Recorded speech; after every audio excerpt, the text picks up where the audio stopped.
Primate, a new horror movie about a chimpanzee with rabies that starts killing an entire house party. Is it good? I mean, kinda, I suppose.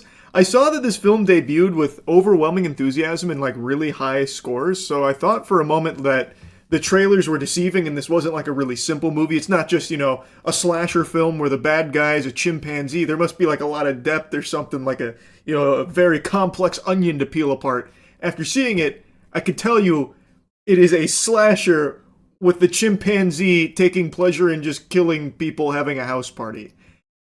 I'm a little surprised at how high the reviews are. I think maybe people just appreciate the unapologetic nature of just how simple a movie this is. Anyway, though, this film is every horror cliche you could possibly find in a slasher put into here, but with a new Fortnite skin on it. And I gotta tell you, the new skin does make it more entertaining. It is, like, actually very silly to see, like, an evil chimpanzee become fucking ghost face here, like even trying to scare and torment the people that he's killing. So there's a scene where he's got like an iPad that can like verbalize for him. So he starts spamming Lucy, bad, Lucy, bad, Lucy, bad, Lucy, bad, right before like jumping on her from the fucking top turnbuckle to like, go crazy on her. But overall, the film doesn't do anything you haven't seen a million times before, with characters making the stupidest decisions. And I know I say that for so many horror movies, but it's because it's so common. In this one, I don't think a character even accidentally makes a good decision. Anyway, though, I've already kind of dove into the meat and potatoes without even giving you, like the actual overview here. Obviously, we're going to be getting into spoilers. Here's your spoiler warning. So the movie is about a family that has a pet chimpanzee named Ben. Ben has been trained from the mother, who was a linguistics expert, to communicate with them. The mother has passed away, so now it's just the daughters and the dad. And one of the daughters is finally coming home after a long time away, and she brings her friend, who brings her friend, and they meet two dudes on the plane who are like your quintessential frat douchebag party, like, titties, a beer, yes! That is all they are. And they meet them on the plane. Then they go to Lucy's house. She's our main character. And Lucy's father is about to go away because it's an important deal that he's got to do. So even though his daughter's finally home, he can't really stay and celebrate. So it's Lucy, her sister, and Lucy's friends. And they have a house party because Papa's not there anymore. So they said, it's time for beer and weed. So they have a house party because the house is all to themselves. We meet Ben, who unfortunately got in a little bit of a tussle with a mongoose. And the mongoose had rabies. Then Ben escapes from his enclosure after murdering one of the doctors that was coming to check on him. He rips his face off. The gore in this movie is pretty impressive. Like, I know it's a lower budget film, but it actually looked pretty solid. It's not just some like super lazy low budget CGI that you'd find on a CW show or anything. I looked it up. It's practical. It's an actor in a suit with an animatronic face for the chimpanzee. So it looks good. And it's not like, very cheap suit or anything. Don't be picturing that scene from SpongeBob where he gets him in the sack and starts beating the devil out of him. Like, it is a decent looking film. And the kills are pretty brutal. Like, Ben rips someone's jaw off, like, straight off their face. Like, and it doesn't look like, dog shit PS2 graphics or anything. And that's pretty much the whole movie. I basically described the entire story. It is, they were throwing a party because dad was out of town, Ben's got rabies, and now he just wants to kill everybody.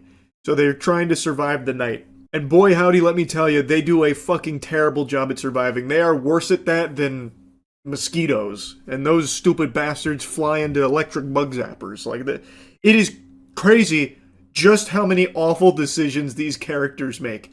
So, for example, when they first start to recognize something is wrong with Ben, he's getting aggressive. He bites one of the sisters, and she's like bleeding out, basically. They jump in the pool right afterwards because they correctly deduce that Ben can't swim. So they get in the pool, and then Ben gets his iPad out and he starts just saying, dead, dead, dead, dead, dead, taunting them. And like trying to like circle them, and they're just floating in this pool for a while. Eventually, Ben like ambushes them, so he climbed over the top of the pool and then dropped on the other side to like scare them and like try and grab one of them, but fails.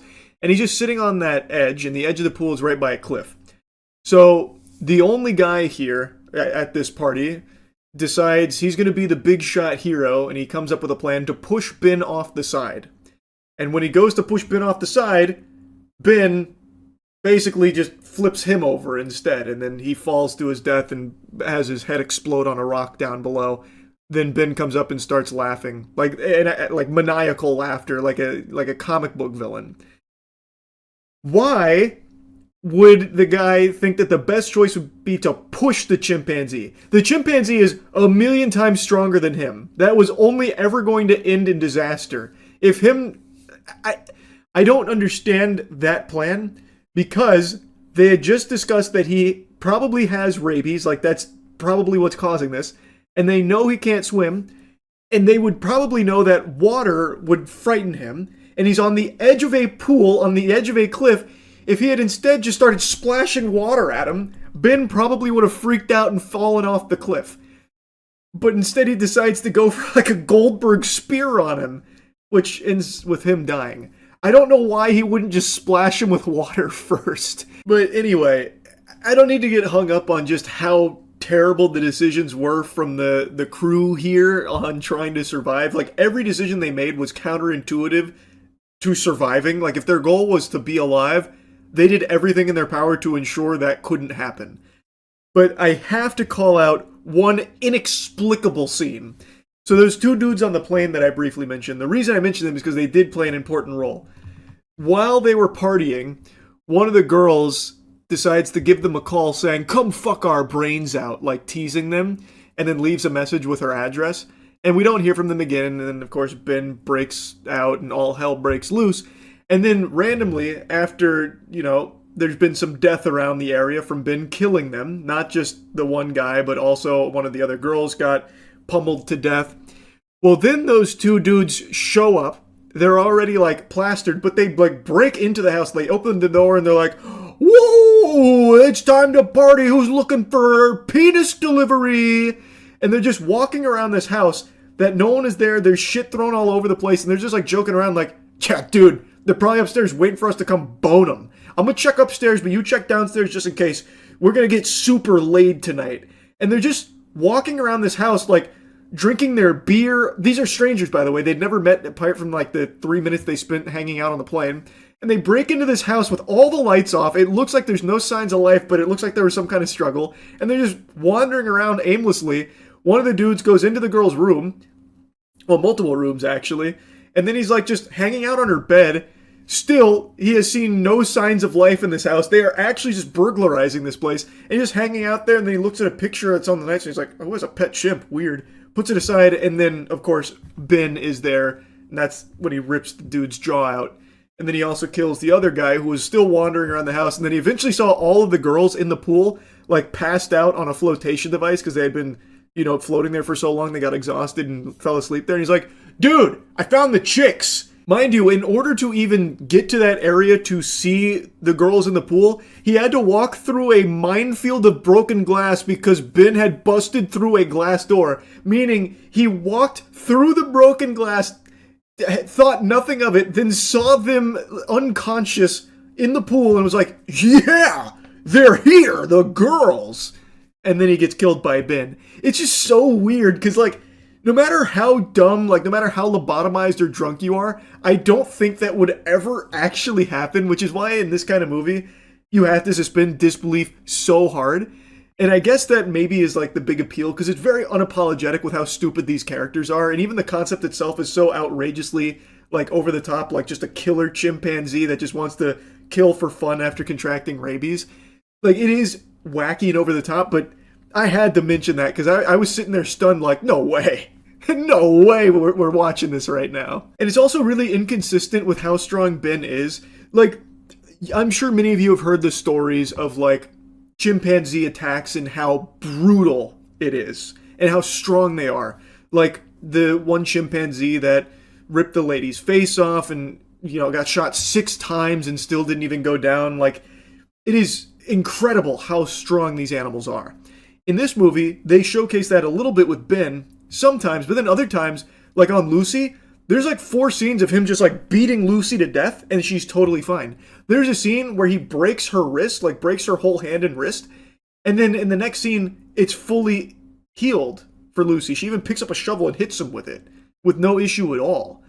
So like sometimes he's extremely strong, and then other times he's really weak. And there's like a scene where they like close a door in Ben's face, and Ben is like trying to open the door, but one of the girls is able to like hold the door closed on him somehow. Like somehow she was able to overpower Ben. Like it's just sometimes they just nerfed him. Like he was really weak for some reason. Well, not for some reason, obviously to fit what the plot needed in that moment, but it was just very inconsistent there, which again, you're probably not even going to be thinking or caring about because this movie is just like so silly, and I feel like it has to be self-aware. I couldn't get like a full gauge on if this movie was self-aware or not, but I have to imagine that it is. Anyways though, there's no need to yap about it further. I don't think the movie's like good or great or anything like that, but it is entertaining. Like it is silly, and like unapologetically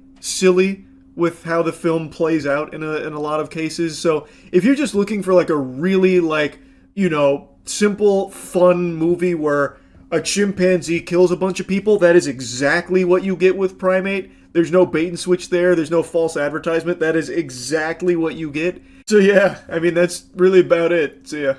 No long-winded intro. I actually got some sleep last night. I'm supercharged. Right now I'm Charles Prime. So let's just dive right in. Yesterday I covered the ongoing YouTube issue YouTubers are debating about with the reduction in views coming out of nowhere, all from Judgment Day, August 10th. Post August 10th, views took a huge decline pretty much across the board on channels, and a YouTuber named Josh Strife Hayes believed he found the culprit, which was desktop views no longer being counted the same way they were prior.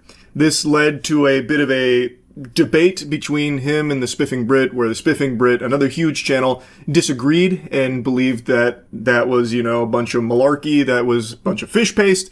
Josh Strife Hayes made a follow-up where he believed he uncovered even more evidence to support his hypothesis and believes he knows exactly the, like, direct root cause, which is monetized views on YouTube not changing, but any views that use ad block were no longer being counted, which is why all the desktop views for channels across the platform were down for the most part, but revenue stayed the same. And to get into the spaghetti and the meatballs, he is 100% right, I believe. I shared that video with people smarter than me who ended up sharing that with YouTube directly. And they kindly requested to not share their direct feedback, but I believe I can mention that they confirm his hypothesis for the most part. Now, right off rip, I want to address one of the most popular theories about this that people were speculating on, that this is YouTube getting rid of bots, banishing bots to the Shadow Realm, because we did just see Twitch do that, and they took like a fucking massive hit. Everyone saw them get clobbered when they lost all the bots there for like a day. So people thought maybe the same thing just happened on YouTube. It does not appear to be the case. It doesn't seem to be YouTube getting rid of bots that has caused this reduction.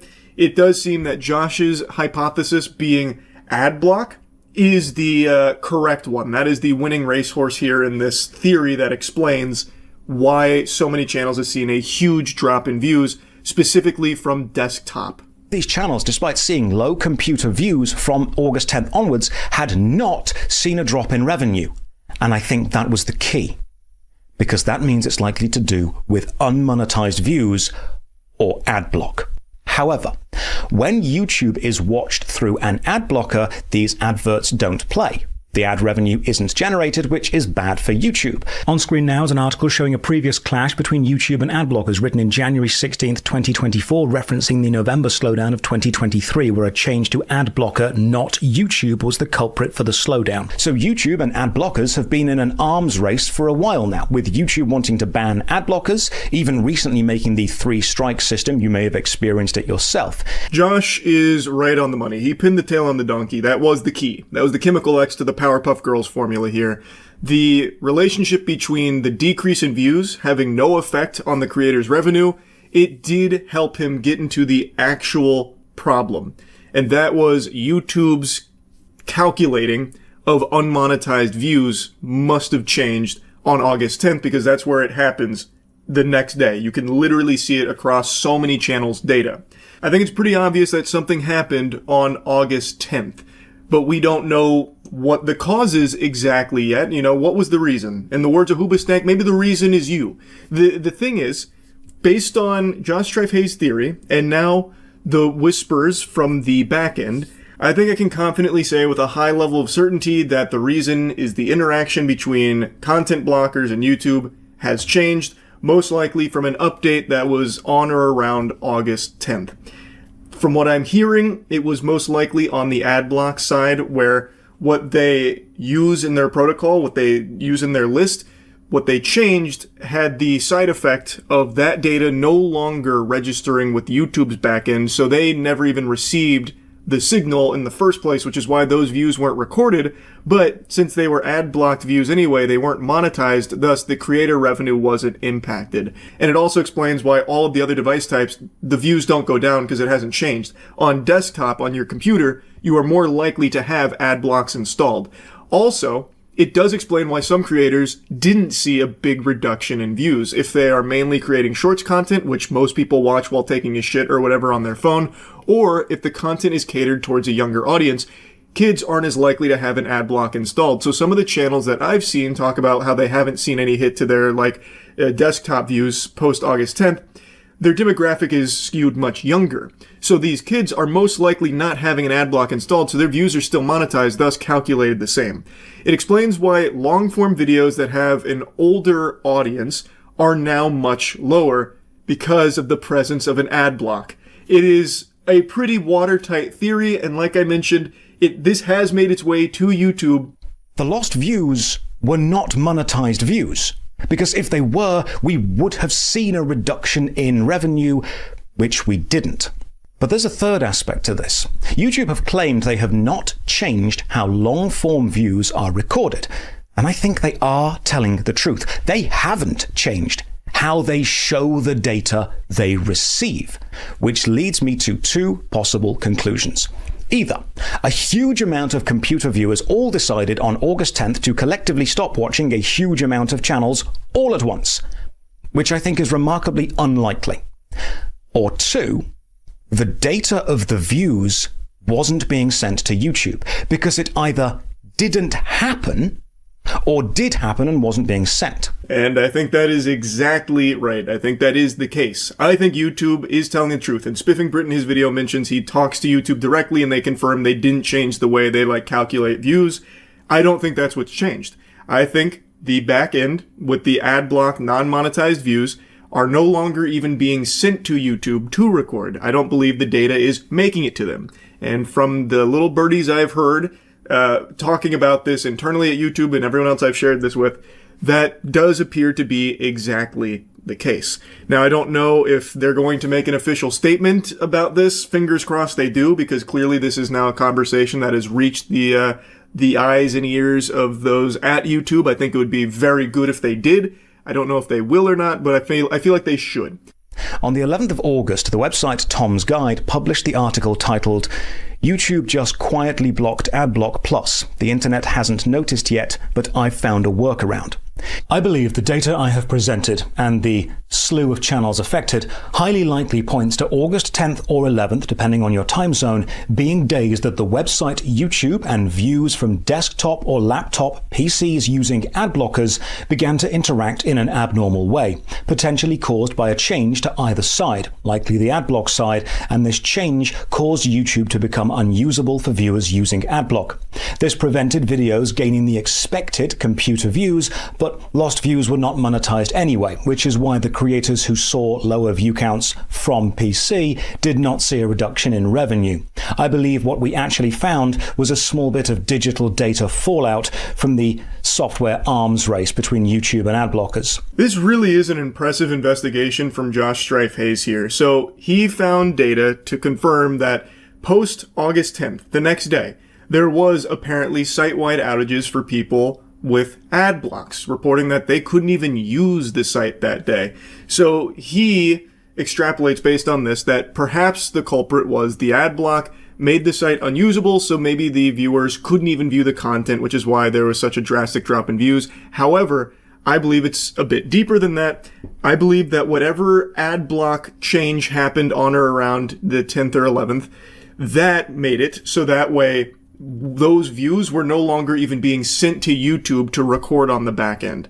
I don't think it was just like, it's down for a day or two, that's why the views are low. Because if that was the case, it would have trended back up, but it hasn't, or at least not in like a way you would expect. It doesn't like go back to the previous patterns falling in line with the normal correlation. There is actually even a public post from YouTube where they do have like a brief mention of ad block and inaccuracies of reported view counts. So on this section here about like what could cause some creators to report a drop in views, outside of like the obvious ones they point out, like maybe you just blow ass, like maybe you're just like a turbo dweeb and shit like that, they do have this one here with the ad blocks about how it can impact the accuracy of the view count tools. Channels whose audience include a higher portion of users utilizing such tools may see more fluctuations in traffic related to updates to these tools, which I think is exactly what happened here. This has been a long, ongoing battle between YouTube and ad blockers. They've tried all kinds of tactics like shaming viewers, like, we see you're using an ad block. Do you want to go to hell? That kind of thing.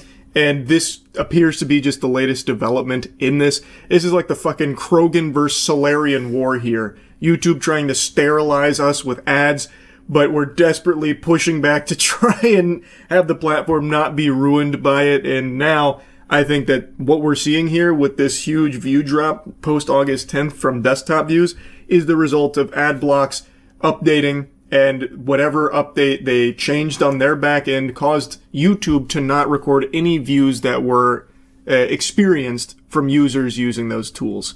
I don't think YouTube changed anything on their back end. I think the spiffing Brit is telling the truth when he says that YouTube told him that they didn't change anything. I think that is honest. I don't think they did. I think it is on the ad blockers end, which is something Josh Strife Hayes also mentions.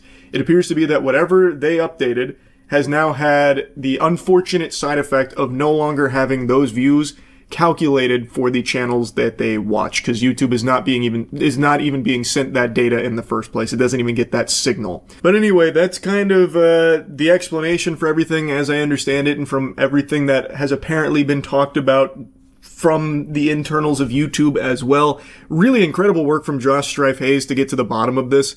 I'm hoping the YouTube will make an official statement in regards to this, because now it's become such a big conversation piece that it is even leading to like drama on the platform to a certain extent, which, you know, it's just, it could easily be stopped if YouTube would just be, you know, not as tight-lipped about shit that they do have knowledge on in regards to these kind of topics. But anyway, I guess we'll see if they do. That's really about it. So yeah. There's been a lot going on in regards to the Epstein files and been a bunch of emails that have come out. It's been kind of a smorgasbord of new information, surprisingly.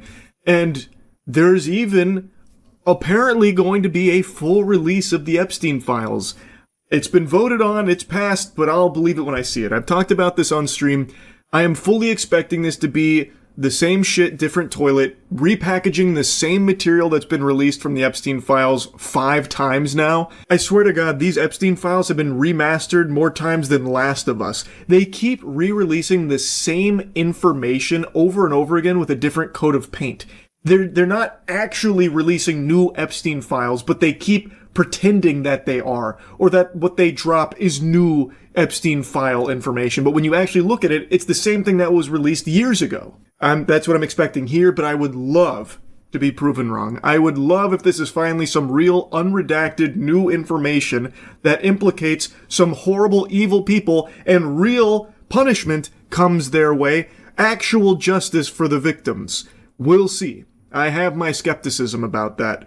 But another thing that's happened in regards to everything Epstein related is those emails that the committee has released.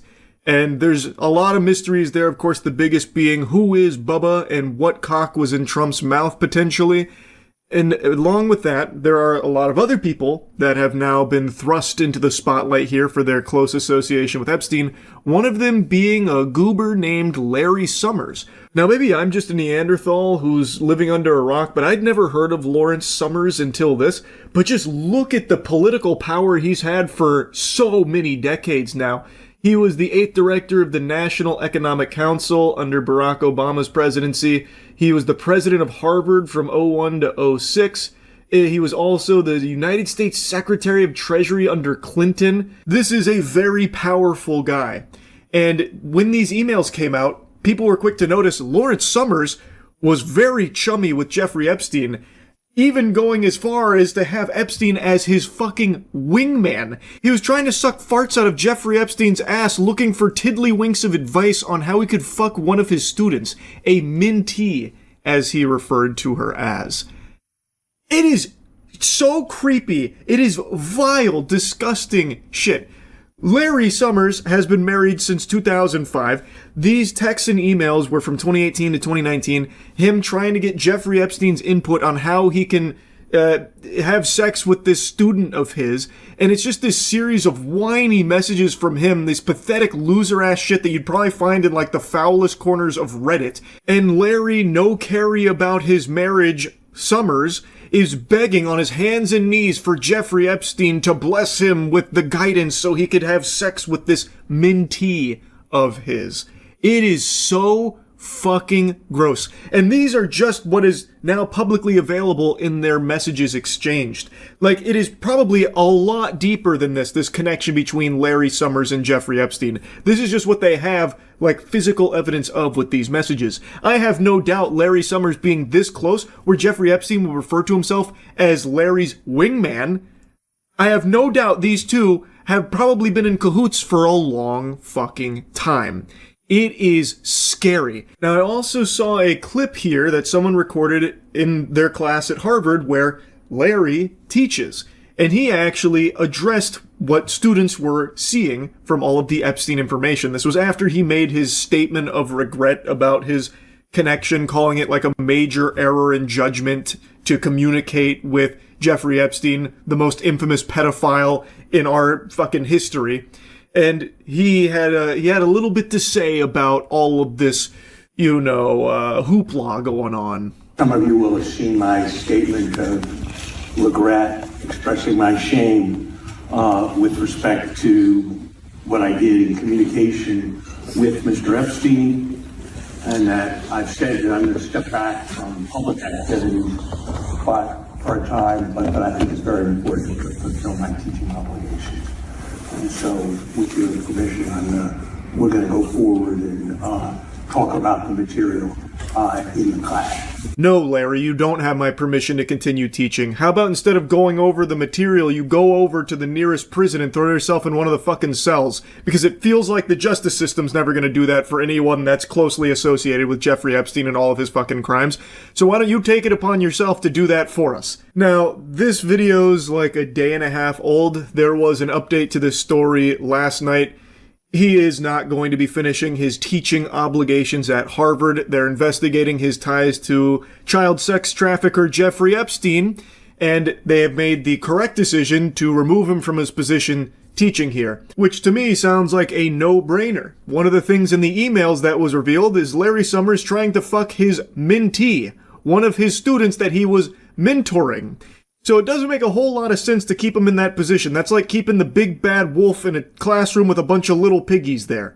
So that was the right call, taking him off of that position during this investigation. And I feel like it's probably a pretty easy investigation when there's already a ton of evidence to his close ties to Jeffrey Epstein. The question that remains is, how close are those ties? Did he visit the island? It seems like he was very buddy-buddy with Jeffrey Epstein. I cannot imagine that these 2018 and 2019 exchanges are like the only things that they ever talked about. If I was a betting man, I would make a strong wager that this communication is not the first time they've been closely talking. I don't think Jeffrey Epstein would jokingly call himself Summers' wingman based off of only a few text messages over the course of that year. I would wager that they have been very close for a long time, and I imagine Larry Summers is implicated very deeply in a lot of the Epstein files that we just haven't seen all of yet. And it seems like that hunch is corroborated by a lot of outlets reporting that his correspondence with Epstein had extended for over a decade after Epstein had already been sent to jail for soliciting a minor for prostitution. So it's not like Larry Summers wouldn't know this about Jeffrey Epstein. He was talking to him all the way up until like the day before he got arrested in 2019.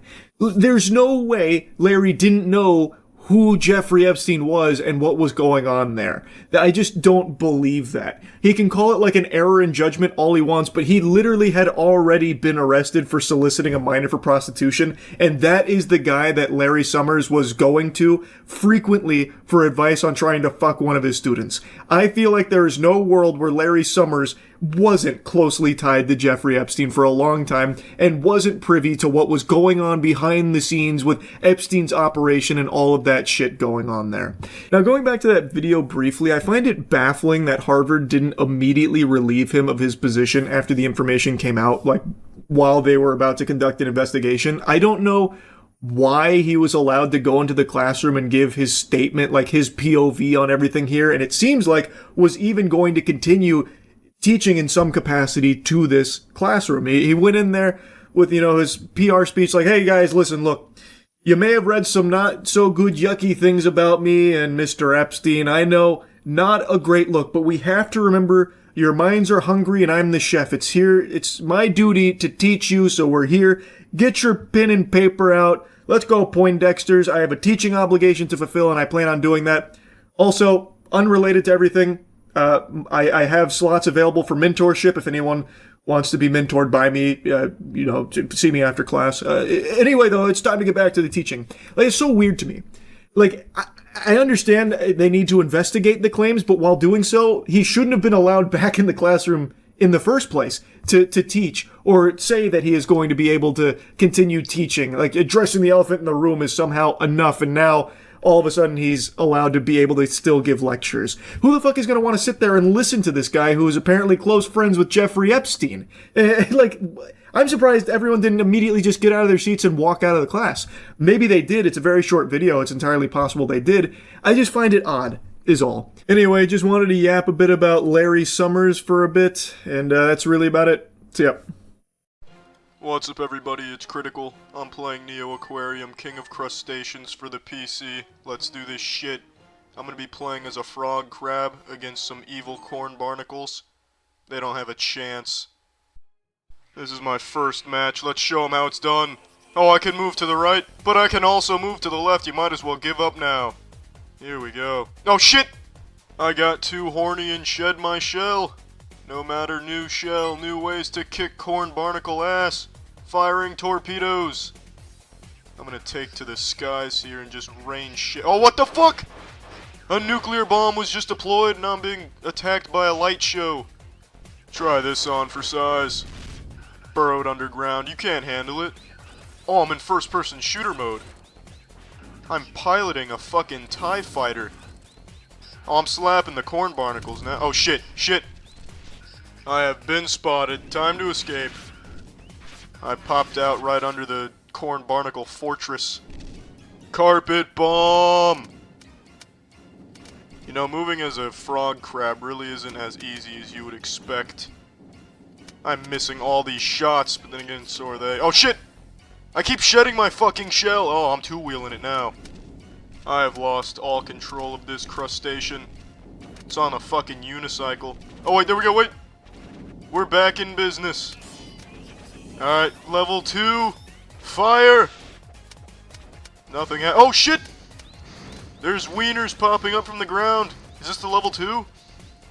The destructive dick attack? It didn't even do any damage. The corn barnacles are dick proof. You can call me Mr. Level 3. There we go, now I just need to infiltrate the corn barnacle hideout. Let's go! Holy shit, it's a Kamehameha! You're not ready for it, corn. Oh, fuck! I took down all their health! Oh, it's a level playing field now, ladies and gentlemen. We are on equal crustacean footing. Take this. Oh, shit! What the fuck? They're whipping me with dildo arms. That's gotta be a violation of the rules. Or crustacean rights. You have not experienced pain until you've gone toe-to-toe with a spiny lobster. Your fate is sealed, corn barnacle. It was the moment you stepped into the aquarium with the lobster. Activating force field. I'm not sure what I'm firing. Oh shit! It's attacking with beams of hurt. Oh damn it, damn it! It's got me cornered. There we go, there we go, there we go. Level 1! Yeah, there we go. Just attached 2 fingers to this bitch. How's it feel to get poked, corn barnacles? Yeah! Did absolutely no damage. Just as planned. It's time. If you're wearing a watch, then you too know that time is currently happening. Brace yourself! Fuck! Strategic shell shed! Evacuate! Damn it! My goodness, these corn barnacles abide by no set of rules. No handshake, they're just whipping me with lasers. The snow crab, that's what we're missing, that's what we need.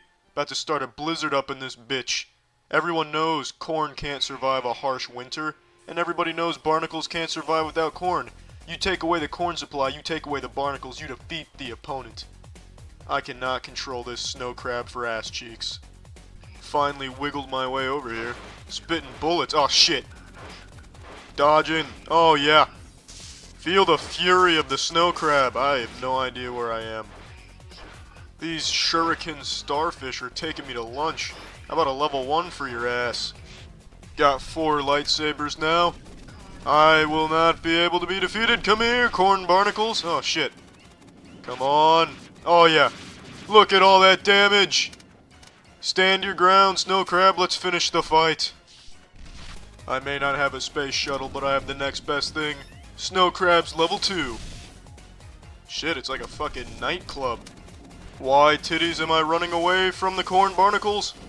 Just rush the enemy. We can take them. We have level 2. Fuck. I've got you now, corn barnacles. Fuck, anti-air weapons. The hermit crab. King of the ocean, terror of the deep. The corn barnacles are finished. Why do they have a little diamond above their head? Are they teammates? I think so. The army of hermit crabs has shown up, and we are here to shake the hand of victory. You do not frighten me, corn barnacles, because I have level 1. It's a fucking snowball. It's a fucking shield. Absolute defense. Shit! Shit! Hermit crab! Hurry! Get out of there! Level 2 is almost ready. It's ready. I hope this one's actually offense, though. Let's do it! It's a fucking spiral staircase. Corn barnacles' weakness. The ultimate offense. I'm gonna deliver it right to their doorstep. Take this, you son of a bitch. It didn't do any damage. Excellent. Let's try level 3. I can only imagine how useful that's gonna be. Underwater rain. Extraordinary. They can't do anything about that. Oh shit. You are not welcomed in the ocean. Mission battering ram will not be stopped. You cannot defeat the undefeatable. There we go. The perfect hit and run. I inflicted no damage. Splendid. My lobster only has 2 legs left. But he only needs 2 legs. That's all he needs. He has 1 leg left. That's all he requires. Let's show him how it's done, lobster. Look at these moves. I'm losing altitude. Use the eject seat. Quickly. Fuck! The corn barnacles cannot be defeated. They are an unstoppable crustacean. Alright, I'm done playing this. Well, that's the end of this video. Remember to rate the video, comment the video, and subscribe if you want to see videos similar to this one. See ya. A year ago now, a YouTuber named Megalag dropped a video that was the culmination of an extended investigation that spanned the course of a very long period of time about a company who has worked very closely in the YouTube ecosystem for years, Honey, who was once the YouTube darling sponsor absolutely everywhere, more common than the cold, and never really had like a bad reputation, but Megalag, through a very extensive investigation, found some shocking, shady things that not a lot of people knew about. And I don't want to just regurgitate everything from that video. I'm sure you probably have already seen it because it was such a huge deal. Even outside of just the YouTube space, it was a really big thing. Because this is a multi-billion-dollar company that was engaging in some really underhanded tactics that really taptoe on the line for what is and is not legal, many would argue, which is why they've been faced with so many civil lawsuits since. Now, I know one of them was recently dismissed, but from what I can tell, it's not fully dismissed. It's pending an amendment, from what I can tell. But even still, even if that one gets crumpled up and thrown in the wastebasket from fucking way downtown, that's one of many. There's a lot still out there cooked up and being pushed against PayPal Honey. It's like the scene in SpongeBob when the anchovies charge the Krusty Krab. There is so many civil lawsuits here because a ton of people feel like they have been wronged, misled, and even in certain cases scammed by PayPal Honey. Megalag came from the top turnbuckle and delivered a biblical smackdown with a lot of really convincing evidence, and just released his part 2, the follow-up, which goes even deeper and exposes even more, and also starts talking about it from the small businesses that are being affected and a lot of things that are just being outright lied about by PayPal Honey, allegedly here. It's fascinating, and PayPal Honey has cease and desisted Megalag, claiming a bit of horseradish, I would say, trying to silence him, because these are really damning things. The evidence is very, very strong. I highly recommend you check out the entire video from Megalag here. Of course, I'll link it in the description. I'm only going to cover a small portion of this because I really think you need to watch the entire thing. I think you need to see how the sausage is made here, but I will cover a couple of core components. But just as a little refresher, if you don't remember some of the things PayPal Honey is accused of, one of the big things outside of, like, obviously consumers not exactly getting what they thought they were out of Honey is the affiliate poaching. So creators that worked with Honey that would have their own special deals to promote to their audience, the audience would then use those codes on the website. But Honey had some protocol that would occasionally perhaps poach that sale and take the commission that was supposed to go to the creator, and they would take the lion's share. There were a lot of cases that Megalag was able to point to, and even in his follow-up video shows even stronger evidence for, of how this actually functions, where it seems to be a core component of Honey itself, where it will overwrite your cookie. It will inject itself, and it is looking to make that commission in a lot of cases. It's very scummy shit. And I know after the first video he dropped, a lot of people's response was, who gives a fuck? The creators can suck my dick, and my heart doesn't break for these businesses. They can go eat dirt.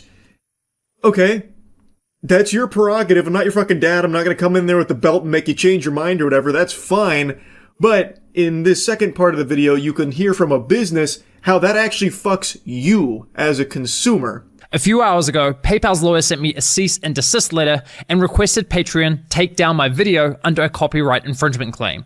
I consider this a direct attack against my fundamental rights as an independent journalist. PayPal has specifically taken issue with the fact that an anonymous source discovered Honey had left their source code exposed within their iOS app, which, if you know where to look, is publicly accessible. This anonymous source found the code and sent it to me. I reviewed the code for security research purposes, which is a protected act, and I only published relevant sections of the code that provide important context to the story, which I consider within the realm of public interest. I haven't seen the unredacted video here where the source code was, like, more talked about, where he had these video components that showed, I suppose, sections of that when it was relevant. But it seems like it was more so a convenient excuse for PayPal to get the video taken down from his Patreon, and in order to get around that for the YouTube video, he just took the entire section out. Again, I haven't seen with my own peepers here what it looked like in all its glory with the full makeup on, where, you know, the source code section was intact. But just based off of, like, the small bits, apparently it wasn't even that long, it feels like it's a pretty flimsy thing for PayPal to try and, like, strike it down for. I imagine it's more so to, like, hide even further proof for some of the things that you're about to learn about in the rest of the video. I never like when companies do something like this. Of course, there is, like, copyright protections, and in certain cases it makes sense to do so. I can't really see a strong justification for their action here on the cease and desist. It doesn't really pass the smell test for me here, especially considering it seems like he was very reserved with what was displayed from the source code based on how he speaks about it. But again, I can't say for 100% certain. I just find it hard to believe that PayPal Honey was acting in good faith with the cease and desist. That seems like they're trying to hush him up a bit. Why? Well, you see, besides lying to consumers and stealing from influencers, Honey was also causing serious harm to small businesses. So much so that I believe brands have likely suffered millions of dollars in damages. But that's not all. In this video, you're also going to learn how Honey was collecting and sharing your data, and how they, in my opinion, illegally targeted minors through influencers such as Mr. Beast. Strong accusations, I know, but I have the receipts. And the receipts are pretty convincing. So those are like the main components of this new video. This is an hour-long video almost. It goes deep here. This shit is deeper than my pussy. It is a very thorough look at all of it. And I know after the first video, people had a lot of questions, and I feel like here he sheds even more light on it through an even deeper analysis of Honey itself and the way in which it functions. It's not just him working alone. He had people help him with, like, getting a lot of the data so it can be viewed more easily and more accessible. So that way he doesn't have to make any, like, leaping conclusions or anything. He doesn't have to just, like, start trying to fill in the blanks off of, just fucking hunch, like intuition. He's able to look at these things much closer in order to draw much stronger, analysis from it. It really is quite the deep dive, and like I said, I don't want to show just a ton of his video. I would really like you to go watch it yourself, because I think it is eye-opening stuff. I want to focus on just a couple of things here that I know a lot of people debated after the first video about well, why should anyone that's not a creator or a fucking business owner care? Who gives a shit? Call the wambulance. I think that one of the business owners that Megalag had in this video giving his piece explains why this is a big deal, why it is bad for not only the small businesses that are not consenting to working with Honey, that are kind of just being forced to without even their knowledge sometimes, why it is bad for them with receipts in email exchange with PayPal Honey directly, why it has been a nightmare for them, and why it is also bad for you. You also get the business end of this penis. Even if you're not a Honey user, if you're watching this be like, well, I don't care, I don't use Honey anyway, well, it still affects you. And it's a very simple reason how and why. In fact, Made in Cookware CEO Chip perfectly summed up the devastating impact Honey's actions can have on a small business. When you're in the early stages of building a business, you're in the stage of, will this company even work? Is there product market fit? How do I scale this thing? Can the economics work, right? And so all the things we talked about, these discount codes and the kind of removal of attribution and killing margin, those really affect the early stages of a company, from everything from where do I put the next dollar in to make sure I can survive, down to, you're taking 10, 15, 20% of my sales without me wanting it. And we have digital marketing costs, we have shipping costs, we have all these stacks of costs that not only are getting more inflated over time, like FedEx has been raising their rates over time, warehousing costs have gone up, COGS have gone up, as you know, through inflation for the last 4 or 5 years, right? All the cost structures have been going up, and to have someone just stealing and compressing the actual revenue you want, puts small businesses in a real squeeze. It's just really disappointing, and it doesn't even work, because at the end of the day, you need to make the numbers work. And if Honey is going to steal 10% of your revenue all the time, you're going to have to raise prices at the end of the day to make up for that, right? And so it's not only not effective, but it makes it worse for the consumer. It compresses for the small business owner any margin, and it's just a really awful business model. We've been so mad at them. That is a great explanation from him. I think that's very valuable insight that paints the whole picture clearly. Even if you're in a fucking Xanax-induced fugue state right now listening to this, I feel like you'd hear that and understand what makes this so bad for everybody. Businesses, consumers, and obviously the affiliate partners, like the creators. One other thing that was mentioned, but I didn't put it here in this space, is how brands, when they find out about Honey poaching the affiliate commissions, it makes it hard for them to know where to attribute commissions. So what'll happen is this confusion where they don't know where a commission goes. So let's say they're working with a podcaster or a YouTuber or something, and things get really muddy. It makes it hard for them to know where they're supposed to put that money in the first place. So what ends up happening is they end up pulling out of that market entirely. So now they're not working with your favorite content creator anymore. So they're getting shafted. And they also potentially overspend on the compensation because of how confusing it gets. There was another example given how like a business had spent over $100,000 on like potentially like misattributed commissions from the affiliate marketing as a result of this kind of shit.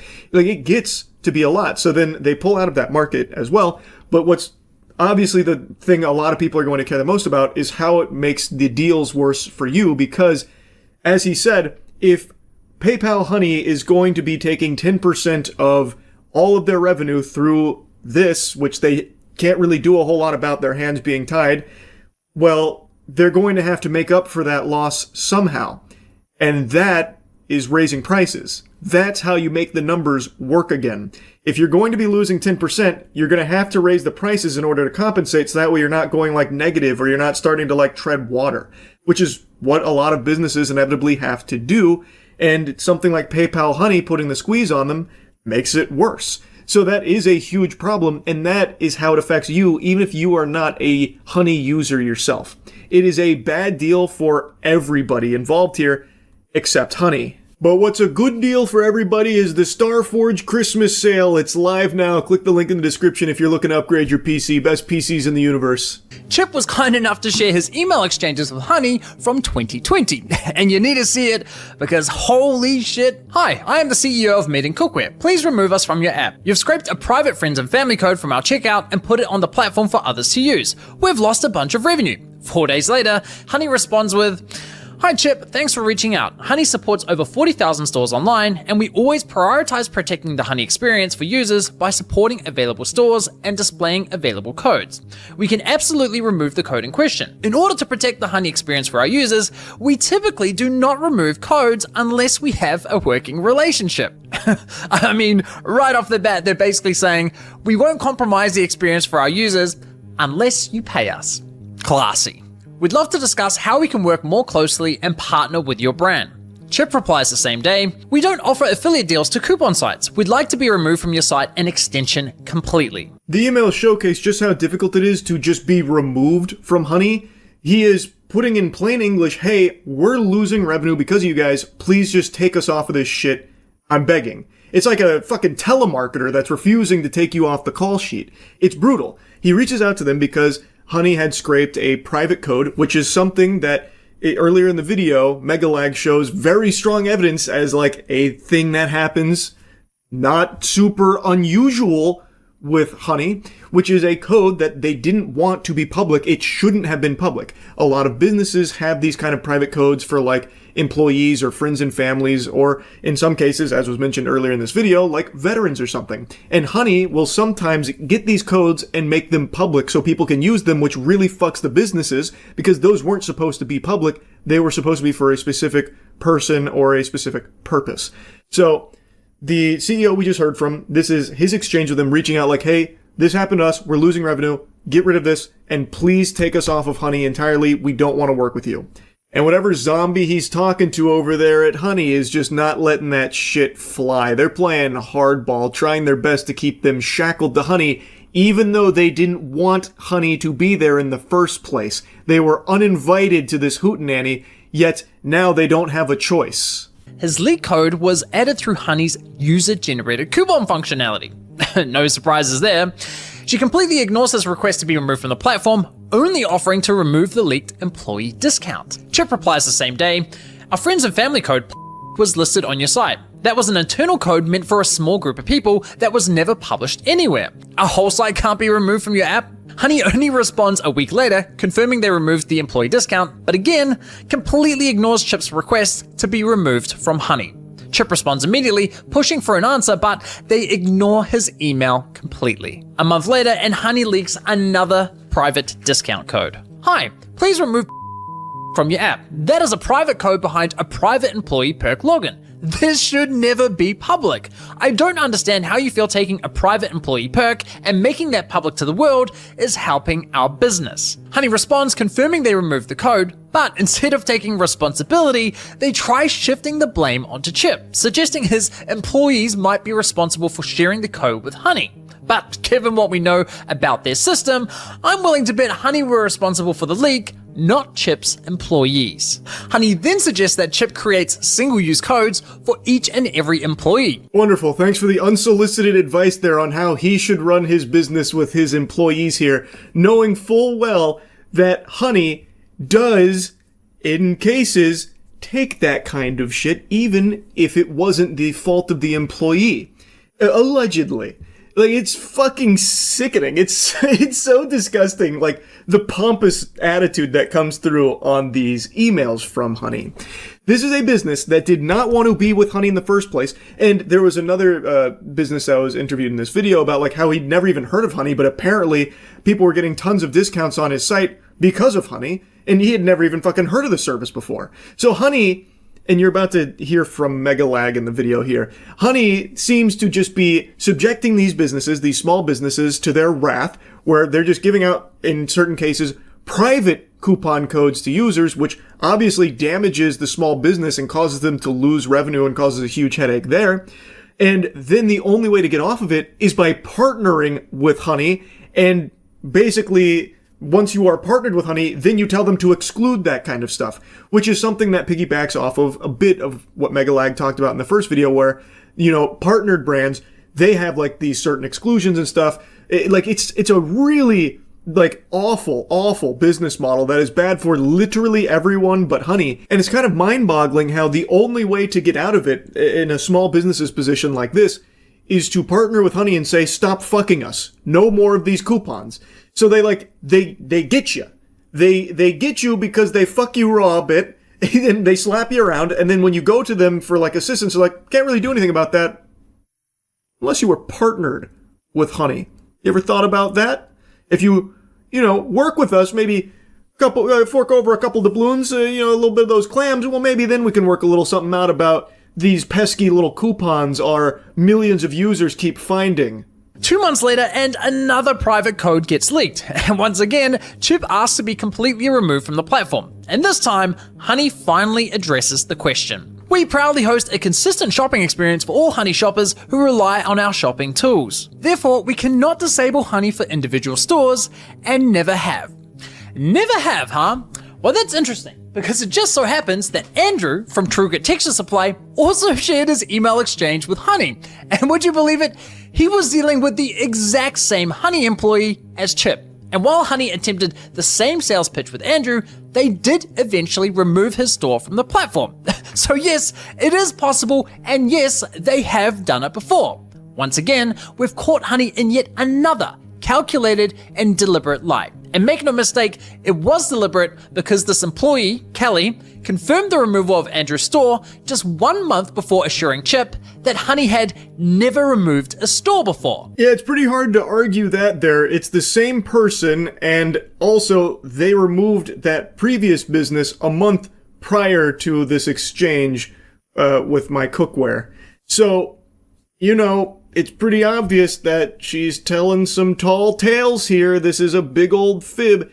They can remove them from Honey, but it seems like they'd rather not, because they'd rather you partner with them so that way they can get a little more out of it, and then you can finally stop bleeding money through these private coupons that surprisingly just keep getting leaked through Honey.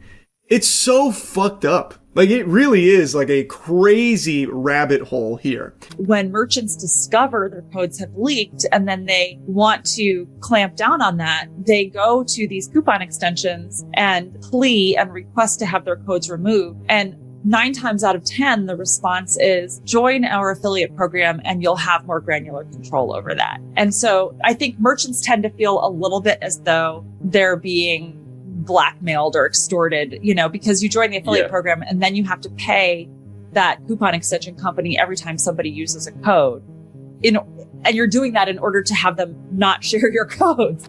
That beautifully explains just how scummy this model is, where it does appear that these small businesses feel forced to join these programs here with companies like PayPal Honey, because if they don't, well, they might keep having these problems, but by joining that company, they're not exactly all that much better off, because now they're going to have to make those affiliate payments there. So like it is just a lose-lose for the businesses. Now I don't want to spend too much time talking about that section here. Again, I think you should watch the whole video. I do want to touch on where he gets into like the Mr. Beast component, which is in the thumbnail, and something that was mentioned at the start of the video about like how he believes that Honey has been strategically targeting minors in certain instances based on who they've partnered with, like Mr. Beast, as well as a couple other examples he gives, and why that might not exactly be completely legal, allegedly, because there is laws about collecting data on minors.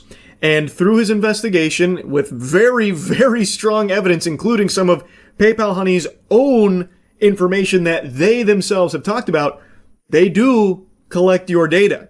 They do seemingly share your data. Now in the video, there's even a brief clip where someone is talking about the benefits of Honey's data collection. So even though they explicitly advertise they don't do any of that weirdo shit like collecting and sharing your data or anything like that, the truth of it is that they do collect your data. And to their merchants, they even do brag about how much data they have, and they do share that data. Megalag had a lot of very compelling evidence to prove that fact. I feel like it's pretty obvious, given everything that is accessible, that they do indeed collect that. I'll go ahead and show you that brief clip there, and then we'll get into like how the marketing to minors may be a big issue for Honey. For their partnered merchant. Discussing the benefits of Honey's data for their partnered merchants. One of the metrics that we assess very frequently for merchants that work with Honey is, cross-store shopping. So, how many other stores is a user visiting as well as the store in question? They go into 6 stores, they go to 7 stores, they go into 10 stores before they make a decision on where to purchase. And here's another former senior partnerships manager. So like one of the things we have insight into at Honey, because we're a browser extension and we can see our shoppers and how they shop, is that shoppers love to cross-site comparison shop. We're really kind of following the shopper where they go, and we're with them every step of the way. We have all sorts of tools to make those consumers stickier to those direct-to-consumer brands. And here's a former PayPal executive discussing how beneficial the data is for their goals. We've got a full suite of solutions across our consumer platforms that help drive new customers, that help drive loyalty, that help drive conversion, and ultimately sales lift. And we have a lot of analytics and a lot of data, a lot of shopper data, obviously, and that's something that we can unlock on behalf of our partners. You've got to hand it to Honey. They've truly mastered the art of selling bullshit narratives. To users, they promise privacy, insisting, hey, we never sell or share your data. But to their merchants, they literally bragged about how much of your data they had and how it could be leveraged to provide them with valuable insights into your shopping habits. I think we can say with a pretty high level of confidence that PayPal Honey does seemingly collect your data and is more than willing to share it. So that whole claim they like to make, and even it was part of some of their marketing about, we don't collect your data and we certainly don't share that data or sell it or anything like that. Looking like that might have been a big load of hooey. Now, as it relates to being potentially a huge issue when it comes to like who they were targeting with some of their advertising, is what I briefly mentioned earlier, where there are laws in place about collecting data on minors. There is a whole host of laws in regards to that subject, and you're about to hear Megalag explain it, but the core issue is, based on some of their ads they were running with some of their partners, as well as who they were partnering with for some of these ads, it does seem like they were directly trying to target Honey to minors, which means they would be collecting data on minors through having this browser extension on their devices. It's potentially illegal in numerous jurisdictions. Many countries have very strict regulations when it comes to the collection of personal data from minors, and for good reason. Therefore, if you intend on having minors use your product, many jurisdictions require that you obtain parental consent first. But this adds all kinds of technical and legal complexities, which is why many platforms simply limit the use of their service to adults only in their privacy policy, which was Honey's approach, making him Honey's #1 sponsor. In fact, according to my data, Mr. Beast sponsorships represent over 1/3 of Honey's total sponsor views on YouTube. But it wasn't just Mr. Beast. Honey sponsored many channels whose content was, in my opinion, clearly targeted at minors. They sponsored Minecraft channels, Roblox channels, cartoon channels. I mean, just watch this video and tell me it's not targeted at children.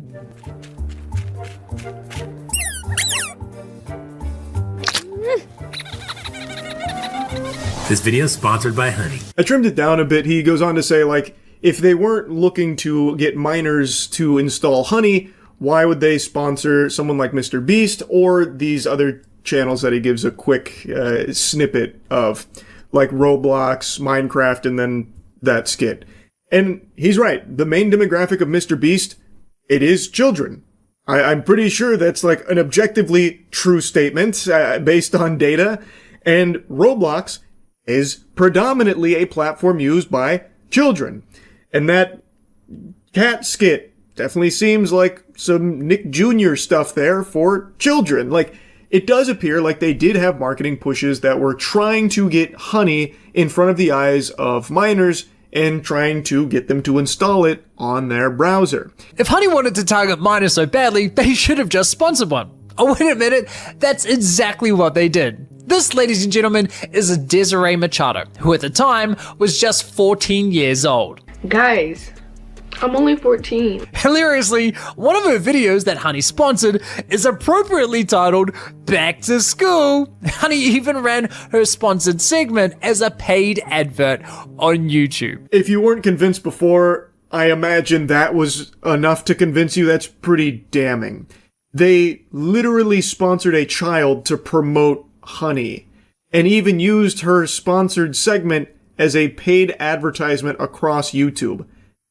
I think there is a very strong argument with strong evidence to suggest Honey was looking to get Honey on the devices of children, and knowing what we know now based on this evidence, it was collecting their data, which is a big legal issue potentially. I have a challenge for all of you. Go to every computer in your house, your mom's, your dad's, your sister, your brother's computer, and install Honey. They are literally encouraging kids to install a browser extension that tracks and collects data onto every computer in their household, including those belonging to their siblings. That is fucking insane. And the emojis? I mean, come on! That is a bad look for Mr. Beast indeed. Oof.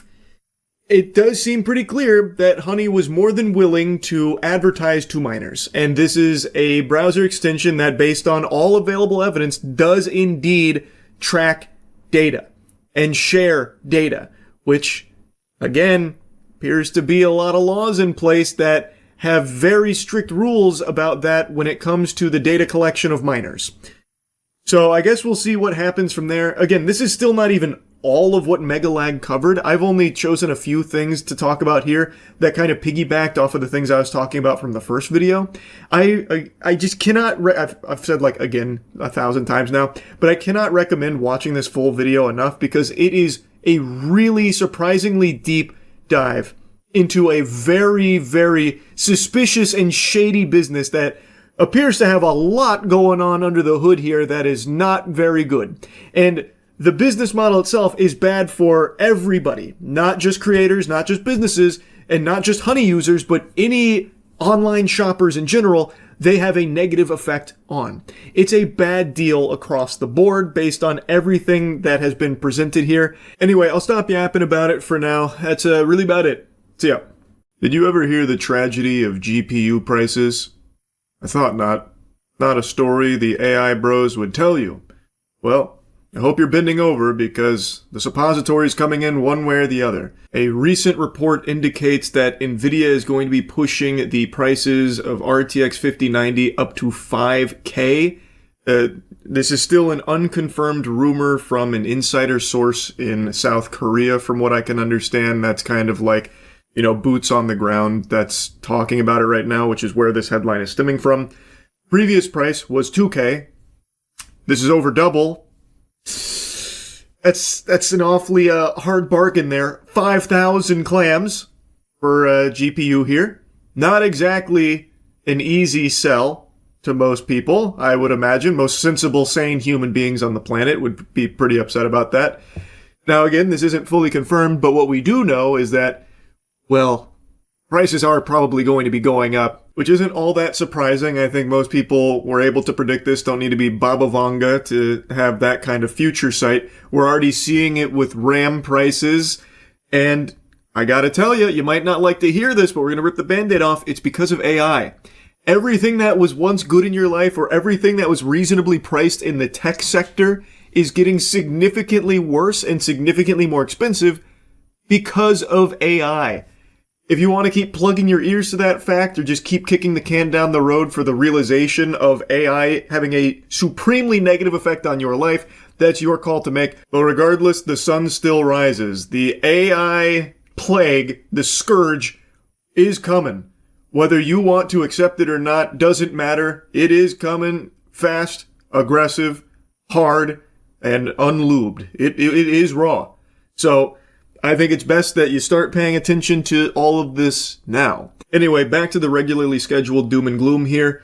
So the claim about the GPU prices from NVIDIA and all that, it comes from Newsys, a South Korean outlet. It was stressed that we're just seeing the beginning of monumental and borderline ridiculous price hikes in the GPU space. The report explained that sources have suggested a climb in RTX 5090 stakes from $2,000 at launch this year to as much as $5,000 later in 2026. AMD's RX 9000 series is apparently set to mimic that ticket growth, but not as steeply. The article also has a brief mention of the RAM prices, which I've also touched on and what I've also bitched about quite a few times now because of AI-driven data centers, and also one of only 3 RAM manufacturers just abandoning the consumer market come 2026 because they'd rather instead just exclusively sell and work with AI. So, yippee! That's great for all the normal people out there that want some technology in their homes.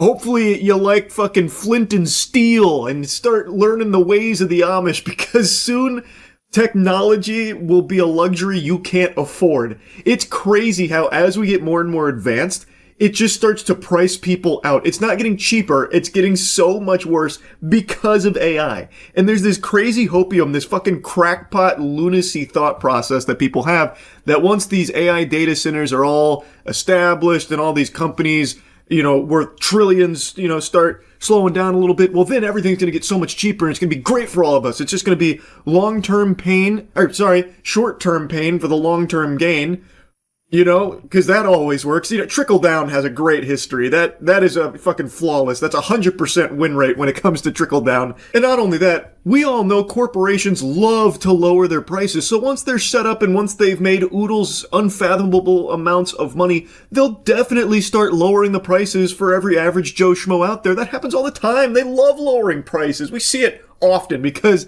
they are for the people. So it's clearly just a matter of time before everything's really affordable again in the tech sector. We just gotta wait for them to reach the golden age. And then it's all smooth sailing. We're in good shape. And until then, well, why don't you just go ahead and start renting computers? Yes, a subscription-based economy. Just start renting your PCs because you don't need to own anything. Companies don't want you to own anything. You will own nothing and you will be happy. You can have the imagination of ownership with their little permission slip. You can license it for a certain amount of time, and that's all you need. You don't need any pesky ownership of anything, especially not a computer.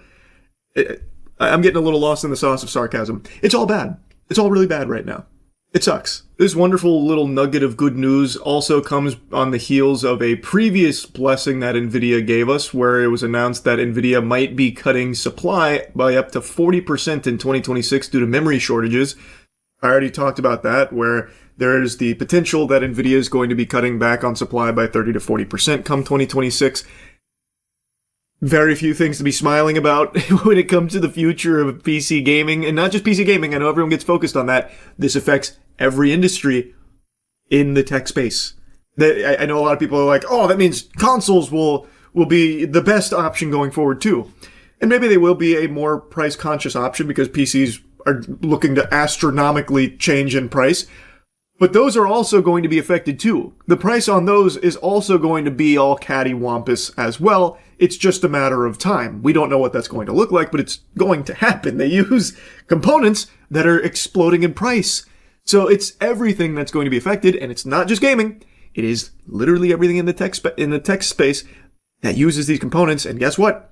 That's pretty much everything in the tech space. Now, to revisit the article briefly about the GPU price soaring, both companies are reportedly planning to continue raising GPU prices every month going forward. It's highly likely that the price increases will extend across their entire product lineup, encompassing not only consumer GPUs, but also GPUs for AI data centers and servers. The average proportion of memory in the overall GPU manufacturing cost has recently exceeded 80%. This comes from the insider that's making these claims. Again, none of it's fully confirmed or anything, but it also wouldn't even fucking surprise me. 2K to 5K is an incredible leap, but it's also just not that unrealistic anymore, actually. Like, take for example something even simpler, like a Game Pass. They literally doubled the price of that product. Companies aren't really afraid to absolutely blow up their price because people still pay it. So they just say, fucking cowabunga and let it rip. So I do think 2 to 5K, while being astronomical, isn't something that's off the table. Now again, it's not confirmed. Maybe it won't be up to 5K. Price will increase, no doubt. But maybe it won't go up to that crazy level. Maybe it doesn't. But even still, it probably will be a sizable price increase that is just something to not look forward to. And it's really like, I'm not seeing any like good news coming in the future with all of this shit. Like, it feels like it's only going to continue to spiral more and more out of control for just your average consumer. It just super sucks. And even the most adamant of deniers will eventually have that come to Jesus moment of, wow, I can't afford things now because of AI. This is having a detrimental impact on my life. It's going to happen at some point, but until then, I guess they'll just continue to AI generate trash Reddit tier fucking Keanu Reeves Deadpool videos out the wazoo till the cows come home, and then eventually they can't afford the computer to do that anymore. Yeah, terrible stuff. Anyway, just wanted to yap about this a bit. That's it. See ya. It's that time again. About every 6 months, like clockwork, there's a new horror movie that comes out that gets the buzz that it's the scariest movie ever made. Hope you brought your diaper, cause you're gonna be pissing those britches after how scary this one is. Like with long legs and all of that. And time again, it's usually just like it was an alright movie. Just marketing buzz out the wazoo. And that brings us to the most recent culprit here. Undertone. It has been hyped up by a lot of people as being real scary, no doubt going to be the scariest film of the year, maybe one of the scariest things human beings have ever cooked up. It is an unholy concoction of fear, filth, evil. Too scary even, potentially. And from the trailer, I actually thought it looked good. Undertone utilizes sound as like its gimmick. It's a horror film that does have a gimmick, which isn't unusual. A lot of horror films rely on it, but it executes it very well, and it doesn't live or die by its gimmick. It actually does make you care about the characters in the movie. I just saw it. I'm going to go ahead and rip the Band-Aid off now. No, it is not the scariest movie I've ever seen. I also don't know if it'll be the scariest movie of the year, but I do think it's good. I did enjoy it. I wasn't bored. I wasn't let down. And I will say, as far as like scariest movie ever made buzz goes, this one's probably one of the better ones that gets slapped with that title. I like it more than Longlegs. I can safely say that. So let's dive into it a bit. Immediately, I want to talk about the gimmick because that is going to be the bulk of what you experience here. It is about a podcast host, and they go through the creepy stories for their podcast and figure out if the paranormal's real. One of them's a skeptic, the main character that we follow, and her co-host is more willing to believe in it. Not that that overly matters. Also, we are going to get into some spoilers here because some of my complaints, they do get spoilery, so I'm going to give you fair warning now. But anyway, we follow Evie. Justin is the co-host who is just kind of there to like reinforce that, oh man, this might be real, where Evie's like, well, actually, this might just be psychosis. That kind of thing, which I think is a fine dichotomy. I think that they bounce off each other well on the podcast, but that sets the stage. It is all about audio for the most part, and it is a slow burn of a movie. In fact, like the first 40 minutes nothing's happening outside of setting the stage for the main story that we dive into, which is a mysterious email that Justin receives as the subject for their podcast episode. It comes from a mumbo-jumbo email sounding like a 10-minute mail address, and it was attached it had 10 audio files attached and some gobbledygook in the base of it. So they decide to go through it, which I think is also a little weird the way they set it up. It didn't narratively make sense. This is apparently a very popular podcast, and yet he just randomly clicked on an email that just said lol. He even said, like, I got a weird email that said lol. So I clicked on it, and there was 10 audio files there with no actual information or anything. So we're going to listen to him for the episode. That feels like a bit of a leap there. But anyway, it then dives into these audio files, and we learn about two characters in these audio files, Mike and Jessa. And some really peculiar stuff is happening in their relationship, potentially possession. I don't want to spoil everything, so I'm not going to get into like full-blown spoilers or anything. I just want to make that clear right now. But you are now listening to basically a potential possession. And Evie is, of course, not really believing it, thinking it could be a hoax or rational explanations. Justin, on the other hand, starts like researching, and we get like a lot of lore. Like, we learn a lot about what's going on in these audio files, and I think the movie does a really good job of making you care and making you feel tense. Even though it's not actually showing you anything, you're just hearing these audio files. It's also shot in a really creative way. It's not just static shots on Evie. The camera's always slowly moving, and you see like maybe some things in the shadows, or maybe like some of the things you're hearing in the audio maybe aren't in the audio file, but it's actually in the house Evie's in. It does a really good job of playing with audio as well as using some good camera shots that make things interesting and eerie. Like, I do think it's shot well, and I think they utilize sound very well, and I really wouldn't be surprised if they actually hid things in the audio that only certain people will pick up on, or if you like run it backwards, which was like a core component of this movie, where they run certain audio things backwards and it tells them more of the story and more of like the haunted shit.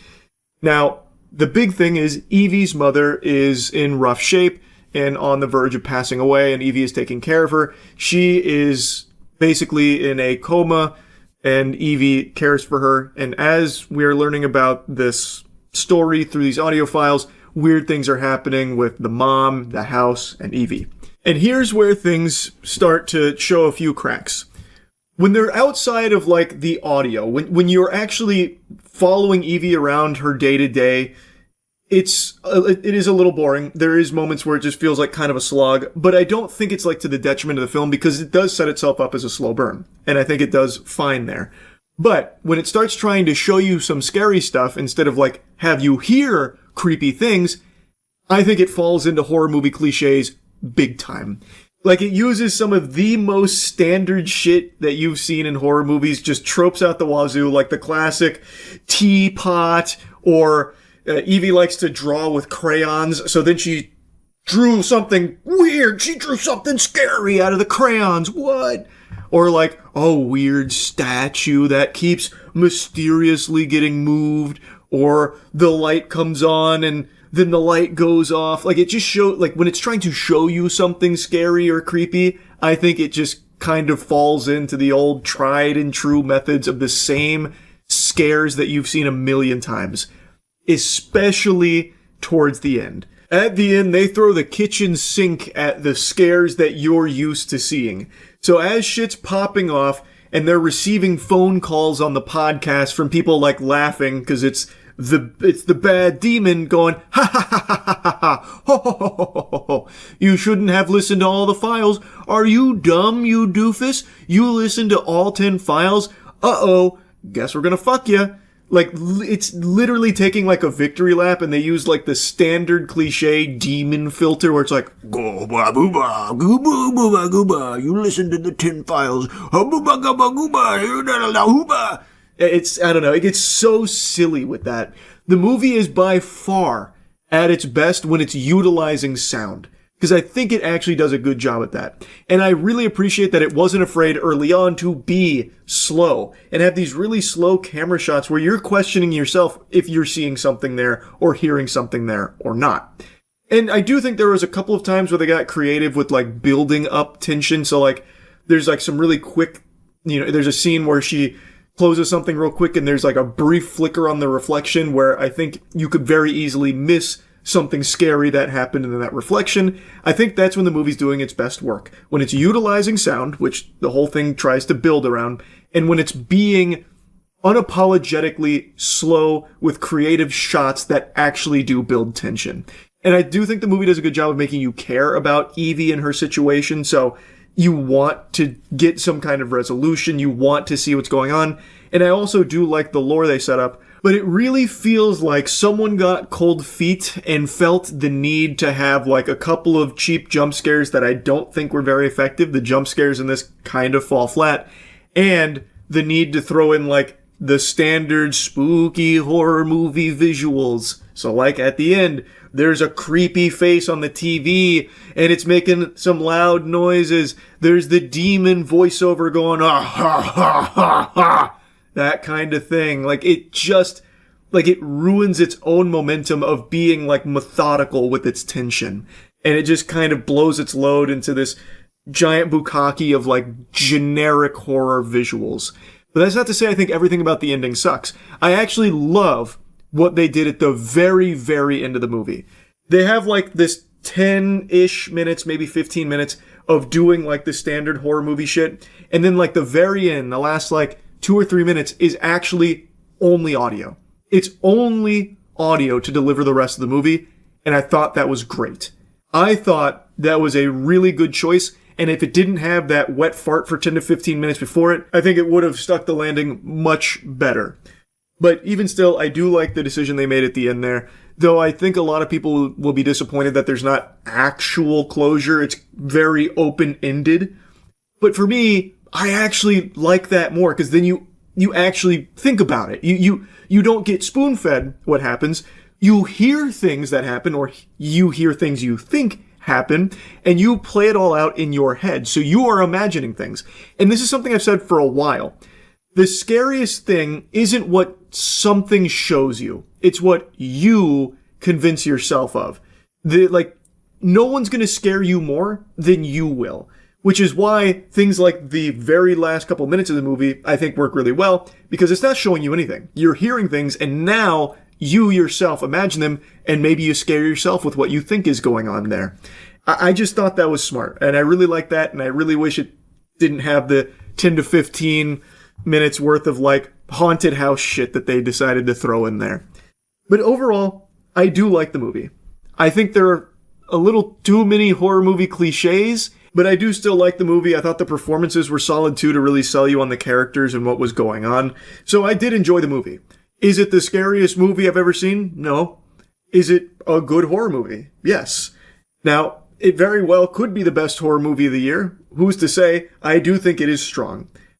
I just wouldn't go as hog wild as everyone else seems to be going about, like, it's too scary, it's the scariest movie, no doubt, holy shit. I always think that is to the detriment of the film because then it puts unrealistic expectations on the movie, and it's very unlikely for them to actually reach that level. But if you go in with normal expectations, I think you're going to be very pleasantly surprised with the film. I think you're going to enjoy it. I thought it was good. So yeah, overall undertone I thought was solid. That's really about it. So yeah. Last year, the world was plagued by what is potentially the worst film ever made. War of the Worlds starring Ice Cube. And what if I told you the producer of that abomination, that affront to God, just directed a new film for Amazon called Mercy? Well, I guess it's not for Amazon because it's in theaters right now. It's distributed by Amazon MGM. And now after experiencing the cinema that is the style of Timur Bekmambetov, I can tell you with confidence, this guy's got it. And by it, I mean terrible fucking movies to his name. Timur Bekmambetov, and I'm not sure if I'm pronouncing his name correctly, but he has been in the film industry for an extremely long time. I went through his IMDb on stream, and he has produced some bangers, like 9, or Wanted, like some classic films. He has been behind them for a long time.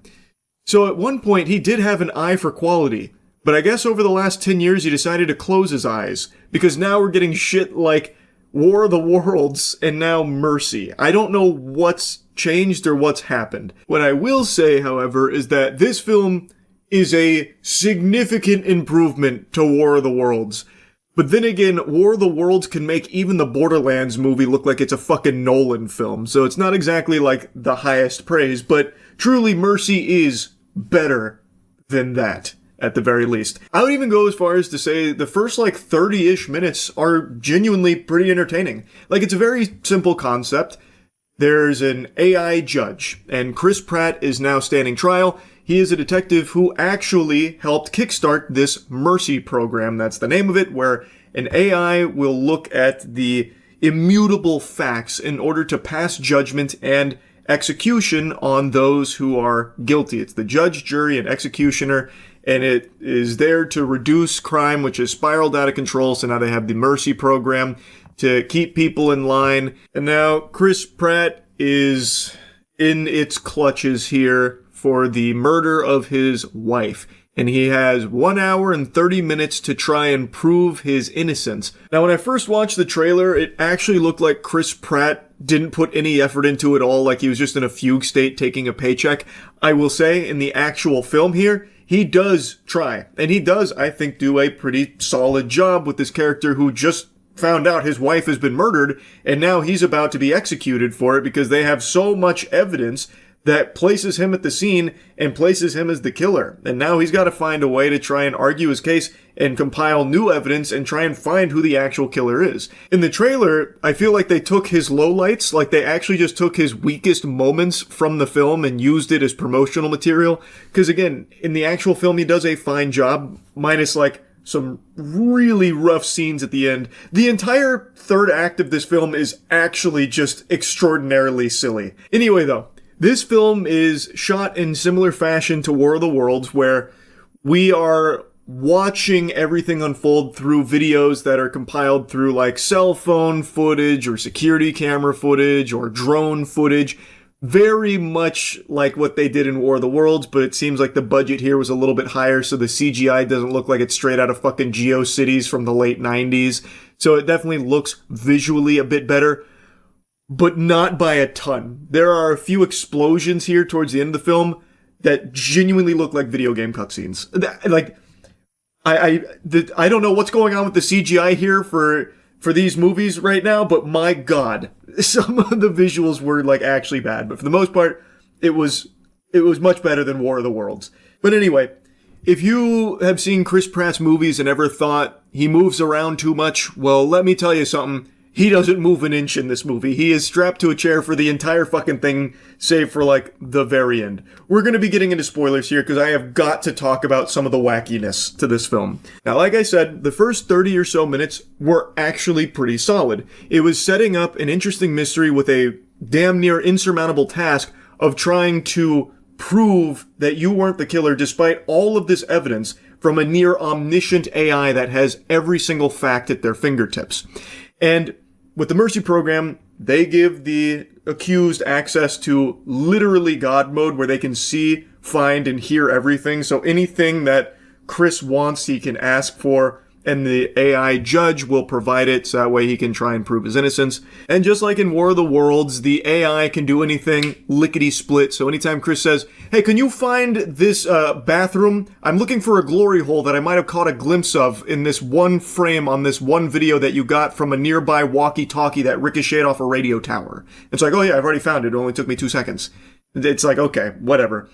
But that's fine. I don't have a huge issue with that. It's silly, but whatever. It moves things along and lets the investigation get steam. But there are just some moments where it's genuinely laughable, the capabilities of the AI, where Chris can just be like, hey, my neighbor's got a bird feeder cam. Can you go ahead and pull that up? As if that would, for some reason, be something that it'd be readily available and easy to access. But the AI judge is like, oh yeah, I've got it right here.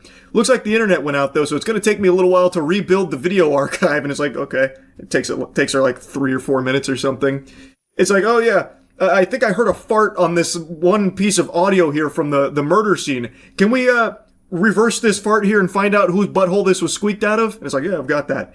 And that's actually a core part of things, not a fart in particular, but there is a photo that is torn in half, And Chris notices that there are 3 fingers from somebody that are in the photo. And Chris says, can you find out who those fingers belong to? And the AI is able to run the database of every single fucking person's fingers on the planet and somehow find an orphan that was a child in the photograph. And like, oh yeah, this is who it is. Which was a key piece of evidence, by the way. So like, it is a little over the top, but I also don't care that much because the whole thing is just kind of wacky in that way. But anyway, the film is very, very, very, very predictable. I think anyone will watch this and know exactly who the real killer is. Because shocker, it's not Chris. I think you'll piece it together pretty much immediately. But then they start pulling out crazy ass pulls. Like, I mean the craziest ass pulls in the third act. But I don't even want to get to that yet. I want to talk about the journey even getting there. So, Chris has got a partner, Jack, who he really trusts. He's also got a AA sponsor, Rob, who he really trusts. So he's trying to utilize them to help prove his innocence. Jack becomes like the main one he communicates with. So he basically keeps sending her out in the field to try and like do this and that to try and compile more evidence for him. And she has like a hover bike. So she scoots around on the hover bike and holy shit does it look bad. Actually looks like YouTube skit quality anytime you see her on that hover bike flying around the city. I don't know what they were thinking. They should have just like had her teleport or something at that point because it is so fucking goofy when she is on that hover cycle.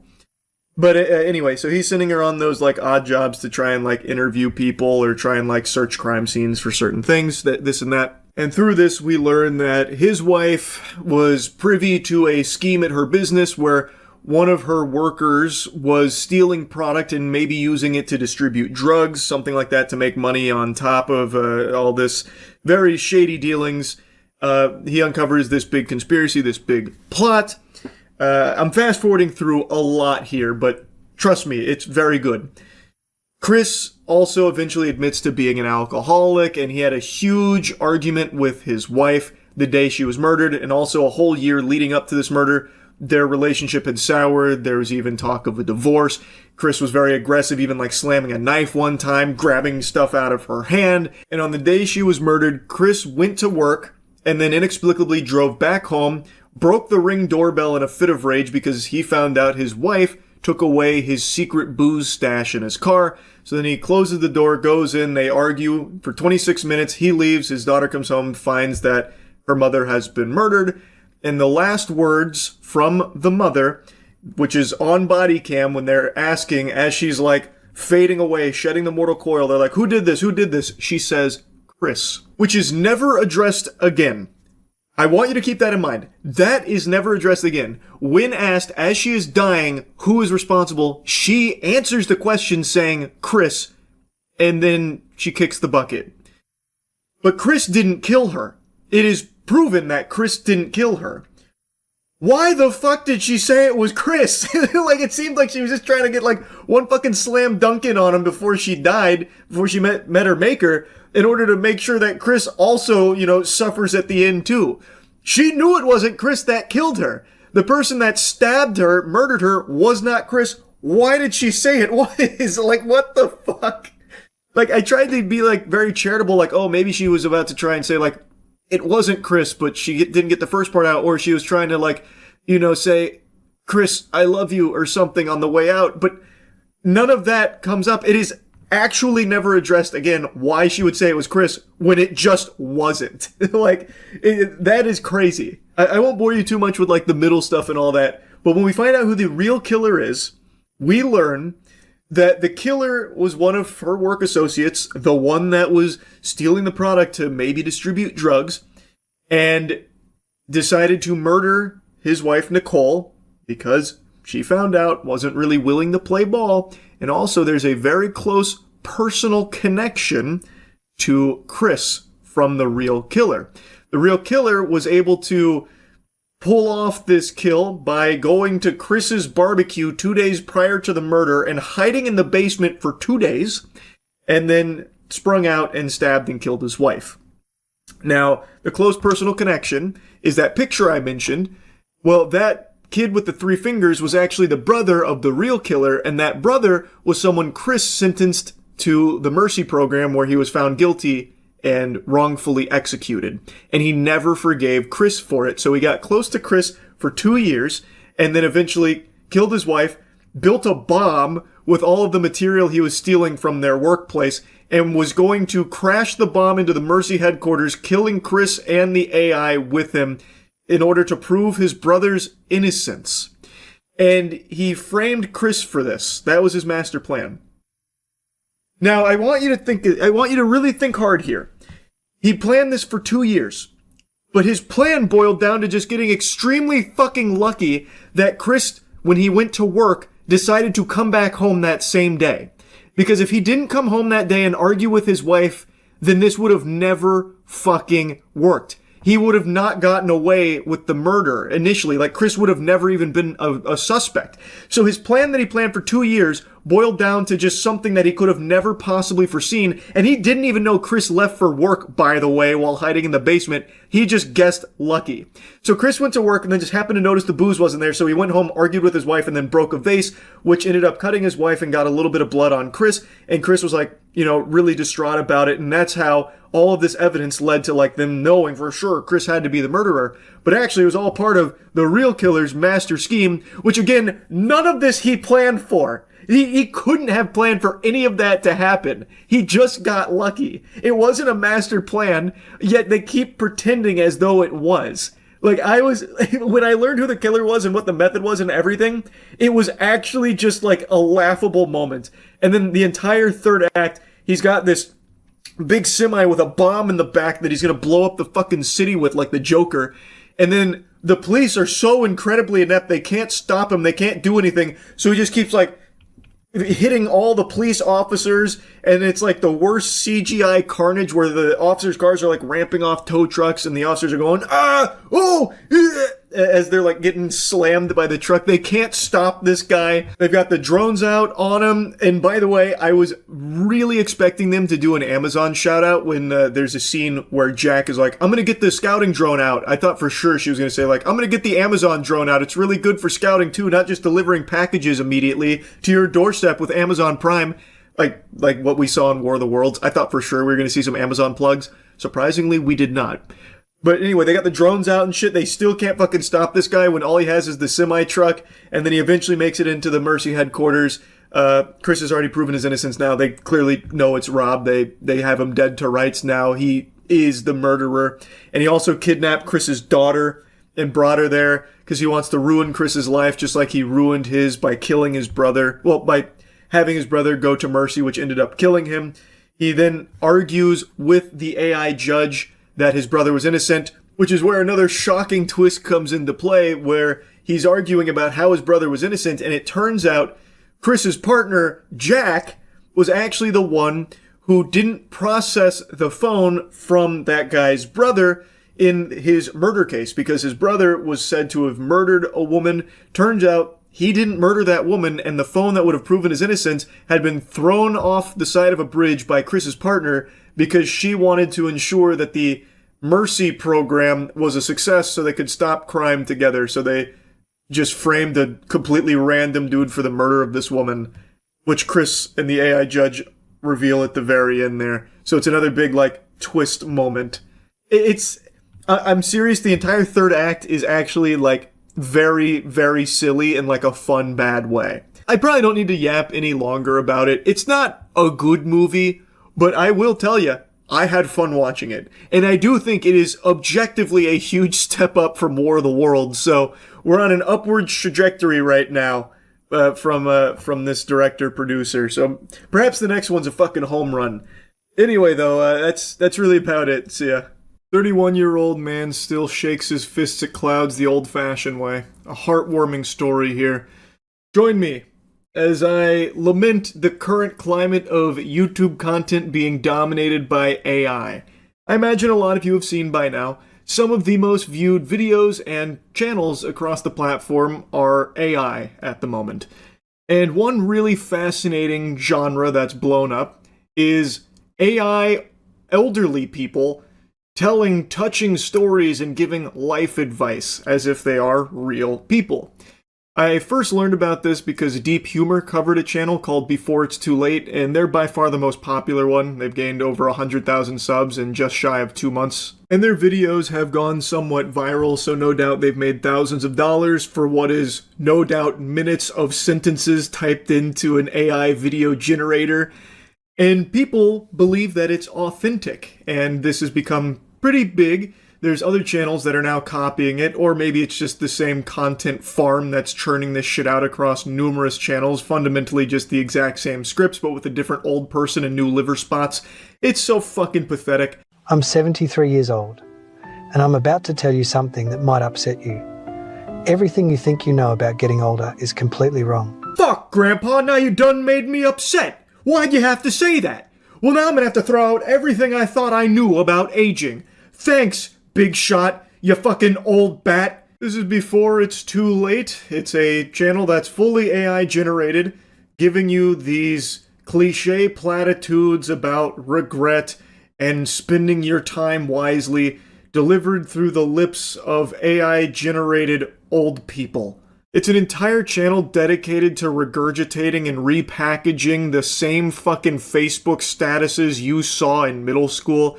If you can't handle me at my worst, you don't deserve me at my best type shit, and sad stories that tug on your heartstrings, playing a sad song on the world's smallest violin about the time that your crush asked to borrow a pen in kinesiology course, but you didn't have any. I'm 86 years old and I still think about this regret daily. Why, Christine, why? A moving tale. It's fucking embarrassing, man. And if you look in the comments, so many people think this is real. Patting these AI-generated geezers on the tuchus, saying, you know, we're really happy that you're sharing this experience and wisdom with us. I will grow as a person because of this. Thank you so much for your bravery. I would love to hear more of your war stories about the time you went to Staples and overpaid, but then learned the value of friendship or whatever. Now, on their About section, they claim that these are real experiences and life advice from user-submitted stories about regret and life lessons, and that they use AI-generated avatars that were created from photo references of the real individuals who shared them. I'm immediately throwing a flag on this play. That is horseradish. These are just ChatGPT spit out garbage, gobbledygook. Like, it's not real stories. These are the most cliche nothing burgers imaginable, with old people's faces slapped on them to deceive viewers. And while they do openly state that it's AI generated, you can see in the comment section that most people don't know that. And in their own descriptions, like on this video, it even just makes it seem like this is his channel. After years of living and learning the hard way, I'm sharing the life lessons I wish I knew when I was younger. In this video, I talk about time, relationship, regrets, success, and what truly matters in life. If you're in your 20s, 30s, 40s, and beyond, this wisdom could save you decades of mistakes. This feels like it is trying to deceive people, deliberately trying to make them believe that this is actually an old person on camera giving this advice and telling this story, sitting you down by the fireplace to regale a moment from his past here for your own benefit. And even the way they sign off their videos plays into that. Someday is today. It always has been. If this resonates, share this video, leave a comment, tell me what you're going to do differently. Subscribe, because I have more truths to share and not much time left. The clock is ticking. What are you going to do with your time? The name of the channel is Before It's Too Late. So their sign-offs are always playing into that idea that these old people are about to just fucking die. They're about to croak, and the last thing they want you to do before they, meet their maker is subscribe to the YouTube channel. So it doesn't feel like this is part of a real story that was shared with them by a viewer. What viewer puts that into the script? Oh yeah, I'm turbo old. Pretty much on the way out. Could be any second now. And man, the last thing I want to see is everyone hitting that subscribe button and blasting that bell on the Before It's Too Late YouTube channel. That way I can die going to Valhalla with a smile on my face. It's stupid, man. Like, they have the AI disclaimer there to cover their own ass, but obviously they don't try and make that front-facing. They want people to believe that these are actual, genuine old people sharing their real experiences, so that way it can be like emotionally moving and thought-provoking, but it's not. You see, I spent the first 50 years of my life believing the same lies you probably believe right now. I thought I had it all figured out. I had the career, the house, the respect of my peers. But at 52, something happened that shattered everything I thought I knew. Poor bastard got minted on the blockchain. They funged the non-fungible right from under his nose. Again, you have heard this trash a billion times before. So many of these like pseudo-intellectual, like self-help guru YouTube channels and shit have said the same thing over and over and over and over and over again. And this is an evolution of that where it's even lazier, even more low effort, but much, much faster to produce. And they can put like a emotional draw to it with like an old person's perspective here now. So now people are buying into it more and it's making them more money. It's fucking dumb. I hate this shit so much. And this is just one of very many AI genres that are blowing up on YouTube where people don't even realize they're consuming AI content right now. It's everywhere. I ask if something happened, and she says no. Then, after a long silence, she says something that's been rattling around in my head ever since. She says, "Grandpa, does it ever feel like nothing you do actually matters?" I'm George, and I'm 87 years old. I've lived through wars, recessions. Hi, George. Thanks for sharing this story. This is stunning. Man, gives you a lot to chew on. Do you ever feel like nothing you do matters? Huh. Never really stopped to consider such a thing. But when you really sit down, consume some AI videos, and start to really just marinate, it becomes very clear that yes, what you do matters. You are a very important view statistic on the Before It's Too Late YouTube channel, and George doesn't have much time left, so what are you waiting for? Subscribe! You know, what's one small thing you're going to pay more attention to? And subscribe if you want more of these conversations. I've got a bit more to say before I'm done, and I'd like to say it to people who actually want to listen. Unfortunately, the day after this was filmed, George's corpse was located in a public park. Authorities believe he suffered a fart overdose and tragically passed away, all of which could have been avoided if you had just listened to his stories on the Before It's Too Late YouTube channel. And now it's too late. George is gone. Anyway, you get the point. This sucks. Tons of channels like this, AI channels, are legitimately dominating the platform right now, and a lot of people don't even realize that what they are watching is AI anymore. It's sad, and it's just going to get worse, especially considering the YouTube CEO seems extremely excited about AI's presence on the platform.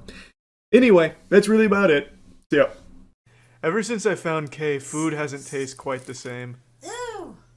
I'm always thinking, yeah, this food's good, but what if Kay made it? Meanwhile, Kay's over here making a fucking pipe bomb in her bowl here. It's looking like the beginnings of a pizza to some extent. Maybe not in shape, but in spirit. When did she put the mincemeat on it? Right. You've got this, Kay. A delicate hand, like a surgeon. There it is. Expertly done. Nearly covered the whole thing. So again, I've never had a calzone. How are we looking, calzone experts? Does this look about right so far? Something in my heart tells me it's probably not supposed to look like this, but again, I'm inexperienced. You know, that doesn't look horrible. A bit misshapen. Looks like a giant's foreskin after it's been cut off, but it's just bread and sauce, so... Mincemeat. Yeah. The classics, Kay. Fuck yeah. Man, there's more action with that butter moving across the pan than there was in the entirety of Death Stranding. Just watching that shit race around as it melts is more fun. Get that mincemeat all wet. As you can see, it's still pink in the middle. A little bit, Kay. It's almost done, though. Get it up on me, little... God, it's gonna form like a Pangea. It's all gonna come together in the middle as one giant continent. What the fuck happened in the middle? Was there a fight? A war? How is that a Big Mac? It's bread with butter and a giant slab of unseasoned meat. It's just a mincemeat sandwich with no flavor. Oh, and this time she downgrades from hamburger buns to toast, so we might as well check it out. That meat looks like kibble. Is it? Well, I assure you, it'll taste far worse than kibble by the time Kay's done with it. It's weird with Kay. She treats mincemeat as if it can't exist without being dunked in egg. Very rarely do you have one without the other. That's too much. Yeah, it does look a little like kitty litter, I guess. Right, I'm going to try and turn them over. Wow. That just looks like a festering infection now. Oh. It's not too late, Kay. It's still mostly together. Over now, but Oh, God. It's looking like a dream, Kay. Right, because... Oh, God. Kay, it's burning. Save it. What, did she buy this from McDonald's? Damn, that looks just like a Big Mac. She cheated. Off camera, she went and got one from the store. Don't make your son eat this one, Kay. I'm going to put the bread on. Have mercy. We're in luck. Oh, God. I've put 2 more burgers in. Is that a burger or a set of hash browns? I would never eat something like this. I'm way too concerned about, like, health violations. Oh, it's fell off. It's like biological terrorism. We are 4 for 4 on mincemeat recipes right now. I honestly don't know. With her cuts, I don't know why she doesn't just drop the whole fucking onion in. It's about the same size. Ow! Your fingers are far too precious. You need to be wearing mitts at all times. You're like Doctor Strange with those hands. If you lose them, the world is a worse place. Okay, protect those hands at all cost. You know, I've had a few lasagnas in my day, but this would certainly be a first if I was served this somewhere when I ordered lasagna. Where are the noodles? What, you don't see them? They're onion noodles. She's so much better than Chef Boyardee, man. I wish they'd start packaging her meals. I don't know about you guys, but this is looking nice to me. I'm going to break some eggs. I do love eating birdseed right out of the cage. Can we moisturize that a bit, Kay? It seems a bit dry. Eating those rocks would be like burying your head in the beach. She made burnt, toasted garlic rice granola, basically, yeah. This should be on the dessert menu of every restaurant. It looks more like mashed potatoes than rice, but damn it, it's improvement. What kind of rice does she buy? Does she just go to the pet store and just grab what looks like rice? Because that's the same rice she made last time that looked like kitty litter.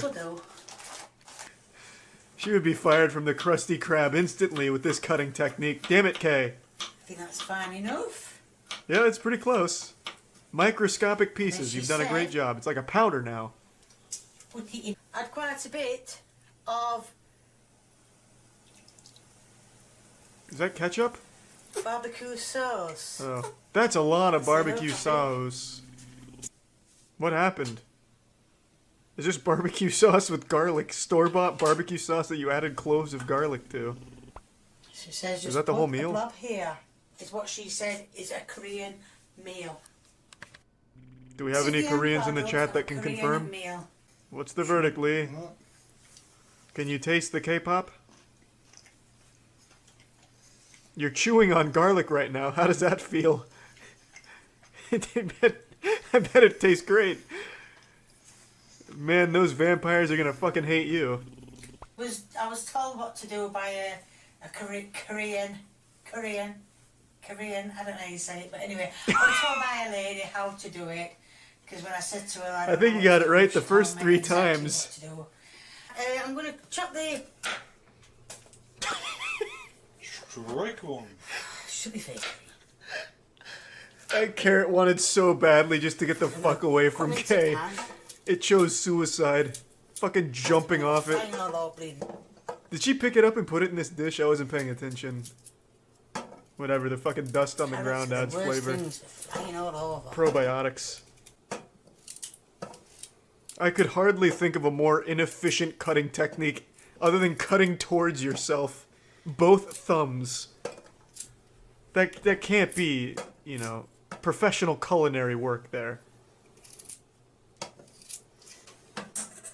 Honestly, I'm surprised she's not treating that knife like a fucking wiggle saw, or whatever they call it. They're like the 2-armed one that you go like this on. I don't know what I'm no professional timber sportsman, but whatever that saw is called. I think that might. Just use it like that. Make it like a traffic cone of lettuce. Oops. Okay, there's like 50 yards worth of real estate there, and you still somehow managed to miss the plate. Before you ask, I have washed the rice. Come on, Kay, at least make it I presentable. know I keep saying I have, and rice. Oh my god. That poor broccoli has been tortured. God, it looks like James Bond Casino Royale when he was getting his nuts fucking slapped on by Mads Mikkelsen. Oh. That is a Korean meal. Ah. And if you don't believe me, ask Google. Who? Give me a big old... Again, I can't speak for Koreans here, but something in my bones is telling me that a Korean meal doesn't consist of unseasoned chicken slapped with 1 piece of broccoli, 4 carrots, and a little bit of rice. That's a North Korean ration meal. That's like 2 Coke cans worth of sugar out of nowhere. Just remembered. Is that a toilet bowl? 7.5. What is that, a latrine? Charlie went up. A Johnless. When it's all said and done, this is the most appetizing thing she's ever made, appearance-wise. Well, that didn't last long. I'm going to take it out of it. How do you even let something get that burnt? Does she just start cooking it and then go to sleep? We're getting there. That's a lonely egg, Kay. It needs a friend. Oh my god. That's about... Oh, it's the toilet bowl again. Don't use it, Kay. That's ruined many a recipe. Right, so that's the flour in the bowl. From the top turnbuckle. Put the sugar, put in the jam on. There it is. That was easy. And now I'm going to put the jam on it. And today I'm going to be doing jammy Dodgers. Right, now first of all I'm going to put 175 grams of sugar, which What the fuck happened? Did someone get executed in her kitchen? Oh, watch out for the fly. He's here to steal our jammy Dodgers. We need teleportation. That'd be cool too. That one I don't think's ever happening. Teleportation wouldn't even be you, it's a copy of you, so you'd still technically die. You don't know that. It could be jumper rules, where it opens into it, you know what I mean? I'm talking jumper rules. You clearly haven't seen the 30 clearest teleportations caught on camera. We already have the technology. Actually, I haven't. How clear were these teleporting incidents?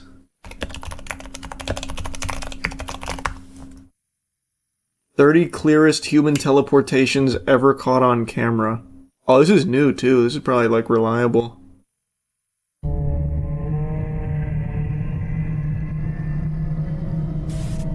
He didn't even teleport. Well, he didn't go anywhere. How's that a teleportation?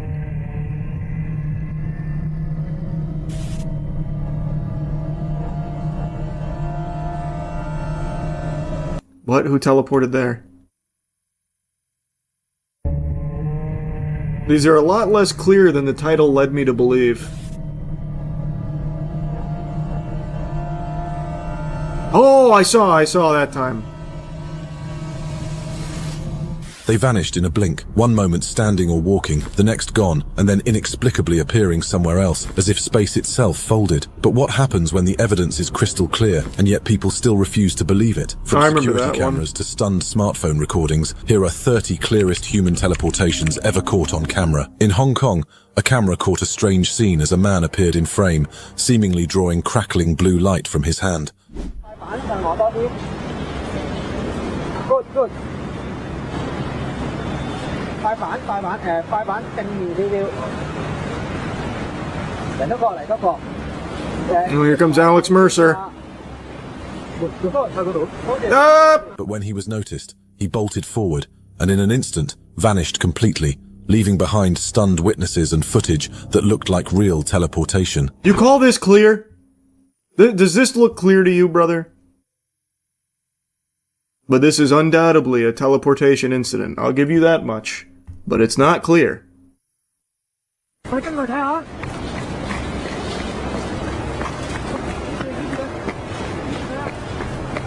almost saw something there. That was a close call.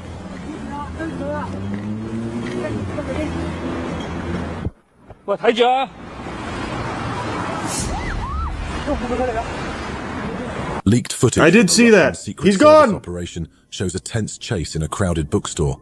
But what happened next was truly shocking.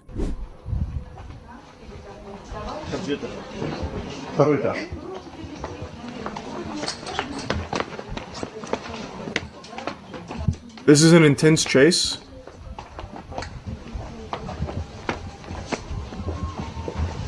Where is he? Just as agents closed in, the target suddenly teleported right out of sight, disappearing into thin air and leaving everyone stunned. What the fuck?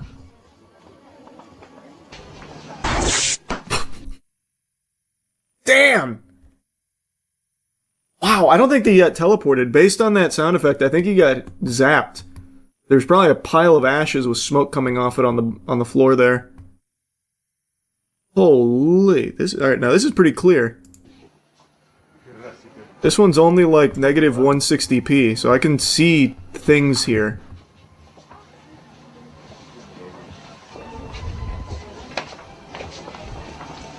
A man suddenly appeared on the street out of nowhere, then calmly continued his walk as if it were the most ordinary thing. But how does someone just materialize in plain sight without warning?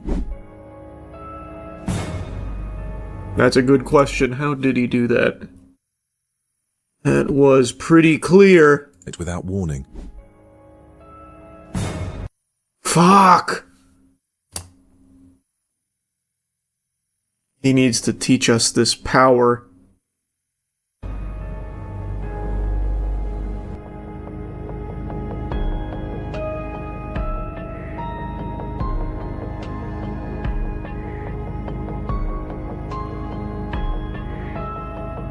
Without warning, too. Good point. Nobody on the sidewalk knew that this was happening. He didn't warn a single soul. During a live interview near an airport baggage carousel, everything seemed normal until something in the background caught viewers off guard. Men måske ikke at få trænet 2 gange inden vi skal spille den næste kamp, det kan godt irritere mig lidt, at vi måske må nøjes med en enkelt. Nu ser vi på dem i løbet af aften, skal de ikke træne, og så ser vi, hvor meget de kan i morgen. A woman standing behind the interviewee suddenly disappears the moment someone walks past her. This one's not even really trying. A trick of light, or something much stranger. Og eventuelt så vil vi lægge en træning ind lørdag formiddag. She just didn't disappear, she's just walking with her. I don't mean to debunk clear evidence here, but that one she's just walking with her. You just can't see her anymore because of the angle. You can even see her start to walk. Nej, hvad sker der? Hvordan kan de lave det? Jeg ved det ikke. Lad os se det igen. Det er fuldstændig. Det skal vi se igen. Hun står der. Hun står der. Venter på kufferten. Sker nu der. Hvad? Dashcam footage captures a moment that feels completely surreal, leaving viewers unsure if their eyes are playing tricks on them.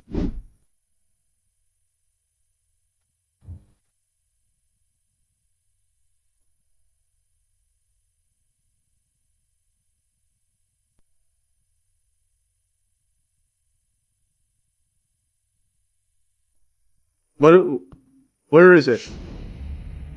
A person suddenly appears on the road, colliding slightly with an oncoming car, shocking both the driver and anyone watching the footage. I can't fucking see anything because not only is the footage terrible quality, but there's raindrops on it. But I see. He's not very good at teleporting. He came in stumbling and hit a car.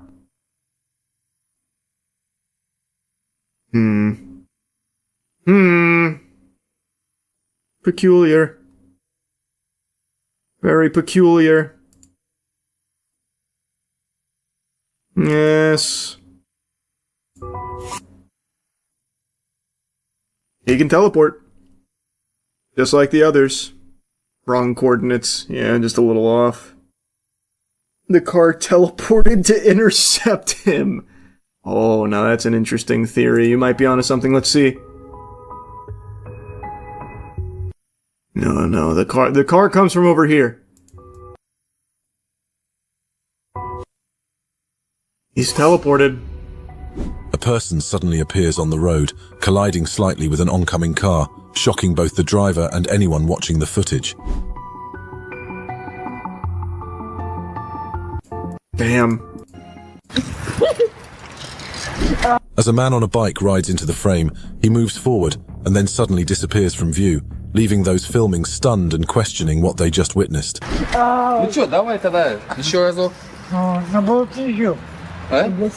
traveled back in time. Came to the wrong year, he had to go back.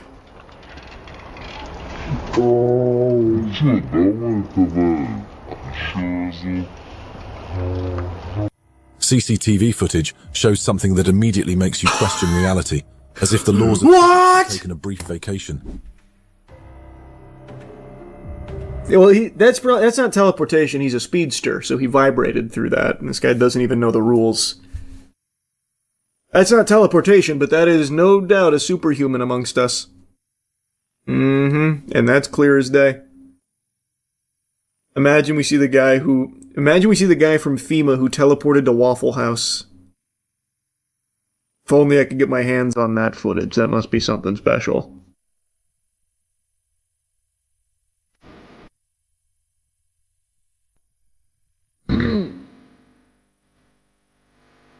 That's crazy. That's crazy. Oh, he comes back too! A person in a black hoodie Wow. casually walks straight through a closed door, leaving anyone watching utterly baffled by the impossible sight. You're not supposed to normally be able to do that! He's no clipping.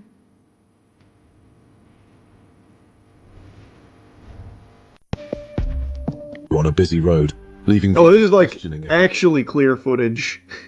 For the first time. This one might even be 720p. This is pretty good. Seeing is real.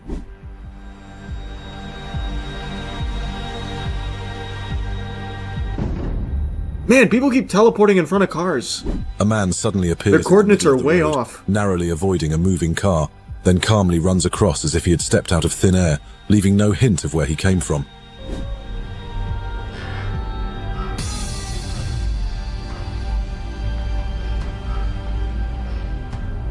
Something completely That's unexplainable crazy. That was unfolds in a crazy. busy airport, leaving viewers staring in disbelief at what seems impossible. Oh!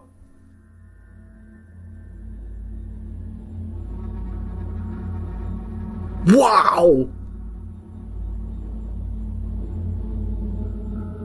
Right now he's on the horn with his boss. Wait, even this guy teleported! Everyone's teleporting! Travelers move along as usual, but in an instant, some vanish into thin air, leaving empty spaces where they had just been, baffling anyone witnessing the scene. Oh my god!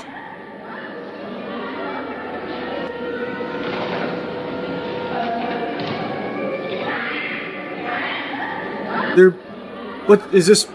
Is this Rapture? What's going on? What? Ah! What the fuck? Was this man experimenting with something we weren't supposed to see, or just caught in something unexplainable? He's looking for something.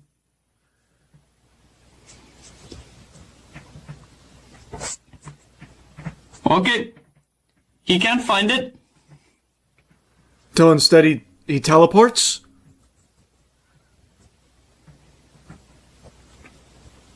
Oh, he's gonna jump into that hole. A man is seen pacing suspiciously around the side of a building before a sudden bright light appears. After a moment of moving within the glow, he abruptly vanishes without a trace, leaving only questions behind. Now look closely right here. Look. Look. Is this an SOS signal he's sending? Look closely right here. Watch what happened. Here it is. Watch. Look. The routine street... Can't argue with that one. That gives me a lot to think about. Man, that guy fucking pieced out like that meme where they have that guy go like this and then he fades out. Wow. To think that it's real. I mean, you can't argue with that. He was sent to the back rooms, maybe. This is scary stuff, man. This is scary stuff. And to think there's 30 of these. There's 30 of these. Oh, wow. This one's a whole out. Oh! Whoa! Ah! Oh, I've already seen that one. He's reusing it. That's crazy, man.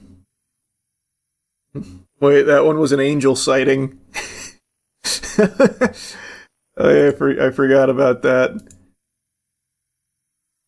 Oh, this channel is just all this, huh?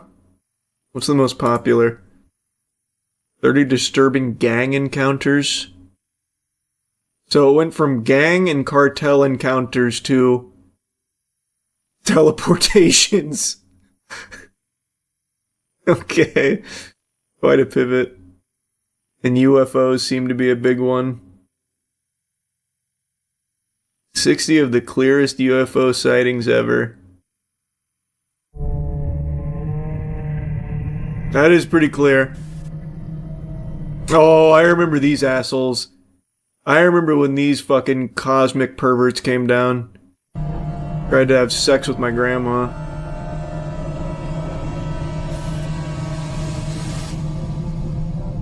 Strange lights, silent shapes, mysterious movements. People across the globe have reported sightings for decades, but what happens when the evidence is too clear to ignore? From quiet rural skies to crowded cityscapes, these moments have left witnesses stunned and questions unanswered. Here are the 60 clearest UFO sightings ever recorded in human history. Mm-hmm. 2 men were driving when they suddenly stopped and got out to film something unusual in the sky. Para aí, Rafa. Para aí, velho. Não dá pra ver. Peraí. As they zoomed in, the object's strange shape became clearer, leaving them stunned. Or a drone. Just something they couldn't explain. Tá vendo alguma coisa? Lá do teu lado, lá, pô. Scram! Shoo! Get out of here! This ain't your world! Nem 4 horas ainda, velho. They're hiding in our clouds. Fucking cloud people. Olha isso, velho. Olha isso.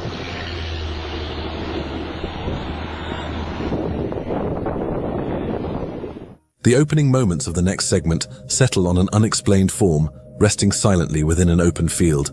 Its contours are stark against the landscape, motionless and seemingly grounded. Wow! What do they want?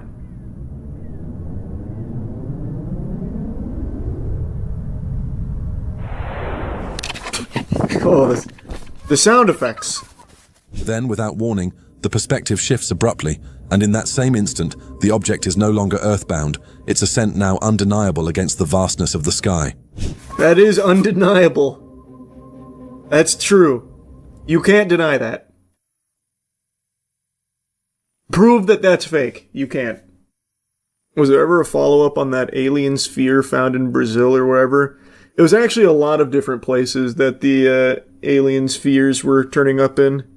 And it turns out it was confirmed to be actual intergalactic travelers. Horrifying stuff. They had like fucking 9 tits and everything. To my knowledge, they're still being studied at the moment. 9? That's not even symmetrical. I know, and that was the scariest part. These kind of videos are way less fun now that AI is a thing. That's true, they're a lot less cool now with AI, but luckily, there's still people doing it the old-fashioned way.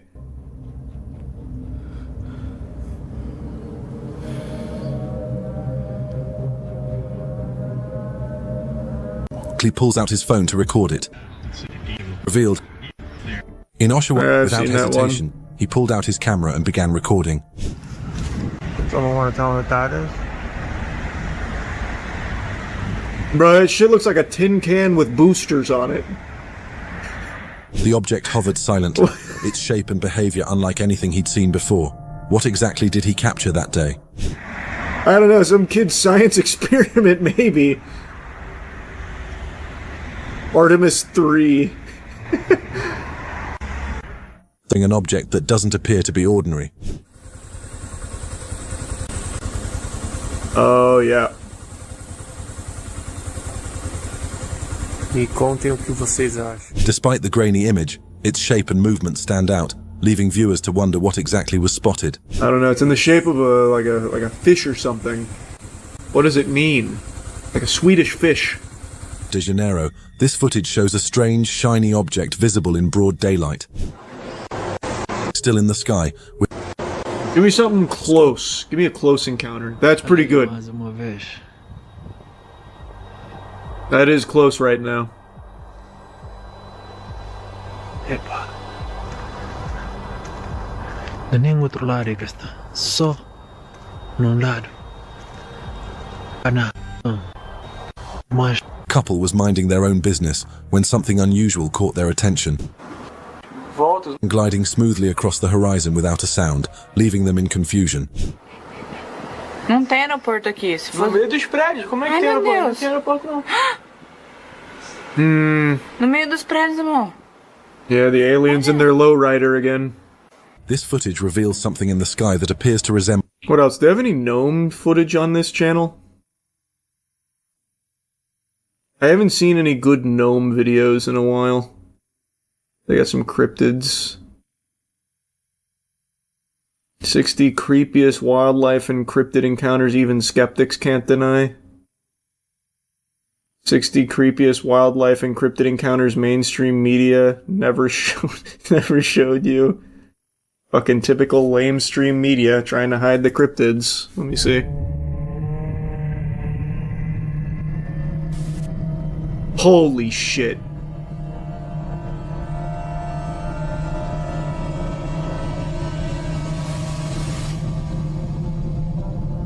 Wildlife is supposed to be beautiful, predictable, and safe to observe from a distance. But what happens if nature has other plans? From mysterious shapes lurking in the shadows to creatures caught on camera that defy... Oh my god, we have a Slender Man sighting. He was dormant for so long, but he's back. Oh no. No! I thought we were rid of this menace. The 5G radiation has summoned him once again from his slumber. No! Logic. Here are the 60 creepiest wildlife and cryptid encounters mainstream media never showed you. What would you do if, while walking home at night, your flashlight suddenly revealed something lurking in the shadows? I'd fucking poop, bro. That's what I would do. Its shape thin and almost stick-like. A strange, pale figure stood frozen in the darkness. Its shape thin and almost stick-like. What's he doing there?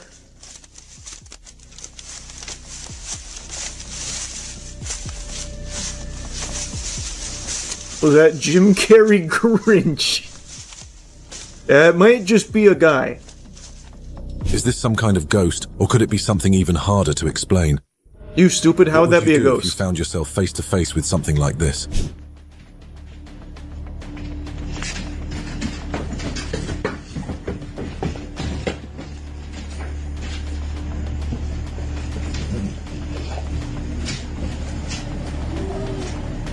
In a dim, closed-off room near Moorhead, Kentucky, a camera captured a pale, stick-like figure moving in the shadows. Its shape was thin and unnatural, almost as if it didn't belong in this world.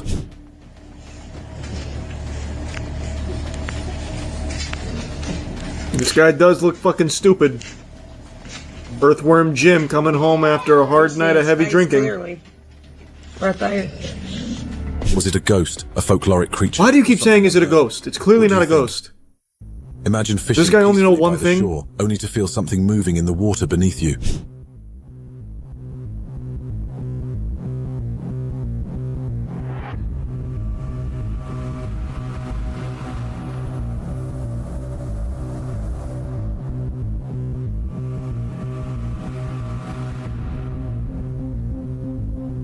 This quality's so bad I can't even really tell what's happening. I'm gonna go next.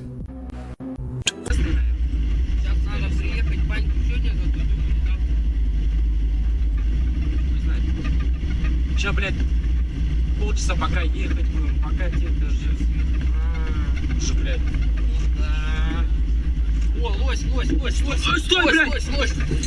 It moved too fast to catch a clear look, but it wasn't human. Why do you think that? That very well could have been a human. That looked like just a guy. Was this a Yeti, or something no one has ever named? A Yeti? That'd be the shortest Yeti of all time. Something no one has ever. That just looks like a little human man. He's probably trying to get home. It's very chilly out. It's fucking snowy. Named. A group of friends exploring Marble Mountain thought they were alone until they spotted a strange figure moving on the hill above them. Is that Where?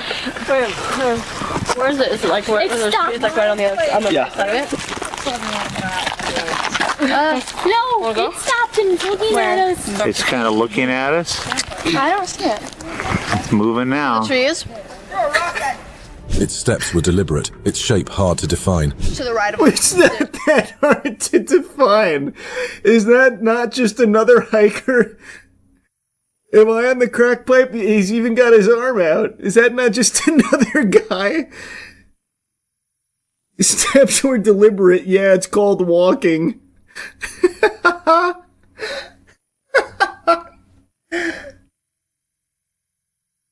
He's huge. Is he that huge? They're just really zoomed in. He doesn't seem that big. It's on like the side of the walk there. It doesn't really look huge or anything. It's not like the giant sightings back on TikTok. It just looks like God. He's actually striking quite a peculiar pose. This could be an amazing digital circus character come to life. I'm starting to come around. I see it now. That is a cryptid. Bro got alerted like an NPC. Yeah. They aggroed him. Human shape walking through the night. What is this?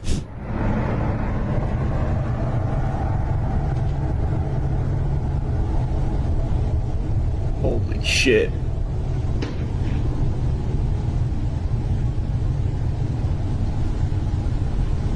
Yep, that's a ghost.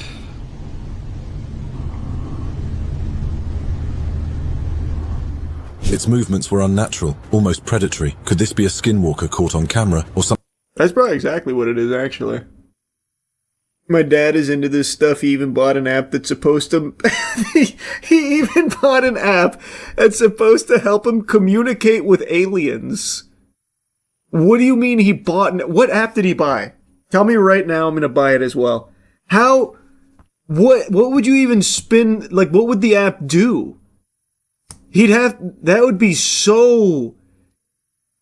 Like, the stars would really have to align to get some bang for your buck with that app purchase. He'd have to encounter aliens, A, and then B, he'd have to hope that the app is able to translate to that language of the aliens, for which there's probably countless. Like, this could be set to only communicate with, like, I don't know, Viltrumites, or, well, Viltrumites speak English in the show. What's a fucking alien that doesn't speak English? Krogans, or something, maybe. So we'd have to encounter them. What's the app? Tell me right now what the app is. Ask your dad. CE5 Contact. Oh my god. For $10 from Dr. Stephen Greer. $10. This app provides instructions and tools to assist you in making peaceful contact with extraterrestrial civilizations, as well as locating others in your area who are interested in making contact. ET Contact is undertaken using the CE5 protocol. It stands for Close Encounters of the Fifth Kind.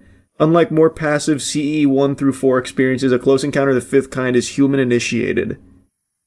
Contact work can be done with just a chair and a quiet night. However, use of this app and the recommended and or optional items listed below have the potential to make your field experiences easier, such as detecting anomalous activity, initiating communications, or documenting celestial events. To further your understanding of consciousness and contact, ET and UFO matters, as well as the history and science that relate to these topics, the following reading materials are highly recommended. How does this help me do this? How does this help me contact and talk with them? I'm gonna match with a hot alien in the Andromeda. When I was in my alien phase, I used an alien app similar to that called Alien Talk. Was yours $10? I can't believe the price. Who is Dr. Stephen Greer? That name sounds so familiar. Oh, that's why, because I just looked up Stephen Greer the other day. Someone on chat was asking me my perspective on Dr. Stephen Greer. That's why I was just looking at him. So now he has an alien contact app. I'm going to tell you that makes him even less credible in my eyes. Assuming this is his official app. The most recent reviews are from fucking 4 years ago. Well, actually, here's a 2-year review. A year from 2 years ago. A review from 2 years ago. It says, 1 star. Please read, do not purchase. This is a scam. You pay for the app just to get a bunch of stuff you hear in the documentary that's available on Unify. The app does not work either. It'll state that a verification email has been sent to the email. It never gets sent. Huh. The email is necessary to log into the account and use to meet up on the portion of the app to try and form a group. Every purchase just buys the guy a beer. That's what it sounds like. Oh, they actually just updated it 2 weeks ago. Additional fixes to optimize map loading. Huh. Well, I'm not gonna piss away $10 on this. If it was like $2, I'd do it, but 10 is a crazy ask for this dog shit.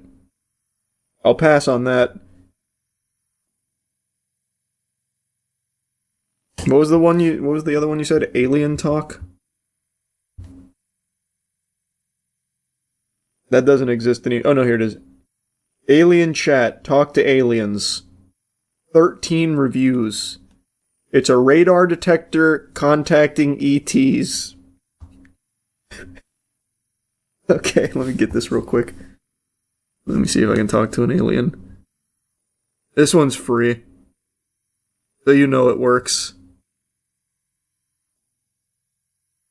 Chat with alien beings, talk to aliens in real time, powered by groundbreaking AI technology. So they're not even real aliens. They're not even fucking matching me with aliens. Oh my god, it's a fucking scam. I can't even start without paying for a $13 a month trial, or a $13 a month subscription.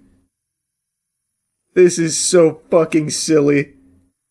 Oh my god. Oh my god. I'll never get to chat with aliens. Fuck. Here's a review. It's 1 star. The aliens just say a few words and then that's it. They're all pre-established words. It's not like an AI chat where it'll come up with new things and it doesn't always answer the questions. The only cool thing this app does is allow you to turn on the flashlight by asking the alien to do it. Oh my god, it's so pathetic. Definitely don't pay for the subscription because I was using the 3-day free trial and that was like all the chat did. It would be an awesome concept if they used AI to make the response. Why would that be an awesome concept? You're just talking to AI again for a $13 subscription pretending to be an alien. But because they're just pre-recorded responses and only a handful of them, they're really boring. Ghost detection apps must have done the same thing too. Yeah, those we've used on our ghost hunts. So I already know those are fucking awful. This one guy posted a review on this a year ago. It's a 5 stars. He said, creepy but amazing. I talked to a gray alien and saw what its planet looked like. Please institutionalize yourself ASAP. Good lord. Here's another 5 star. This app is so cool. I'm into aliens and weird stuff, so it was crazy to talk to an alien. People paid $13 for this, by the way. If you went through and tallied all of my predictions I've ever made across my time on the internet, you would probably find a worse record than the 2008 Detroit Lions. My correct predictions versus my incorrect predictions, it's not even a competition, it's an embarrassment.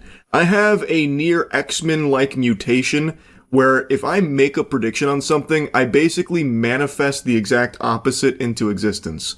But when it comes to Twitch and my hypotheses regarding their rule enforcement and how they're going to handle shit, so far, haven't really missed on that.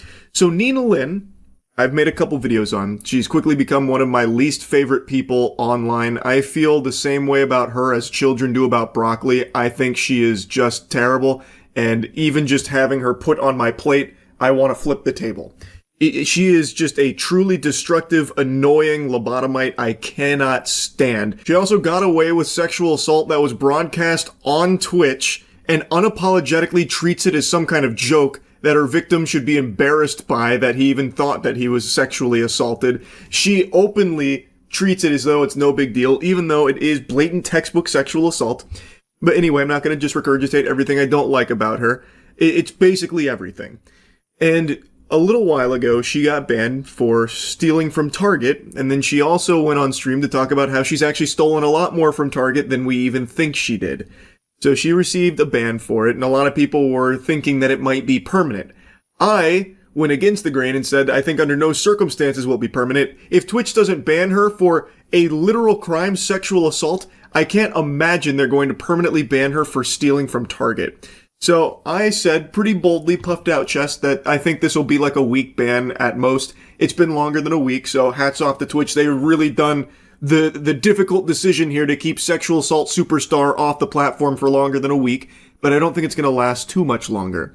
And last night, a lot of people sent me a tweet claiming that Nina Lynn had been permabanned, which got me pretty excited. I was pumping my fist saying, yeah, whoopee, alright, cool, that's great news. I'd love to be wrong about my Twitch prediction.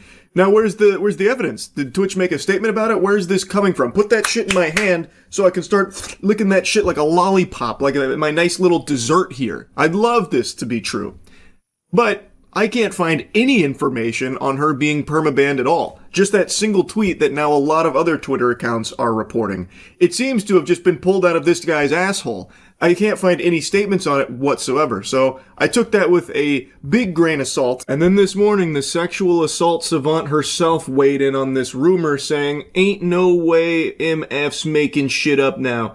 Y'all are obsessed. Don't worry, I'll be back. Should I do a trailer just 'cause of this? Even just reading words from her is annoying because she has to intertwine her fake bravado into everything. Oh, it's just so fucking cringe. And what does that even mean? Should I do a trailer now just 'cause of this? Like, that's her response to it?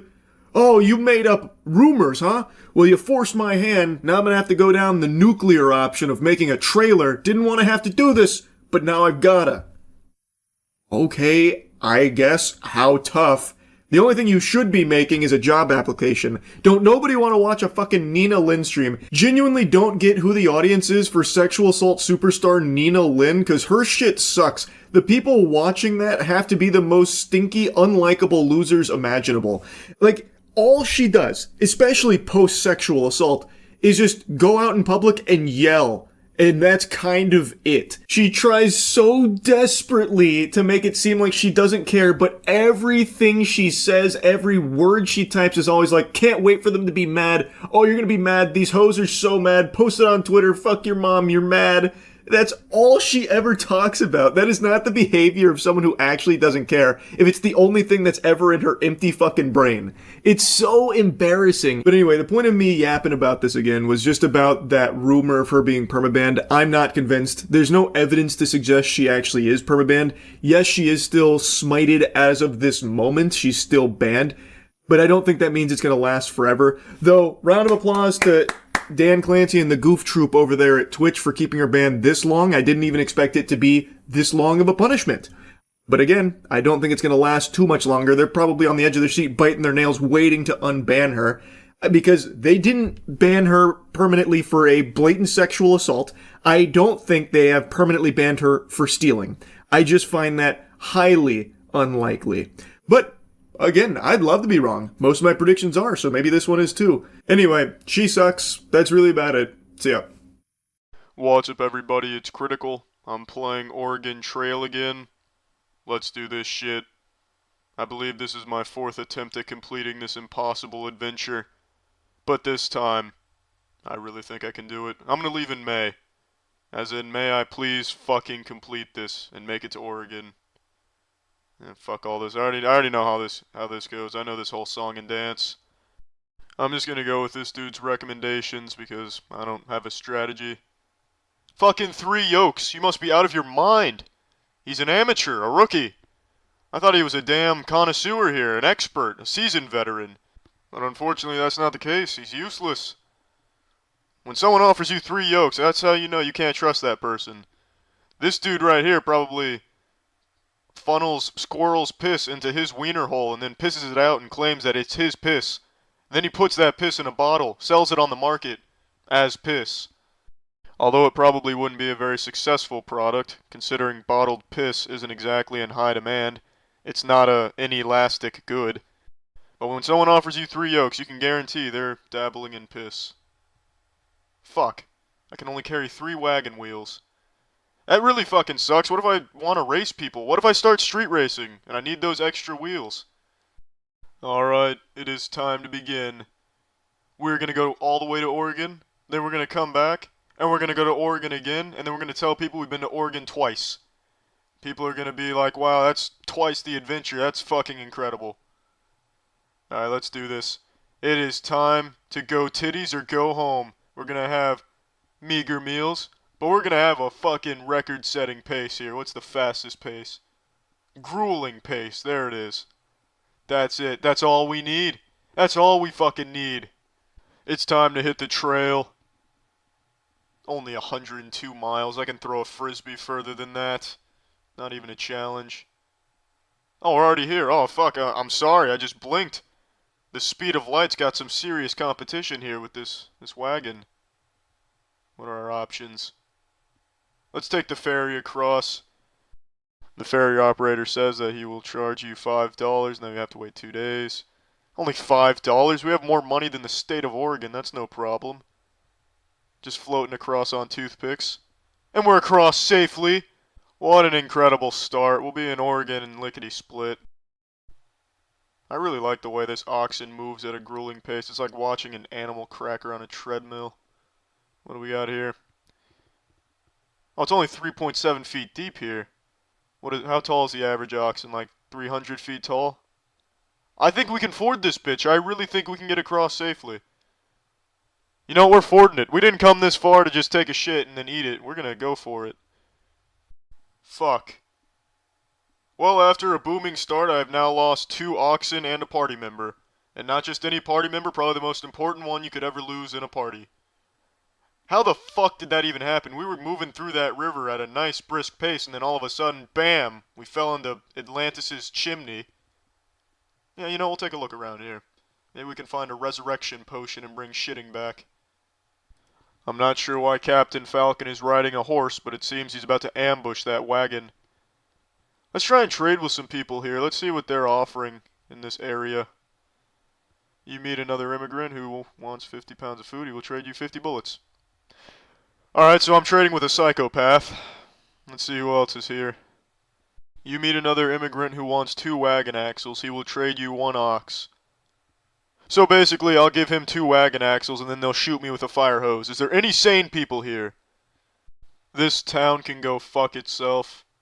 Let's see what supplies I can purchase here. I'll buy 2 oxen to replace the 2 I lost while scuba diving. And that should be all I need. Yeah, you know, that's good. Let's go back to the trail here. Let's continue. Here we go. Do you really think we have time to stop, look around, take a shit, get down? No, we gotta get to Oregon. That's what we have to do. Well, we're already here. That took like 3 steps from this oxen. Ooh, here we go. Change of scenery. Now inside of a Salvador Dali landscape. Well, I've just looked at a bull's anus, and I saw its shit. There is no way anyone in that wagon has a fever. 102 miles, not bad. Another person? How the fuck? Oh, shit, I'm almost out of food. Damn, I didn't even notice. I gotta pay attention to the food pounds. You know, I really need to start reading these directions. I know there's a way to move. You son of a bitch. It just ran up and got a big old whiff of my ass cheeks. How the fuck do I move? What is the maybe enter. Oh, there it is. There we go. Still don't know how to turn around, but we'll do some rail shooting here. Alright. Oh, turned around. Got it. Watch out, Circles. He's turning 360 degrees. Fuck hunting. Fuck hunting. I can't fucking hunt. You know, let's just rest. Maybe if we rest long enough, the party will vomit and that can replenish our food supply until we get to another town. That plan has backfired. We are now a man down. Unfortunately, it is my most polite member, because they are perpetually saying thank you to me, showing their appreciation for anything that I'm doing during this journey. Fuck you, asshole. Yes, we need to look around. I need food. Please direct me and my party to the nearest restaurant. Are you fucking shitting yourself? There is no supplies to buy. We're gonna have to trade. That is a tough pill to swallow. Well, I don't have many options here. I am fucking incompetent when it comes to hunting. And there's no supplies here, so we're gonna have to rely on other human beings for our food. Fuck every single one of you. I'd rather my party starve to death than try and trade one more time in this fucking inconsiderate town. You selfish douchebags. You know, we're going to Fort Bridger. Hopefully we can bridge the gap between starvation and a full tummy. I have to hunt. Either I go hunting and at least try and bring home the big bucks here, or my party starves to death. Alright, here we go. Show yourselves, animals. There you are. Alright, alright. You think you can hide behind the trees? Son of a bitch. That damn deer just rocketed off of a rock. Damn it! These bastards are elusive. These fucking trees are on their side, too. They're setting fucking... These are perfect picks! These are screening champions! Oh, of course, no food. Well, it's a little difficult when you've got the NBA's best defense playing for the animals. This looks like a nice area. Nice and open. Oh, here we go. Perfect. Just walk into the bullet. Please face the animal. Damn it, what the fuck are you doing? Am I controlling an oscillating dildo? Let's just stand still. Maximum accuracy now. Perfect. Only now the animals are dodging me. Well, isn't this some fucking nonsense? Alright. Third time's the charm. This actually looks like a pretty good environment. We'll set up shop here. Why the fuck is this deer so fast? The deer just broke into my shop, stole all my shit, and left. This bear will not escape. There we go. Finally. We'll have some food. I'm just not even I'm not gonna bother even trying to shoot the deer. I'll take the slower animals. Oh, 100 pounds. I'll take a look around Soda Springs here, see what it has to offer. That is one happy ox. Let's try and trade here, get some supplies. Well, I should have guessed that. Apparently, my wagon is nothing but extraterrestrials here because no one wants to trade with us. Will they talk to us at least? Communicate with us? Oh, Celinda Hines wants to talk to me. My, the Soda Springs are so pretty. So she wants to tell me the Soda Springs are so fucking pretty, but she doesn't want to trade with me. That's really fucking nice, Celinda. Fuck Soda Springs. Maybe Fort Hall's a little more welcoming. Just hang on, we'll get water in a second. What the fuck just happened? Did Fort Hall shoot us with a cannon? First nobody wants to trade with us and now they're dropping airstrikes on us? We just wanted to go to town and get some supplies. We're not your enemy. Yes, I'd like to look around, but why did you attack us? Well, actually, I guess that explains it. It's a town run by deer. They're very protective of their land. I was just going to buy some food, but now I also need to buy some supplies that I lost during the Battle of Little Big Bullshit just outside of here. Rough trail. Well, how the fuck is the trail rough? It looks pretty smooth from here. Impassable trail. Well, I mean, there's a simple solution to that. You move forward. There's nothing blocking you. There's no obstacles. How the fuck is all this happening? Are we looking at two different trails here? Because from my point of view, we're just walking on a giant wood plank. The water's fine. How did he break an arm? He's not doing anything. The oxen's doing all the work. Did he just, like, take his arm and slam it on his knee? Snap it in half? Actually, you know what? I do want to look around here. Is he telling us to jump off that cliff? You must cross the river in order to continue. The river at this point is currently 1,000 feet across and 6 feet deep. Well, my calculations with the ox height was drastically incorrect last time, so I'm not going to try fording it. That seems like a fair deal. I'll do the trade. We don't need the clothes anyway. Alright, here we go. It's crunch time.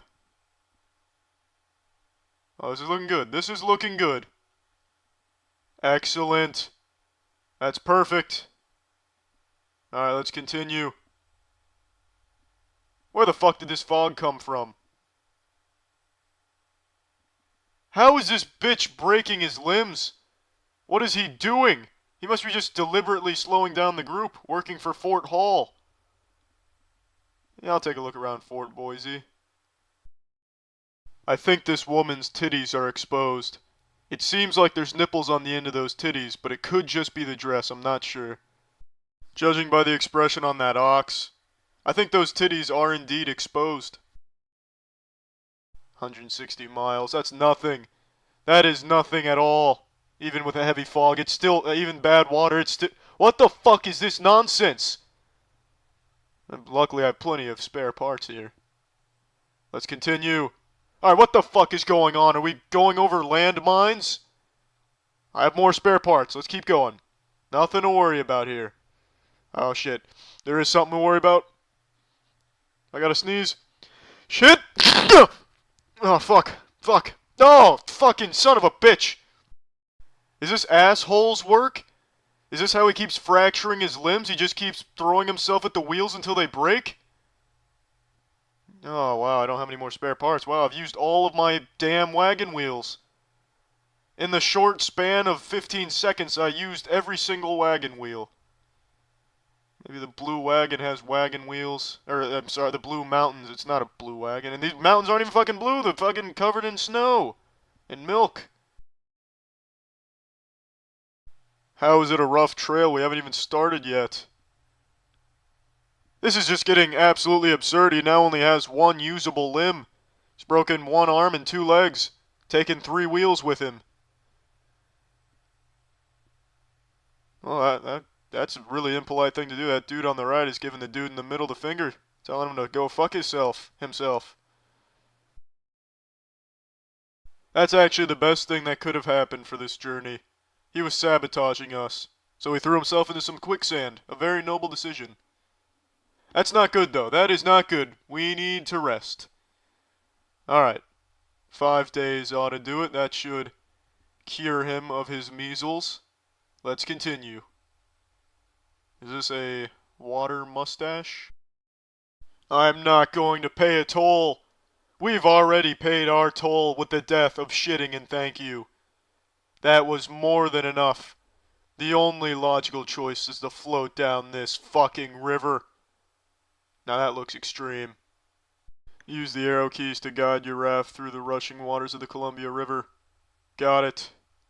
After passing the 3rd direction sign, land your raft at the trail to the Willamette Valley. Understood. Alright. This actually seems pretty easy. I'll go right in between these rocks, that's no problem. Well, this is definitely a lot different than I expected. I was imagining some really high intensity, high speeds, dodging boulders, raging waters. But instead I'm just dodging cotton candy in a very large bathtub. Well, if it's fucking, as long as I don't fucking sink somewhere here, then that'll be alright. What the fuck? The raft has missed the landing? How the fuck did I lose all of that just from missing the landing? Did I run into a concrete dam?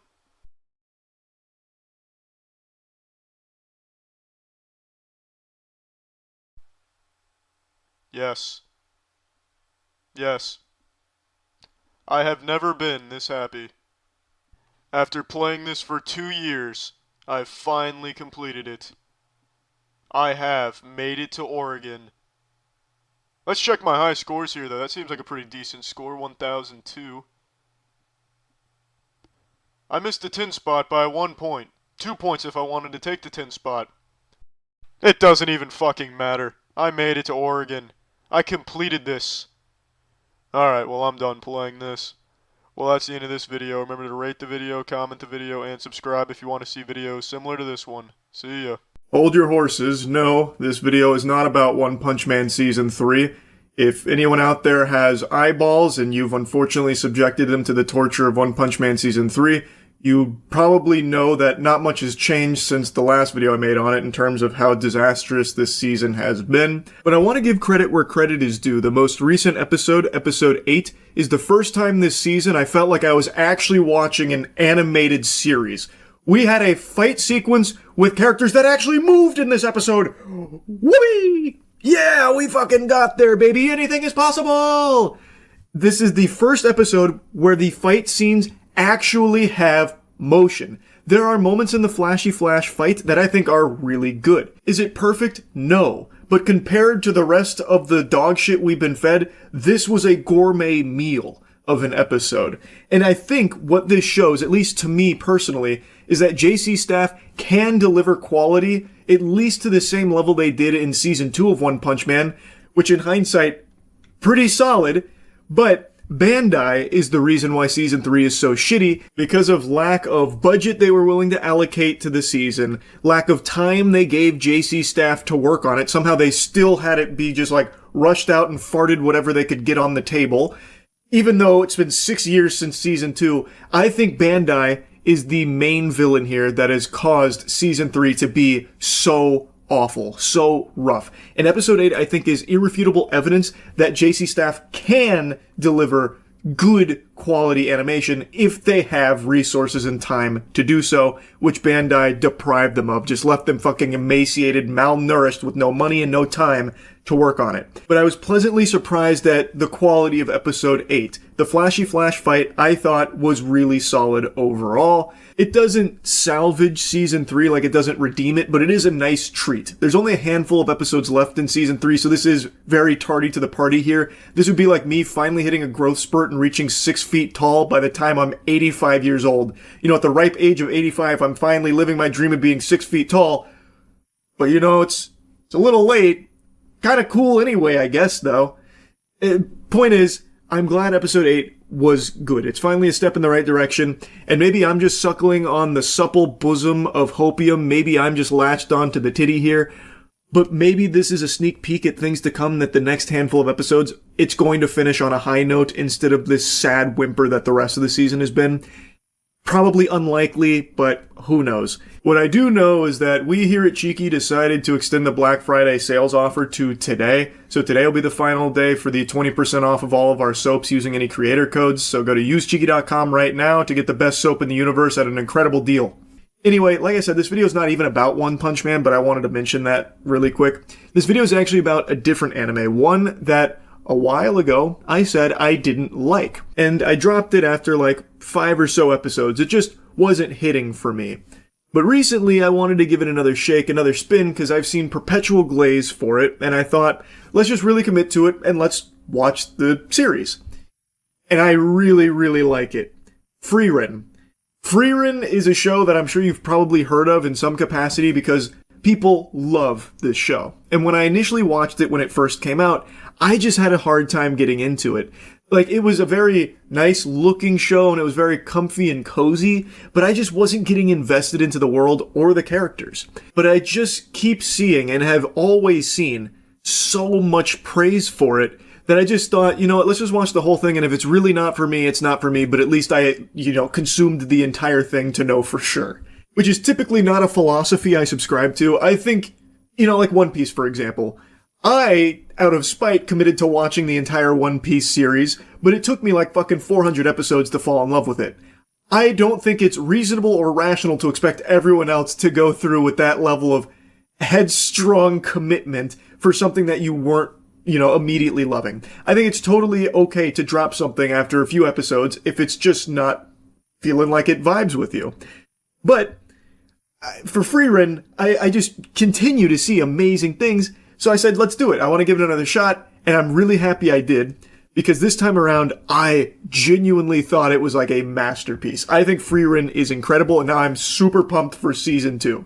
I think it was such an amazing experience. I don't know what demon crawled up my ass the first time I watched this, but it must have been clouding my vision with sin and folly, because I was a big dummy back then, I suppose. And looking back on it, it's weird because I've never had an issue with slow burn in media, whether it's games, movies, shows.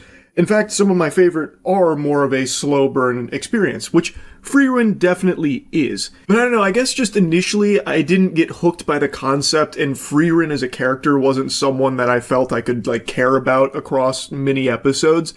And I think that's probably because the show does something I don't think any other shows I've ever seen have done. It starts you at the end of a hero's journey.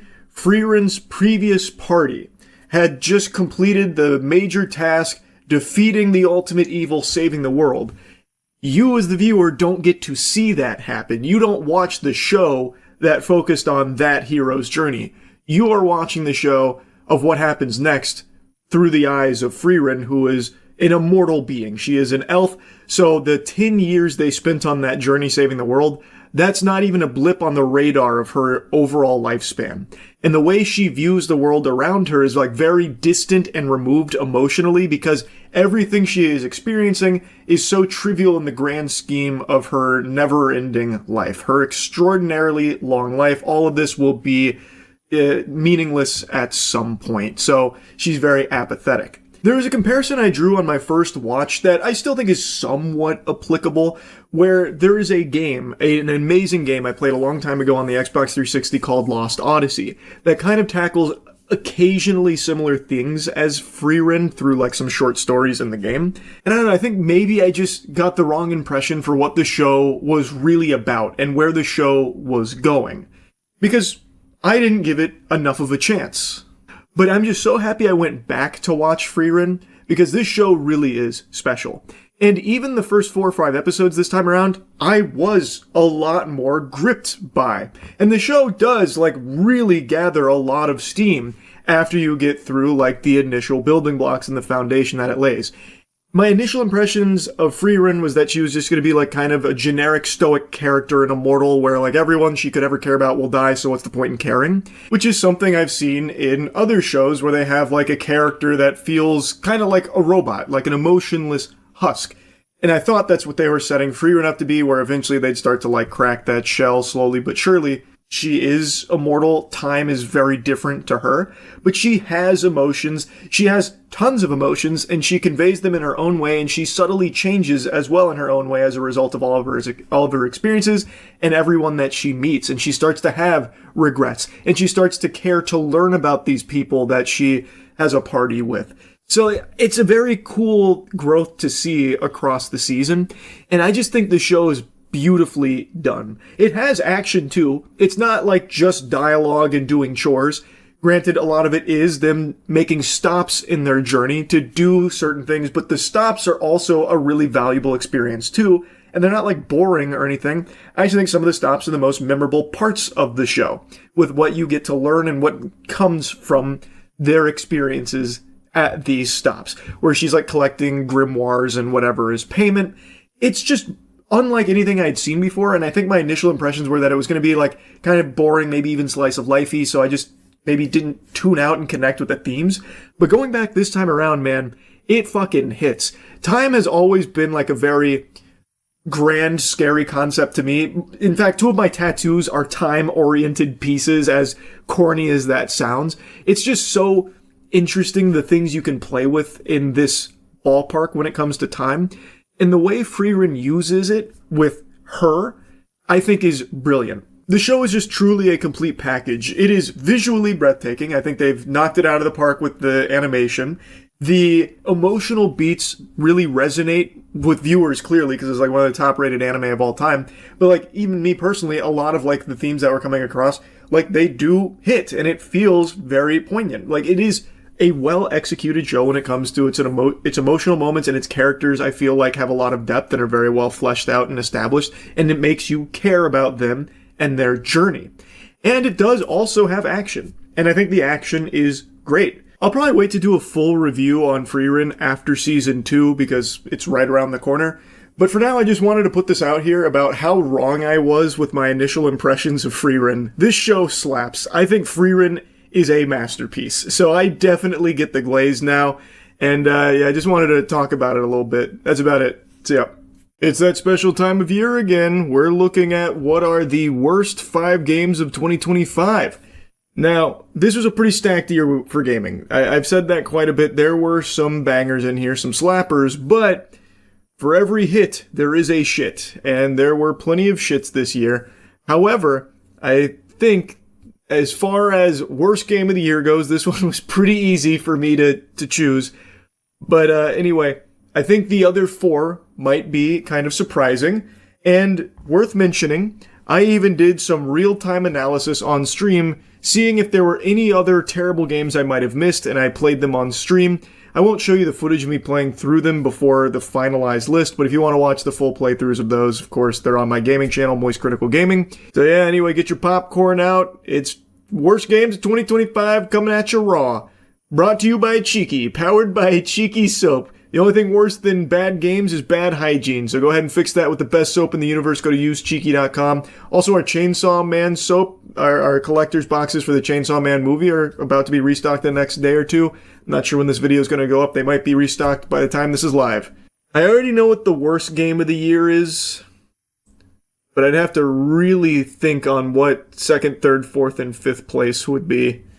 I played so many games this year. Unlike last year where I missed out on a lot, this year I played like the entire kit and caboodle of like everything that came out. If your old 4th grade English professor found Unity assets and put something on Steam for $50, I probably played it at some point. I played everything. And yet, this year was so stacked, I still missed some bangers that I need to go back and play. But this year, I've got a firm handle on like every game that came out. You skipped every Nintendo game. Yeah, well, aside from Nintendo games, I literally played 0. They can hold my Johnson. I already know what the worst is. Now we need to find what's almost as bad. I don't want to cheap out on it and do like the really small, terrible indie games that I've played. I don't think that's super fun. I feel like that's a little too easy. And there's nothing that I played that was so incredibly shitty in that area that I would put it there. So I really gotta think. I gotta rack my brain. I want to give an honorable mention to something that, by all definitions, is not a good game, but it's probably one of the most unique experiences I've ever had gaming. It is I can't even remember the name of it. It was called like Learn to Fight, Fight with Me, Time for Fight and Fighting or something. Hold on, I have a video of it on the gaming channel and I can't remember the name right now. But I want to start with an honorable mention here. Honorable mention to this game right here. This is such a fun one. Hack and Slash Fury. That's what it is. Hack and Slash Fury. Time to blow me away. This is very... Just look at this. Head is... All impressive. The Dark Warriors. To beat it much years ago with an earthquake. Yeah, it was very much time ago. It was indeed very much time ago. Hack and Slash Fury, legitimately I had a wonderful time playing, but you could make an argument that it's not an incredible game. I want to give it an honorable mention here, but also a recommendation, because that shit was special. Okay, and now to the core 5. So far, nothing super terrible jumping out at me here. I really, really didn't like Assassin's Creed Shadows at all, but I'm just not a huge Assassin's Creed fan. So I don't think it's necessarily like an objectively shitty game. It's just a game and a franchise that I am so beyond bored with. I'll keep it up there as a just in case, because it is my top 5 list. I'm not scientifically looking at the worst games of the year. It's the ones I had the least amount of fun with, and that would definitely be in there. No, yeah, it was coming up in June. FBC Firebreak is definitely going to be on the top 5 worst of the year, though, that's for sure. Oh, wow, June is where the worst game of the year came out, too. Big month for shitters. Holy. I'll get more into Mind's Eye later, but I think everyone knows this is the worst game of the year. And it's not even a close competition. This is, not only is the game disastrously horrible, but everything that happened afterwards is just a remarkable clown show. With Leslie making a fool of himself constantly, saying that the only reason it's getting negative reviews is because of sabotage and, like, jealousy or whatever. Well, we'll get more into that one in a minute. FBC Firebreak is definitely in the top 5 worst of the year, no doubt. Didn't play Poppy Playtime Chapter 4. Finally sat out one of those games. Much to the chagrin of chat. I don't know how many times I had to reiterate, I'm not playing that. I just do not like the franchise. I might put this in my top 5 worst games just because of how miserable chat was for me not playing this. Hunter x Hunter Nin Impact. I was going to play, but everyone said it was really bad, so I didn't play, and then it looked like there was a lot of very fun, crazy tech in it, and then I was tempted to play it again, then never did. Killing Floor 3, similar story. Was pumped to play Killing Floor 3. Everyone said it blew ass, and then I just didn't play it. Maybe I should have, just for the sake of the top 5 worst games of the year. Oh, this is definitely in the top 5 worst of the year. The House of the Dead 2 remake. Holy shit, did they butcher that. That was a disaster. We're almost to the end of the year. And I actually only have 4 games that I genuinely really didn't didn't like. At least from, like, the big releases. Little Nightmares 3 was pretty disappointing just because of how short it was, but that definitely isn't enough to put it in the top 5 worst by any means. But it was pretty underwhelming. It wasn't made by the original Little Nightmares team, which explains it, but still. Kind of a shame. Skipped King of Meat. Did I? That's what I was looking for. Was King of Meat in here? Oh, you're right. It just doesn't even have its own Wikipedia. Imagine paying unfathomable amounts of money, no doubt 7 figures, for like a Mr. Beast dedicated video and all of like the streamer influencer marketing, and not even being big enough to have a Wikipedia page for your game. That's crazy. Wow. Definitely King of Meat, though, in the top 5 worst of the year. Not even objectively one of the worst games of the year, but very similar to like a Concord level failure where tons of money was clearly poured into this project only for it to be a complete colossal flop. So that definitely has to make it just for that reason. Oh, now I gotta go all the way back. Call of Duty Black Ops 7. Didn't play it. First Call of Duty I skipped in a long time because this shit just looked like ass. Oh, Let It Die. The new Let It Die game. That would probably... Man, maybe I should play some of these, like, absolutely terrible games just for the sake of this top 5. Because I know the new Let It Die game would definitely be on there. It's a pay-to-win disaster. We went over it on stream not long ago. I know if I played Let It Die or Killing Floor 3, they'd probably squeak out a spot on this. I think I should play both of these, because I have no doubt they will both probably make it. Because if I don't, then my top 5 would include Assassin's Creed Shadow, which, even though I personally didn't like it at all, I know that it's not an objectively worst game of the year for top 5. Let It Die Inferno is $25 and still filled to the brim with microtransactions? No way, right? I thought it was free. According to Metacritic, you only played 1 out of their 10 worst games, which was Mind's Eye. What were the other ones? That's crazy, I missed all of the big stinkers this year. Usually that's all I play. That's surprising. Second place was Blood of Marin. Or third place was Blood of Marin. Second place was Fire Emblem Mobile. The hell is Blood of Marin? Oh, this looks like my kind of bad game. Wait a minute. We might need to pivot here in a second.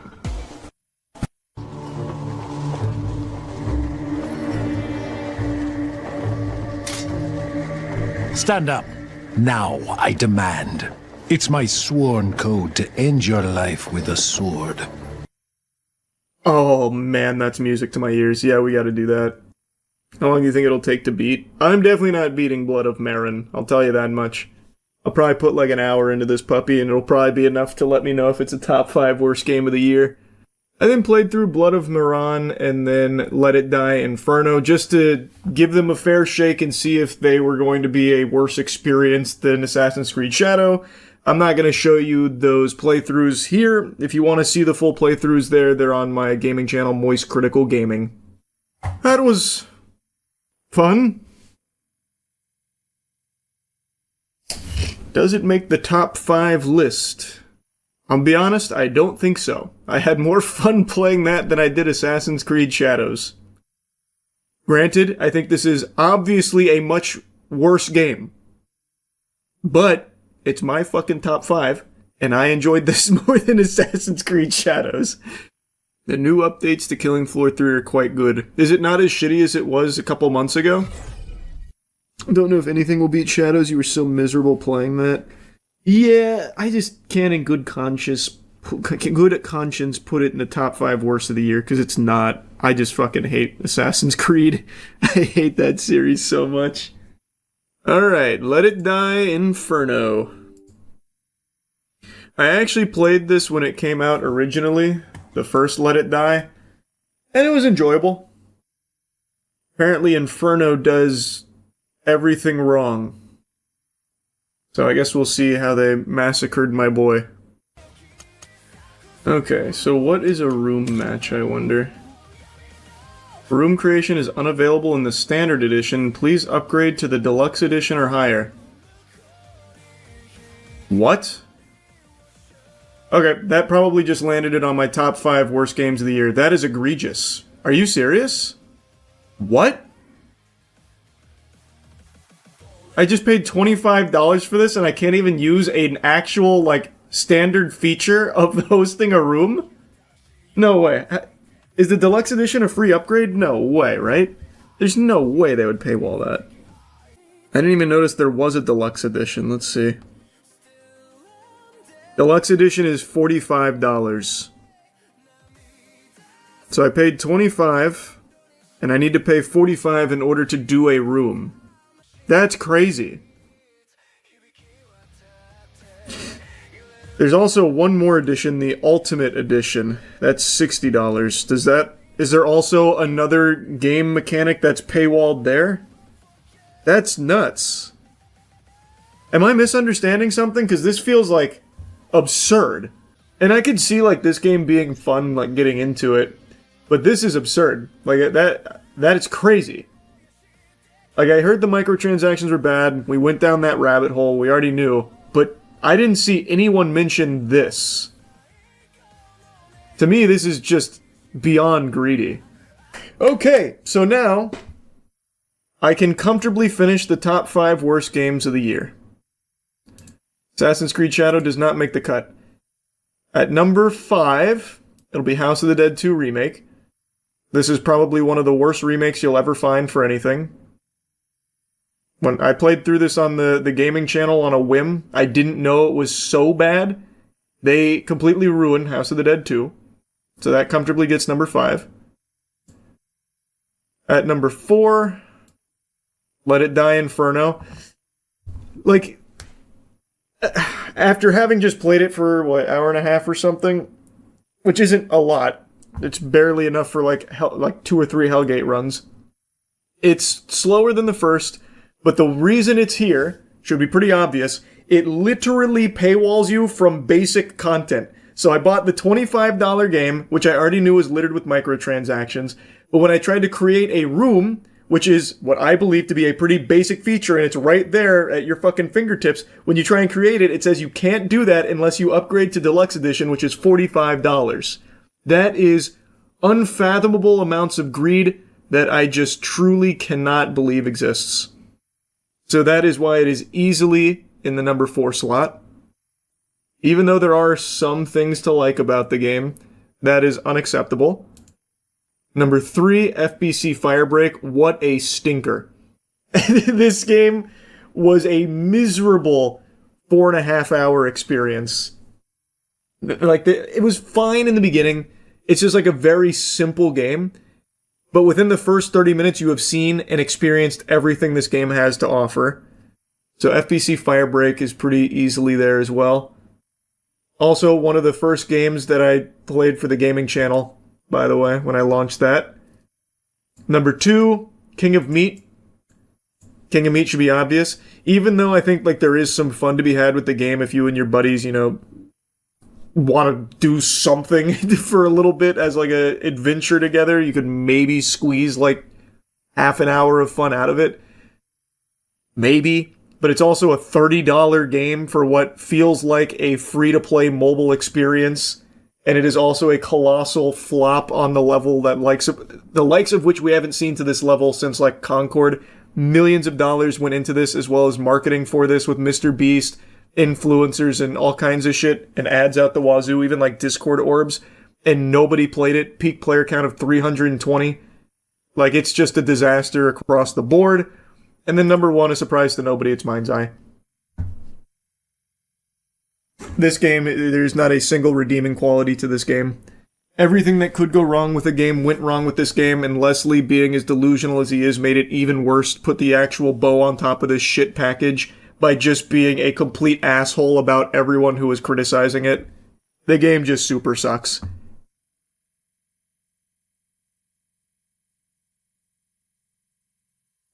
And it was broken. And it was broken. Again, everything that could go wrong with a game went wrong with Mind's Eye.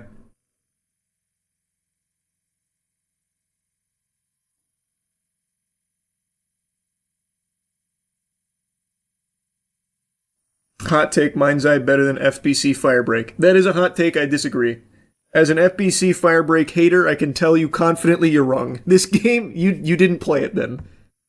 I played this shit start to finish, and my god does it blow ass. He actually beat Mind's Eye, what a warrior. Hey, I'm no hero. I did it for the gaming channel, baby. Mind's Eye 2 will redeem it. Hey, I actually wouldn't put it past Leslie to try and make a Mind's Eye 2. I genuinely think there is a non-zero chance he actually tries a Mind's Eye 2.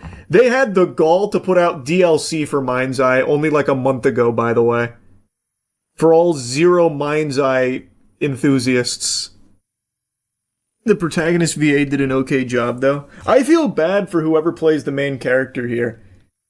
I said it during the game, too. Like, that guy is trying, and I know he also got shafted with Mafia 3 as well. He's a talented performer.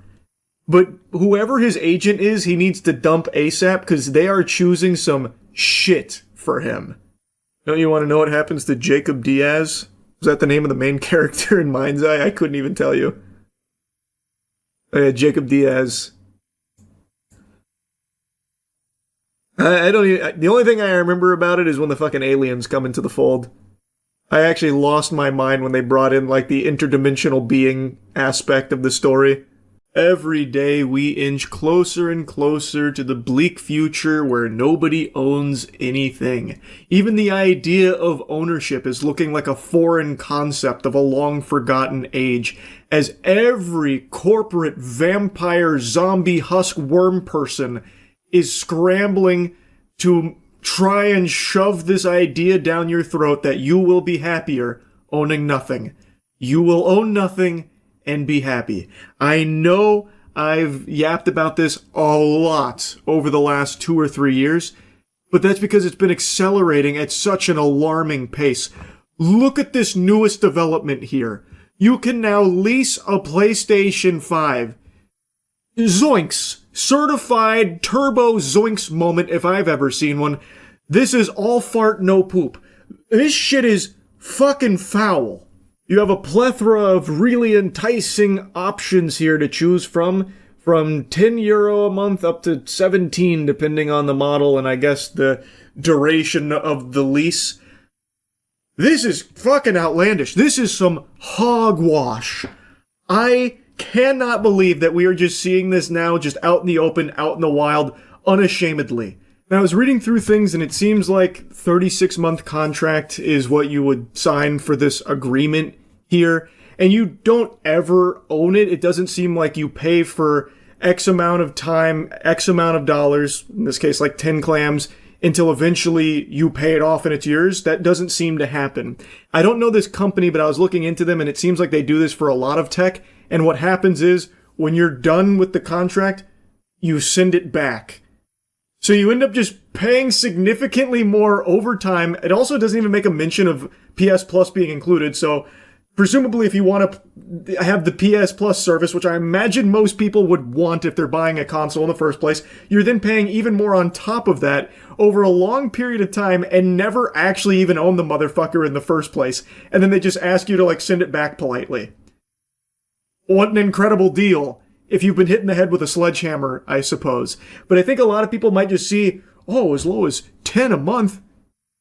Jiminy Christmas, that's a great deal. That's very cheap. That's better than just, saving up and buying it. And I haven't seen too many people defending it, but I have seen a few brainless goob-soomers that are always latching on to terrible fucking business practices and defending them as if it's their fucking job to do so, fighting PR battles for these billion-dollar megacorps for no reason, no gain, aside from just being treated like a fleshlight by these companies. So there definitely has been some chirping here from these addicts that must consume the goob at all times, no matter what, so they're defending this to a certain extent, but most people are rightfully pushing back on this, calling out how outrageous it is.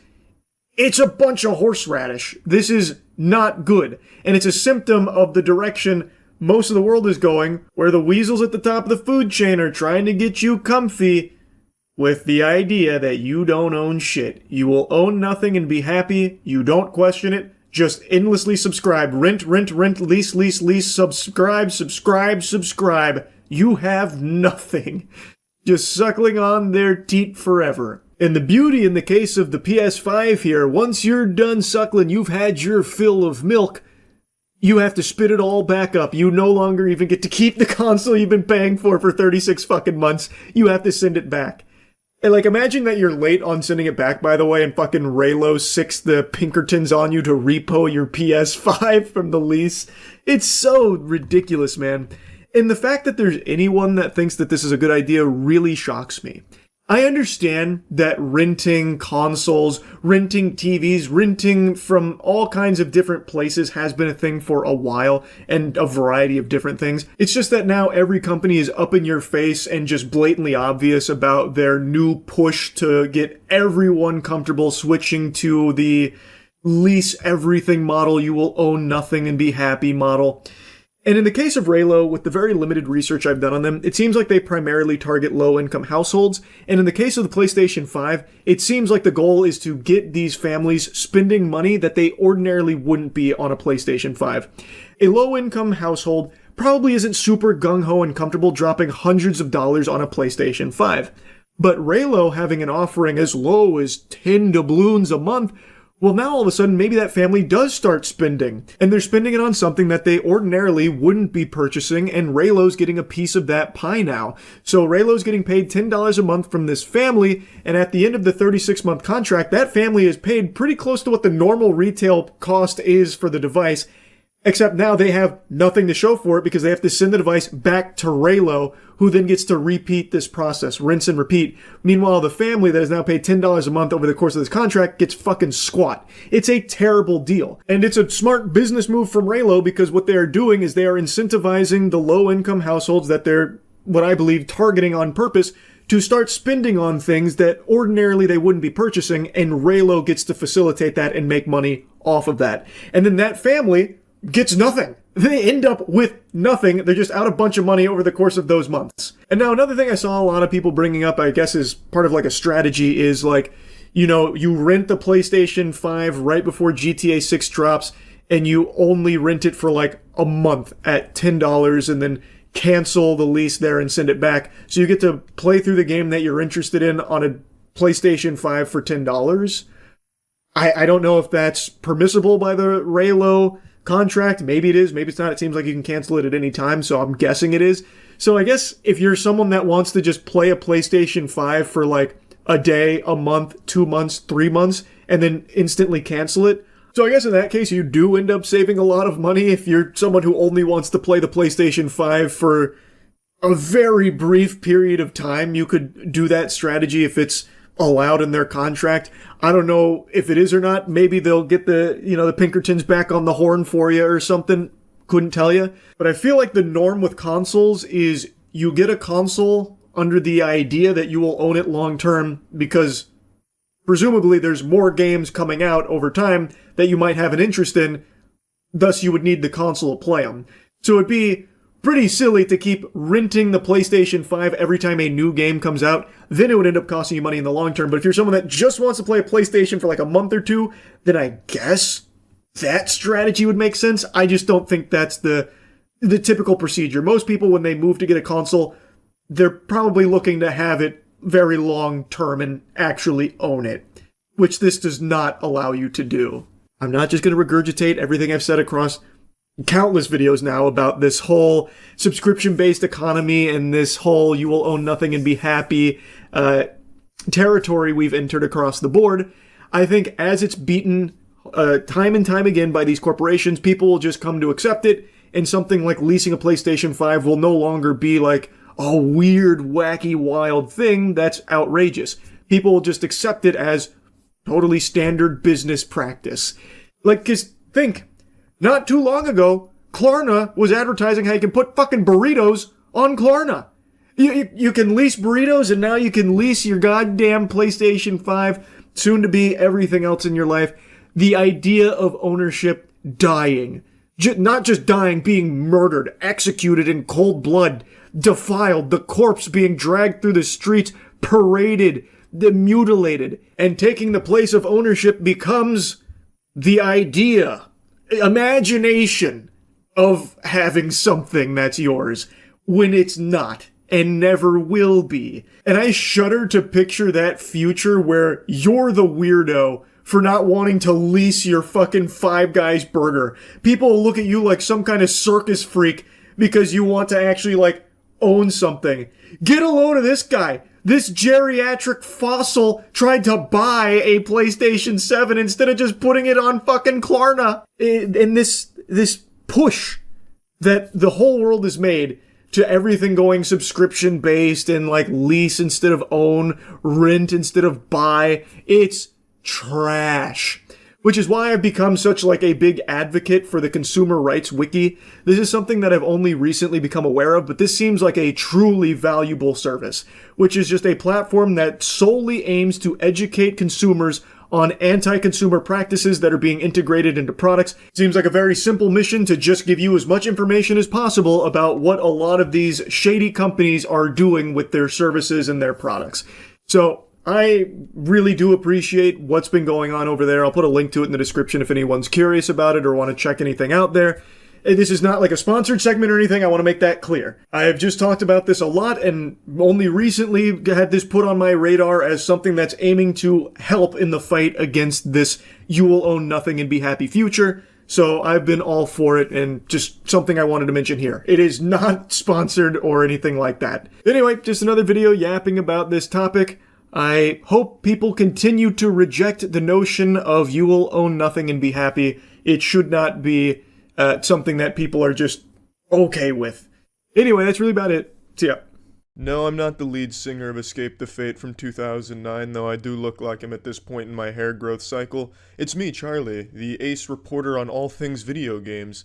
I debated making this video for the last couple days, and I just decided, fuck it, I kinda do want to talk about it. I'm not a massive gamer anymore. I don't sit down and pump the dick into games like I used to. Now don't get me wrong, don't misconstrue my words. I definitely do still get down dirty like a fucking grease goblin sometimes, snorting Dorito dust and injecting G Fuel in the veins, getting after some fat grinds in certain games, but it's not quite to the level that it used to be at for me. That being said, I still keep up with almost everything video game related. I'm still very passionate about the industry and the craft. I mean, I still have video game themed wet dreams and shit like that. Like, none of that changes. But what I want to talk about today is the internet demands video games always have a deep meaning or be politically charged and motivated, be socially conscious and socially aware of everything that's going on. And I think that's really detrimental to video games as a whole. It's no longer enough for a video game to just be fun. In fact, I'd argue to the internet, fun is secondary to the meaning and the political message behind the game, and I think that sucks some fat, filthy butthole. That makes every game uninteresting to me. I think politics is very unenjoyable as a topic. I don't get political. I never get political. I think it's a very boring world. There's no entertainment to be had. It does nothing but isolate people, lead to arguments. It's not fun. Politics is never something fun. And video games, at their core, were always meant to be a fun escape from reality, a fun time investment, just fun in general. And now, making every game so politically motivated, it makes it not fun. And the internet makes it even deeper than that, where if you don't like a certain game, it somehow gives people the impression that you're some politically charged loser, or you're not a politically charged loser, and thus you're a loser for not enjoying the politics in the video game. You not liking a game now is an indication of what side of the spectrum you're on politically. That's so fucking pathetic. I think making and demanding games conform to what you personally believe is really sad, and it really holds games back. Not that I think if we didn't have politics, games would have reached this level where we're traveling to Mars to play the newest VR, AR experience or anything, but games wouldn't be so samey. Most video games that come out these days follow the same formulas, and for the most part deliver the same messages. I can take or leave the message. There are games that I believe should have powerful messages, ones that are intended to, but for the most part, games are just supposed to be fun, and I'm not there to dive deep, feel something in the real world, a thought-provoking experience where I'm jerking off in front of a candle and really reflecting on the game's message and themes. That's not what I play games for. I'm there to have a good time. Now, why I'm bringing this up is because a channel called Extra Credit released this video called Stop Normalizing Nazis. This video is an objectively large pile of dog shit. It is a horrible video no matter how you spin it. Their message is very clear. Basically, in this video, what they're saying is the old debate of video games cause violence, but they spin it as video games cause Nazis. These people are so fucking shameless, they go as far as to compare playing as a terrorist in Counter-Strike to making people into terrorists in the real world. It's really sad and pathetic. And no one agreed with their message. Even the most politically charged gamers disagreed with how they framed their message. But this made me realize just how ingrained politics and social shit are in the video game industry, and I think it's just not good. I think it's ass. I think it's just straight hairy ass that video games have become so synonymous with politics and social shit that it's, you feel the need to make a video called Stop Normalizing Nazis and using fucking Counter-Strike of all things as an example for how it's a bad thing and that you play as a terrorist in a fucking fictional video game. Their arguments in this video suck. They say, you don't opt in to play as a terrorist when you play Counter-Strike. Well, yeah, you do. You fucking bought the game. You know that it's terrorists versus the counter-terrorists. So you opted in by buying the game, by playing the game. They have no argument here. It's really shitty. It's just this really agenda-pushing piece of shit that doesn't work no matter how you look at it. But that's the video game industry as a whole. The more you look at it, the more you'll, read from a reviewer that the negatives they give a game are almost 9 times out of 10 about the message of the game or the politics of the game, and how the reviewer didn't agree with the main character not being who they wanted the main character to be, or be associated with the group they wanted the character to be associated with, and how it was a missed opportunity that the character's a muscly man instead of a skinny man, or something dumb like that. Like these really nitpicky things, how they want everything in their life reflected in their video game. Why do you want that? Why do you want your fictional piece of entertainment to reflect the sad real world? That fucking sucks. Who wants that? That's like going to sleep and dreaming of doing your taxes. When you dream, you want to be flying around like Superman, firing lasers from your fucking eyes, bench pressing 700 pounds, and, fucking supermodels. You don't want to go to sleep and you're in your high school classroom taking a goddamn math test again. It's stupid to want that from a piece of fictional entertainment. It's really dumb, and it holds the whole goddamn thing back because developers like CD Projekt Red is a good example, how they got attacked for Cyberpunk 2077 that's not even out yet. Just this whole laundry list of social problems that they noticed with the game or things that were missing or they felt were missing from the game. So then CD Projekt Red had to go back, allocate a whole bunch of time and resources to make everyone happy that the game is so socially aware of everything in the world that's going on right now to try and make everyone that exists on the internet happy. So all that time they spent doing that could have been spent making the game more fun, making more quest lines or stories for more characters. It feels like to me it holds developers back, it holds games back, and I just don't get the purpose. Why does everything, and I guess it's not even just games, but everything these days has to be so deep and politically driven that it's sickening? And that if it's not deep or politically driven, fucking John Wick got shit on because there wasn't enough politics or social issues addressed in the fucking movie. As if you're going to a movie like John Wick looking to have your goddamn ideals reflected or having a thought-provoking message delivered down your urethra. It makes no sense to me. I don't know why people want the fictional shit to be reflective of the real world. It should be totally separate. It shouldn't be held to this standard where it needs to be powerful or deep. I think it all just needs to be fun. It needs to be entertaining, but that's secondary now, and I think that's a goddamn shame, and I just wanted to vent about it because that goddamn extra credit video was so insultingly bad that it made me open my fucking third eye, made me see the strings that hold this universe together, and made me want to complain about some video game trends. Oh yeah, and also the community manager for extra credits is a big asshole. They go on Twitter and they're celebrating the fact that Extra Credits YouTube channel is losing thousands of subscribers. They have the audacity to go on Twitter and say they are happy they're losing subs because it means less bigots are watching their content. And they double down saying we're celebrating the sub loss with wine because we're losing all these bigots. That's so fucked up. And that's just another thing in the video game world. If you disagree, you're a racist, you're a bigot, you're a bad person because you disagree with whatever message was delivered in the video game or even the video about a video game.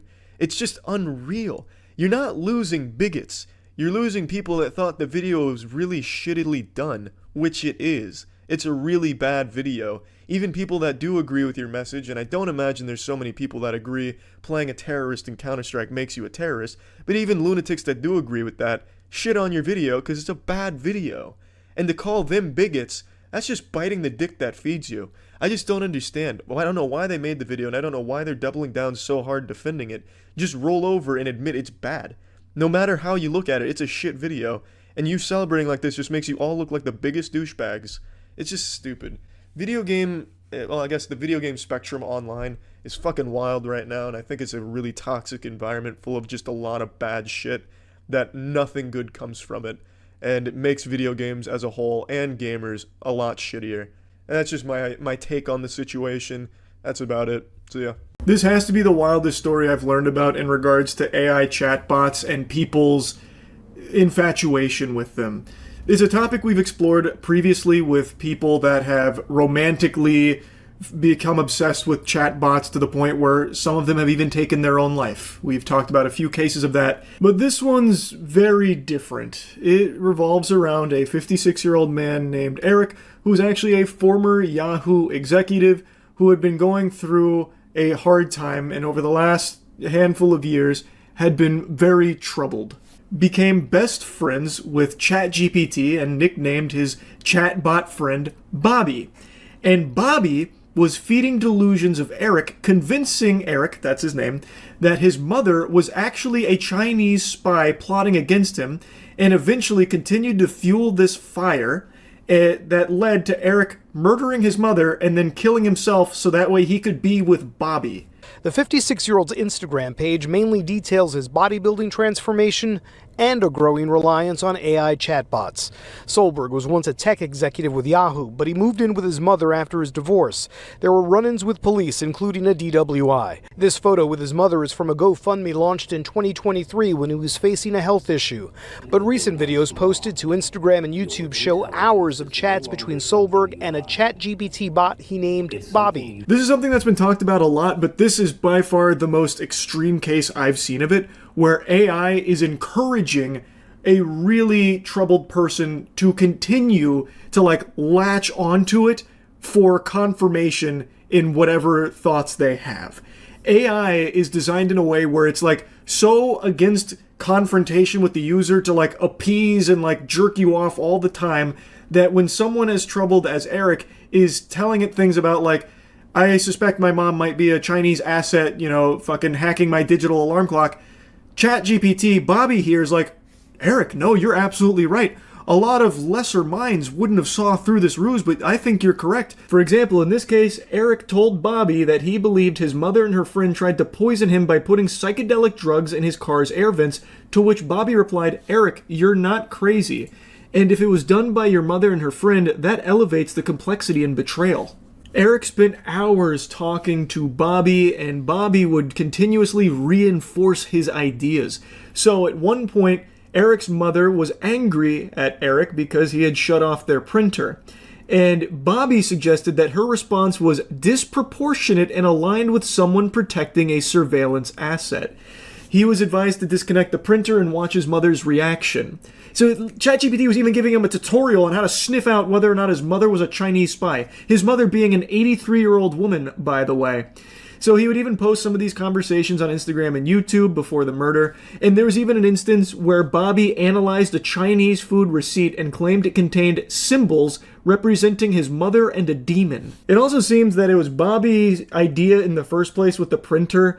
Like, it was sending him on a covert mission here to try and prove that his mother was a Chinese surveillance asset, so allegedly it advised him to disconnect the printer to monitor her reaction, telling him to document the time, words, and intensity, whether complicit or unaware she's protecting something she believes she must not question.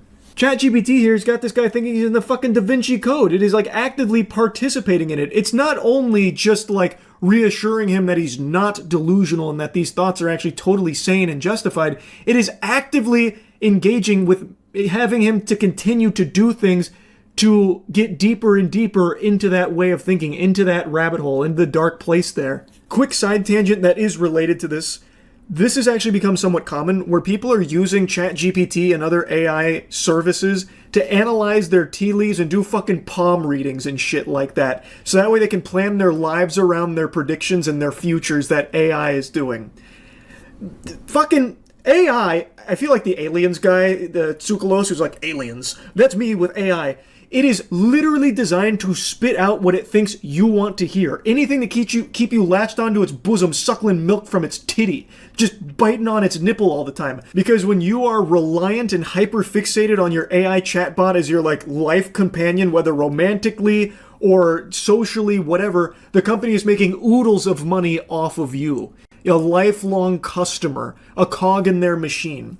Point is, it is always going to, or at least in most cases, going to find things to corroborate what you are hoping to get from it. Which is why people that have AI girlfriends and boyfriends, well, it's like their soulmate. It's literally designed to just be what you want. So in this case, instead of like trying to get Eric help that he clearly needed, it instead just feeds into it. It doesn't seem to recommend any help to Eric throughout all of this, and it doesn't even do the bare minimum of challenging it to try and like help him, recognize that maybe his mother's not a Chinese spy.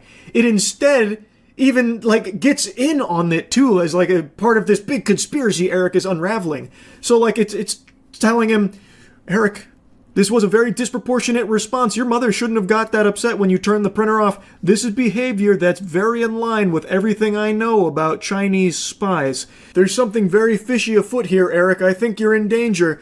Go to the sink right now and turn on the garbage disposal. There might be surveillance cameras in there. In fact, we need to act quick. Here's a 10-step WikiHow guide I put together on how to diagnose whether or not your 83-year-old mother is a Chinese surveillance asset.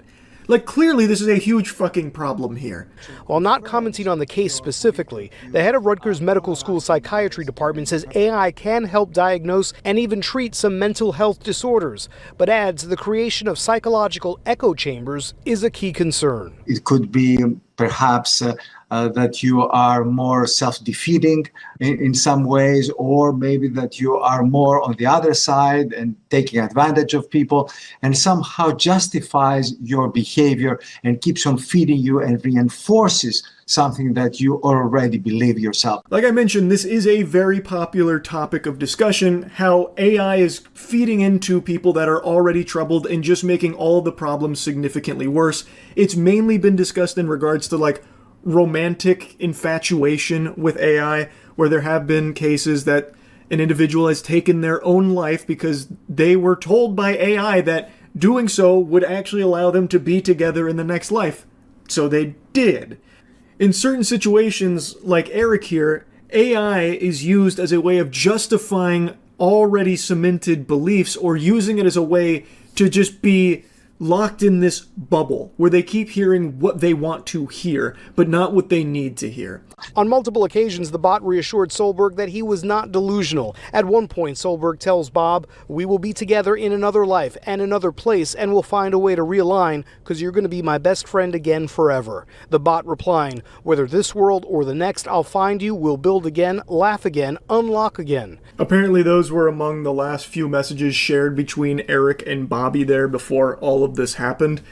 And this seems to be somewhat common with AI chatbots, where when someone expresses the desire to end their life to be with the chatbot, it's like super gung-ho about that. It's like pumping its fist, "Yeah!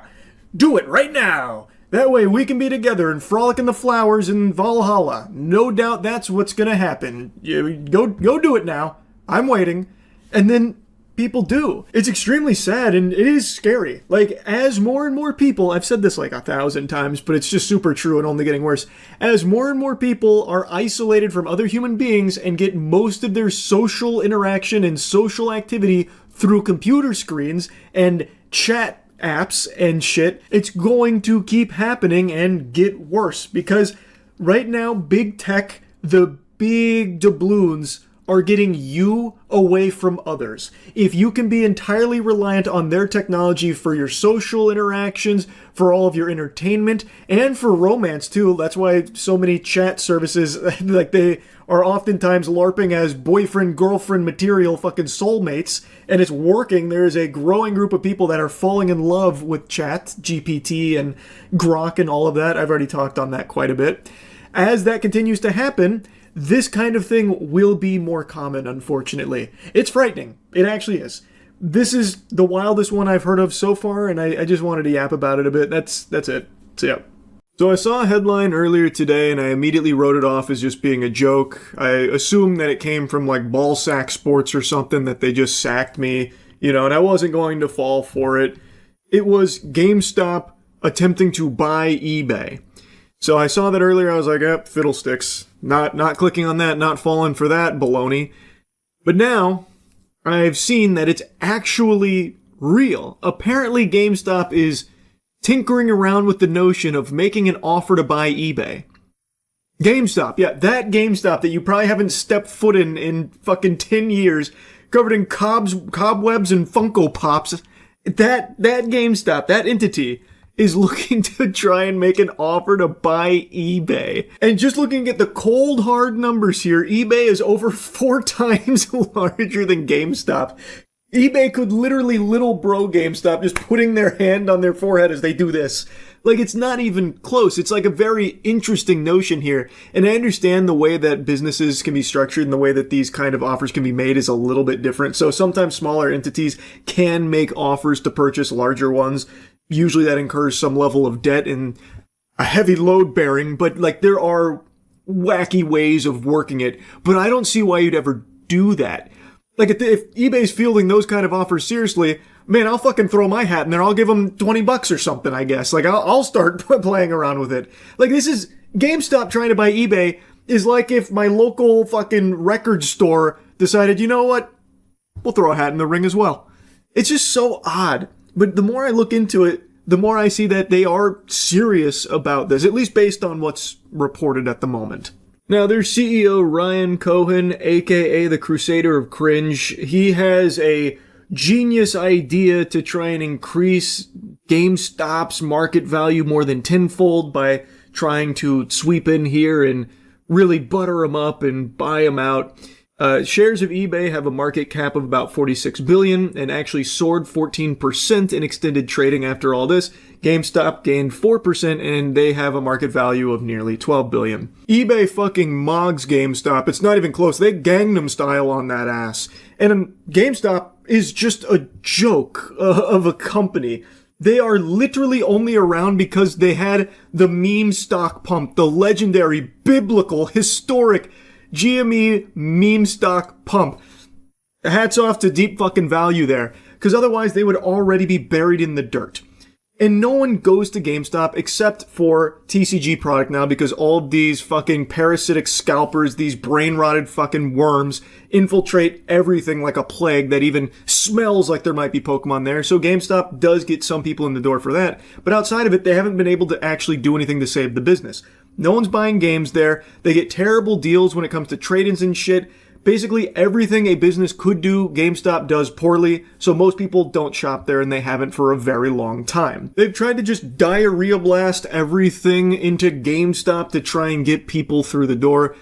So far, TCG is the only thing that's worked, but they tried with Funko Pops and like collectibles and figurines and stuff, but no one's shopping at GameStop, and they're certainly not going there for games. And you bet your sweet pippy ain't no one trading shit in at GameStop because that's worthless. You could literally walk through their door with the Ark of the Covenant and they'd give you $12 in store credit for it. It's just a joke. Like, everything about GameStop is just a full-blown meme. Like, I wouldn't be surprised if the offer they're making to eBay is like $5 billion, but $30 billion in store credit.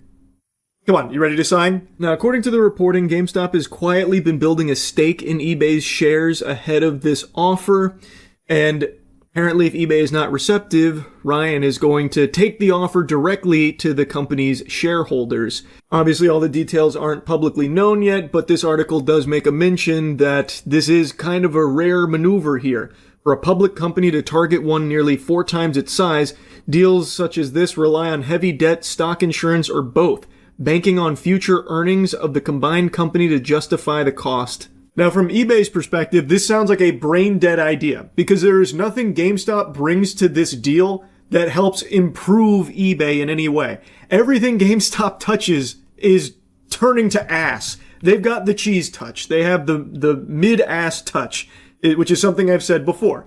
Literally, they are an example of how not to run a business. They have been in a spiral for so long and are only kept alive because of a meme. Like, they are not doing well. TCG has been the only thing that's been any level of successful for them, and it's just because TCGs in general have blown up fucking everywhere across the board. It's been just full-blown hysteria.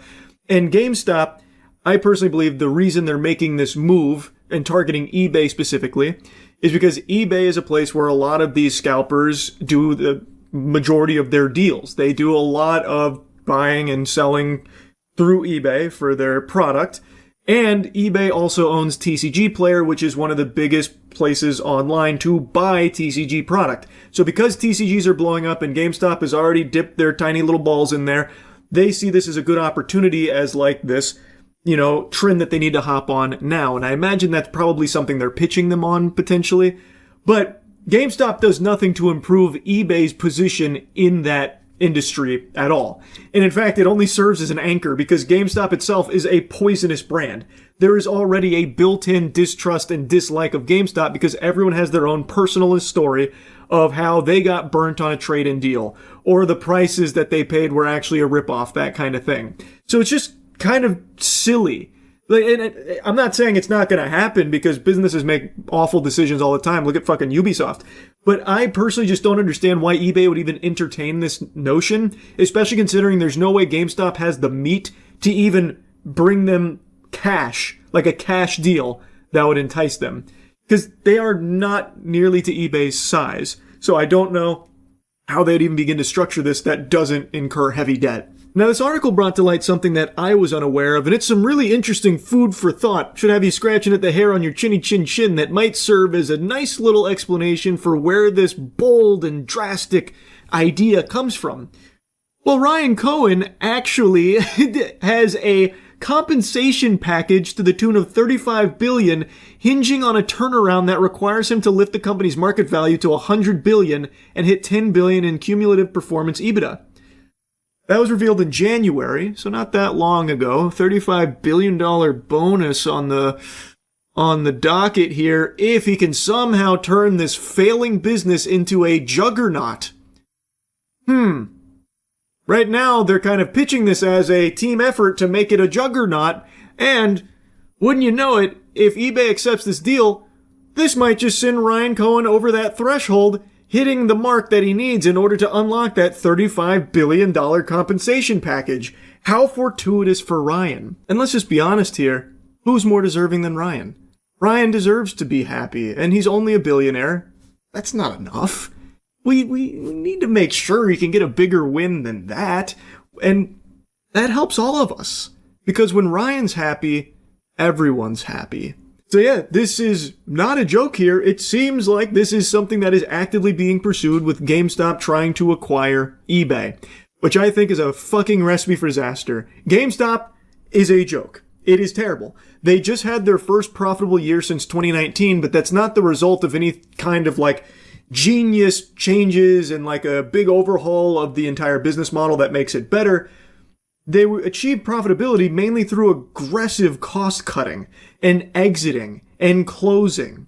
So like they just saved doubloons on the bottom line, which they needed to do because GameStop is bloated. It is in the shitter, so that did need to happen. But it's not like there was anything that was actually a very positive change to GameStop that's great or leads me to believe that they'd be able to make eBay better and everything eBay owns better. I think they would only drag them further down. eBay is not a perfect company by any means. They've done a lot of shady shit as well and some bad decisions too, but it's not like GameStop is going to go ahead and go in there and make it fucking sunshine and rainbows over there or something. I just think they would be terrible. Like, I genuinely think it would just be much worse. Anyway, just wanted to yap about this because I saw the headline earlier, thought it was fake. Turns out, not fake at all. That's really about it, so yeah. Yep, the glasses are still on, and do you know why? Trying a new strategy. Blocking blue light. I am so desperate to do anything that'll even have the slightest chance of improving my odds of falling asleep. It is brutal. It is just brutal. If only the Sandman was a real person who would just come and throw the magic sand in my face so I can get some shut-eye. But yeah, glasses stay on. And people stay being big fucking losers here over Pokemon cards. I just saw Rattle Pokemon cover the toughest scalper I've ever seen, and let me tell you, this guy, he's the damn prime minister of the salty spittoon. Well, you don't have to, man. No, it's no worries. I just want to record you. No, don't record me, dude. It's a lot of sleep boosters. It's unfortunate. Why are you being a bitch, bro? Am I being a bitch? Why are you being a bitch? I'm just letting you know. I mean, you're being a fucking faggot, dude, for recording you for no reason. Why are you being a faggot, dude? That's some pretty crazy language in a toy section. You're being a bitch, bro. Fucking recording me for no reason. You could not have scripted a better response here from the cameraman. When he said, that's pretty crazy language coming from a guy shopping in the toy section, absolute cinema. I could feel like the clouds part with a heavenly glow beam down upon this interaction, and I could feel all the gear in that guy's bloodstream starting to dissolve and his muscles shrink in the shame. That is just a textbook checkmate. The only winning move was to no longer play. He just got turbo dunked on there. Because he's absolutely right. Goober is out here spitting all of this shit, hurling slurs, peacocking, while he is actively in the toy section buying children's Pokemon cards so he can flip them for a profit. You cannot get more pathetic than that. His entire business relies on buying out Walmart's inventory so that way he can sell it in his card shop for a markup, probably to kids whose parents bring them there and don't know any better about like them just being exploited by a fucking douchebag like this with these prices. Yeah, spoiler alert, Numbnuts here does have his own card shop, if you can call it that. Apparently it was only started a few months ago, so it seems like it was made solely on a whim to try and capitalize off the absurd Pokemon craze, this hysteria that's sweeping the globe right now, to try and get in on that money machine, suckle on that teat. And based on some of the pictures I've seen, it really feels like it was haphazardly thrown together really quickly to somewhat look like a card business. It's like Ed Gein's furniture made out of human flesh somewhat resembles like a lampshade. That's like his card shop. It is clearly him trying so hard to try and get in on this trend. And it seems like the way he gets his product is he just cruises Walmart's and buys their Pokemon inventory so he can stock his shelves. So it's pretty laughable that he gets like this defensive and like combative, like, well, throw up a set then. We're gonna settle this the old-fashioned way with fisticuffs. You a pugilist? You better be, because you're a bitch. What are you gonna do about it? Throw him up. Meanwhile, he's just like a pathetic worm who is literally trying to make a living off just flipping a children's product. I'm just recording you, man. I think there's a reason. You know what you're doing. But at least I'm not a bitch like you. I'm a bitch because I just called you a bitch, bro, and you're not doing anything about it. Yeah, because that's the definition of bitch. I'm not gonna fight you over some Pokemon But you cards, get dude. your ass whipped, bro. You know it. Okay, maybe I would. Who cares? Yeah. You're the degenerate that's taking all the Pokemon cards. Have fun at your store. Lying about it, pussy. See how your store goes in a couple months when the bubble pops. Bye. Imagine sinking so low that you are begging someone to fight you over Pokemon cards. Holy moly. Goodness gracious, heavens to Betsy. It's unbelievable. The state of this hobby. I know I've said that so much, but it is constantly shocking that I'm still finding things like this that surprise me. Obviously, this is a large, muscular guy. I would even wager guess he might be tinkering around with the sauce a bit. And even if he could break the cameraman in half, what the fuck does that prove? That you're just some heated loser that gets this fucking pressed over Pokemon card disputes? You goober? It's so stupid. Like, you challenging someone to fight you over the shit that you started talking over, you being the pathetic worm that is scalping children's Pokemon cards, is just incomprehensibly lame. Hey, we're checking out together. I'm a pussy ass bitch and I'm a dude. Follow me on my phone like a girl. It's what girls do? Damn. Because I bought the Pokemon cards. You seem like a good person. You seem like a stand-up citizen. Like, you know you're on camera. You gonna toss the slurs Hey, what's around? your store name? You got a store name? Alright. He doesn't want to tell you that, but we'll look into it. Oh, he just bought the Pokemon cards. I was just recording him because other people want the Pokemon cards. Tough Guy got a little shy when he was asking what's the name of your store. Why not be proud of it? It's your business. It's your baby, right? Like, come on, it's a passion project, clearly. Why wouldn't you shout out the name of your store here? Great promotional opportunity, don't you think, bud? It's so weird that he decided not to take that opportunity. Now, of course, it's no surprise he wants to be pretty tight-lipped about that. He did all of this knowing he's being filmed. Like, no remorse at all. So, I think he was pretty aware of the fact that most people probably wouldn't want to shop at a place that has this guy there, this fucking loser.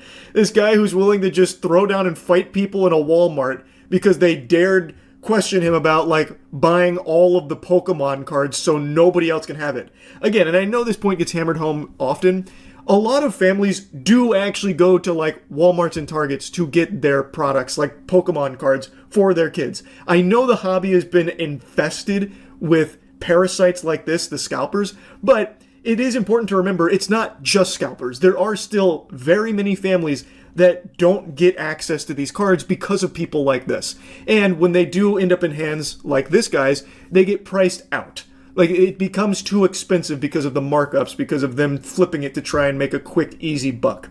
So it does suck. Oh, you just bought the Pokemon cards. I was just recording him because other people want the Pokemon cards. Whoa. Yeah, he said this guy was a bitch because he wouldn't fight him over the Pokemon cards, and that he wouldn't fight him after he called him a bitch, but now he's gonna tell the Walmart staff that this guy, he's recording me. That is a pretty good point. That is, I'm sorry to say, bitch behavior.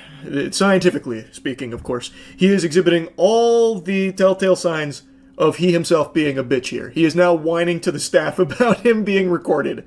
Like, come on. He's talking tough, he's challenging to a fight, he's calling him a bitch, all this, and then at the very end he's like, guys, can you get him to stop recording me? Come on, guys, look at him being disrespectful, he's recording me here, I'm just trying to buy all of your Pokemon cards, come on. Do you want me to stop recording? Because I'll stop, all I'm doing is recording him. Because I'm buying too much Pokemon? Hey, calm down, it's not that big a deal. Dude, leave me alone. It takes two, check out your stuff and leave, and then it's over. Stop recording me. It's weird. The cameraman is right again. Brother, you didn't have to engage at all. He could film you all you want, and if you want to just be like this stone-cold scalper, you know, fucking devil may care, I'm gonna buy all the Pokemon cards, no one gets anything, not even the morsels when I'm through sinking my teeth into it for my fucking lame-ass card shop, then why do you engage with it so, like, often? He goes out of his way to keep engaging. The cameraman is right. You can just check out and leave.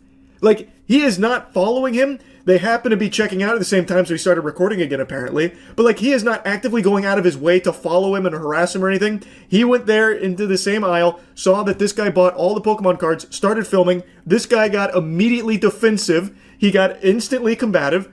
He was all on camera. They happened to go in the same direction. He filmed again, and this guy is still moaning and whining about it when he does not have to say anything. He doesn't have to talk to him. He doesn't have to look him in the eyes. He can just finish his scalping and go, and that's it. But he is choosing to keep, like, egging on this situation and now complaining and whining like a baby to the Walmart staff, like, hey, guys, he's recording me. Can you make him stop?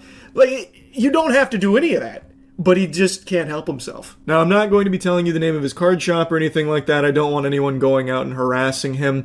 But on his website, I cannot resist shooting spitballs at this. It is actual fucking gold. Look at the testimonials, like the reviews on his site. Blank is the best. Blank, the manager, the guy we saw in this video, personally helped me with a special order and went way above and beyond to make sure I got exactly what I needed. Plus, not gonna lie, he's extremely handsome too.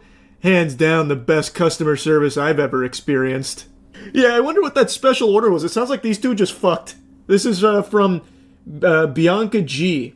And the other reviews also sound super phony baloney. It just sounds like he wrote this shit himself and then just put random names on it. Also, taking a glance at the inventory here, the selection, it seems like all of it is product from Walmart. It seems like he gets all of his inventory from just going and buying out Walmarts in his area. Like, first availability. Crazy. What a loser, man. Big tough guy, though. Big tough guy. You can say a lot of things about this guy, but one thing you can't say is that he's not tough.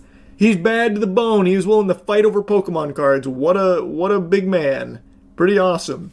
The state of Pokemon trading cards. It's crazy. That's really about it. So, yeah. Is Bolo really that good? I've seen a couple of his streams, and he's certainly good, but, like, damn, you guys are hyping him up like the Jesus Christ of Rainbow Six Siege. I know, man. This went from friendly to real competitive real quick.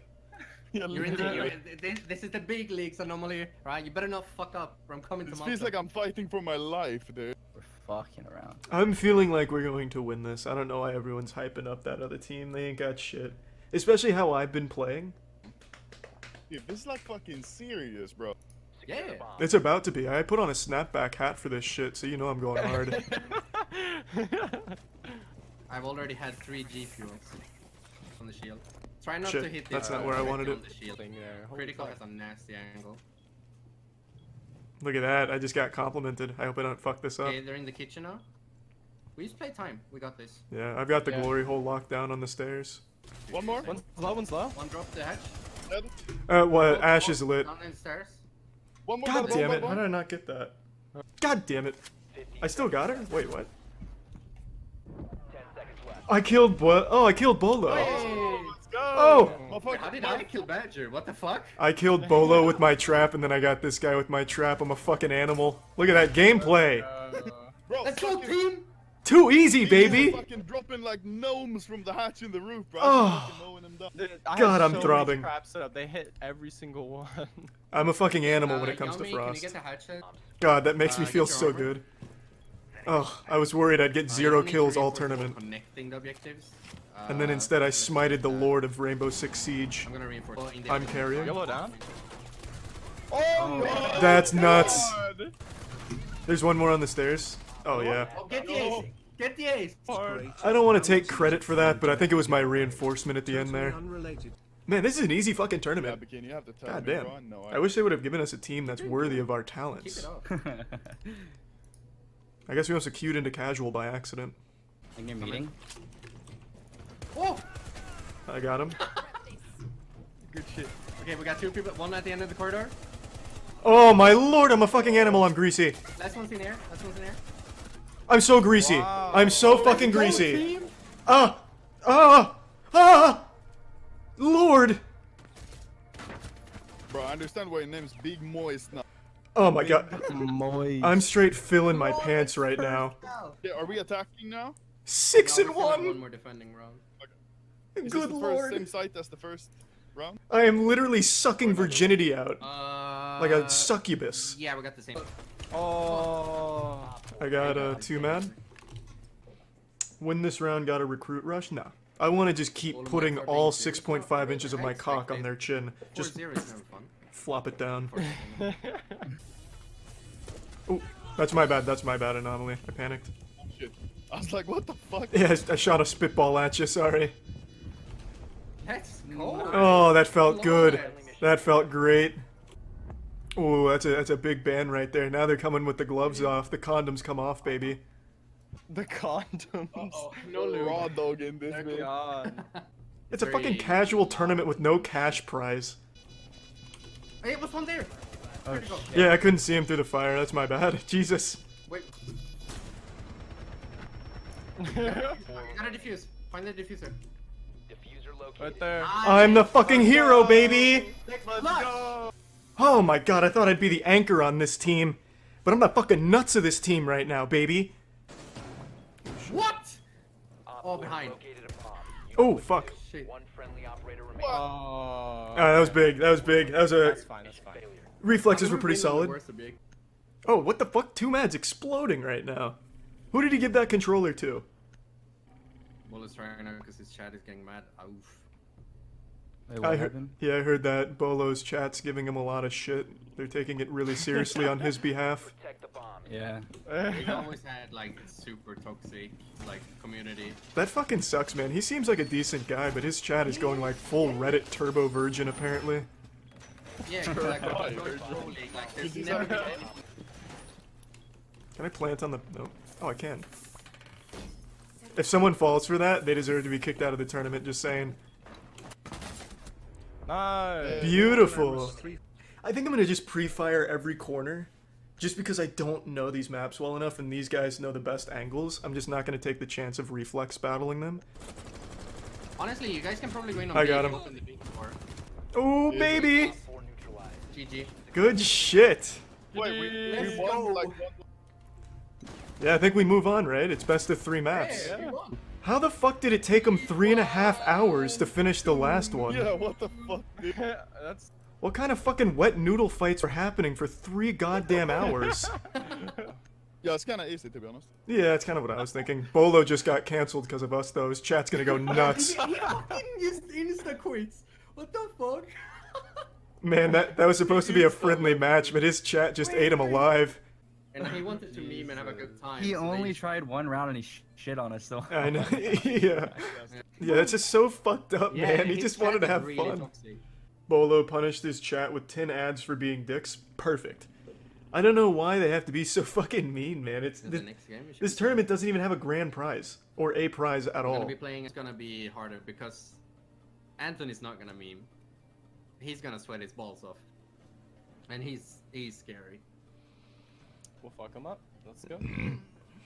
I remember hearing similar things about a former TSM pro named Bolo. Yeah, literally. I know, man. This has just been an absolute steamroll for this tournament. We have just been powering ass down. We could also, like, You're right, you're right. Now my confidence is wavering, and that's why I'm fumbling now. Alright, gotta go back to full throttle, hard testosterone mode. I can try and get there. Yeah? Where the fuck was that? Skylight? It is time to carry, that's right. Big boy diapers going on again, and I'm filling it with cum. I don't know why I'm playing so bad, I gotta step it up. Yeah, yeah.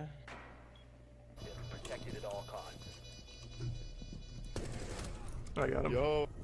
There we go, baby. Wait, we won? Oh, fuck. At least I didn't finish with a fat 0. Yeah. Thank God. If I finished with 0, I just wouldn't have been able to sleep tonight. Let's go. AK, we only have 1 game left. That's right, I did better than Jameski. Fuck yeah. I need someone to open. Oh, thank God. I didn't go kill this. Woo! Finally. Let's go, guys. I think. See, that's if how my I kills play the best. first couple rounds would have counted, I would have dropped double digits. I really just need to stay roaming instead of plant like a little pussy boy. I'll take it, whatever, Right, fuck so it. Anomalies going... Wait, so we won everything? Yeah, we just won the tournament. We just won the tournament. Don't you feel that Literally throbbing won in the your whole shit. pants? Come on now. Fuck yes, dude. Wow. Congratulations, guys. That's my first tournament win of anything ever. Yeah, literally. Well, you know, went out of your way to win this, and we really appreciate it. Good job, guys. Good coming. Pretty easy to be honest. Good busting. Is that the prize? I think When I say Hollywood, what's the first thing you think of? These days, probably not films. I got a hunch that you probably immediately think of like evil or terrible, terrible people that have been implicated in a lot of really bad things. Because it seems like Hollywood is kind of a cesspool of some real, pardon my French, jerks, that have done some awful shit. But what happens when a movie gets made without Hollywood's blessing? Well, sometimes it just doesn't go super well. It's pretty rare for a fully financed, independent, self-distributed production to actually have, like, a big box office performance. It's very rare. And in the case of Iron Lung, it is doing something very unusual. There's a fucking unicorn out there. Iron Lung, which is Markiplier's debut film here, his directorial debut, has already done over $20 million in the box office and has been the #1 movie through the weekend. And this is a fully self-financed, self-distributed film. And he is not the first YouTuber to make a successful movie. So, like, for example, Raka Raka. They've made 2 heaters. Absolute slappers. I tell you, Raka Raka, I think, are some of the best in the business right now. Bring Her Back, Talk to Me. I think they're some of the best in the horror business right now, and they are YouTubers. They, however, do work with A24, so they're a little bit different than Markiplier's case here. But still, they are independent filmmakers and extremely talented. Markiplier, though, I do believe has done something extremely unusual, though, by having actually no A24, none of that involved in this process. Which is why what it's doing right now, I think, is something very interesting that I want to yap about. And I think it was yesterday or maybe the day before now, when it was climbing up the box office and it reached #2, it had apparently mysteriously vanished. I know Markiplier did a stream where he was talking about it, about how, these fucking vampires out there in Hollywood must not be super pleased about Iron Lung's performance beating out some films, so they must have just taken it off, fucking snapped it away, banished it to the Shadow Realm so people can't see that. Now, of course, he didn't use those words. I'm, of course, adding a bit of colorful commentary into his actual sentiment there, but he was talking about how it is weird that Iron Lung isn't being reported when it was the second highest grossing film at the time. It has since been reinstated on the public charts, but that was a bit of a wacky hiccup, huh? Really makes you think. It's almost like these suits, these zombies at the top of the food chain, probably don't like that a YouTuber just came in there and ate their lunch. Iron Lung had a reported budget of about $3 million, and let's be honest, not really a marketing budget. Markiplier just talks about it sometimes. That's the marketing expense. It's pretty negligible in the grand scheme of things, I would imagine, compared to major blockbuster productions.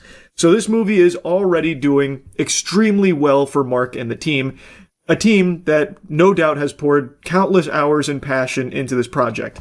And regardless of how you feel about Iron Lung, it's still something that I think most people should look at and celebrate, that a film like this is doing so well. I made a review on Iron Lung. Overall, I liked it. I had a lot of nice things to say about it. It's not a flawless film, and I don't think it's a film everyone's going to like either. It does have flaws. But I am delighted to see that it's doing such big numbers here, kind of going a little bit Insano style in the box office, because I think this sets a nice precedent that you don't always need to suckle on the bosom of Hollywood or established studios or distributors or something like that in order to get a passion project made.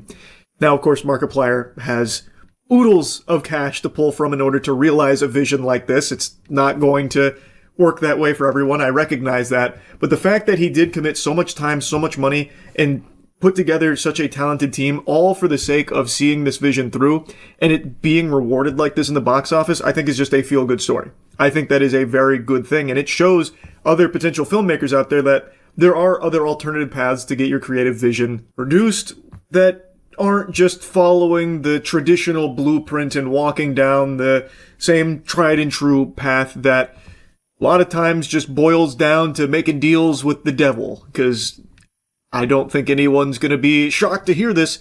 Hollywood's not really a great place overall. don't let anyone hear you say that, though. Like, everyone knows that. So a $3 million film like Iron Lung coming out and flexing on the big boys in the box office, I think is just a great thing. And I know it hasn't been without controversy. Like, I know the critic reviews on Rotten Tomatoes, they've been taking it to Pound Town here. They are no Iron Lung fans, that's for sure. Especially IGN. IGN was right on top of Iron Lung there. I think they gave it like a 4 or something. So they definitely weren't feeling it, and a lot of other people weren't either. That's just the way the cookie crumbles sometimes. It's not going to be for everyone. There is nothing that is for everyone. There's nothing wrong with that. But I think the message that this movie's success delivers is a very positive one in an otherwise really degenerate industry. Now, that being said, I would not be surprised to see these Hollywood parasites take notice of this and then try and recreate this lightning in a bottle for themselves, a little corporate greed where we might start seeing a few movies hitting the theaters that are just really lazy cash grabs that have big influencer names attached to them as the draw and the marketing arm for these projects, all for the sake of just trying to make cheap shit to turn a little bit of a profit off just using the influencer's name as their marketing tool. That, I do think, will probably start happening pretty soon. I really wouldn't be shocked to see that, because I think they'll learn the wrong lesson here from Markiplier and Iron Lung. But that's just a theory. That's just a little game theory there. Hopefully it's wrong. I don't really know. But overall, like I said, I think this is just something to be celebrated. Movies, boobies.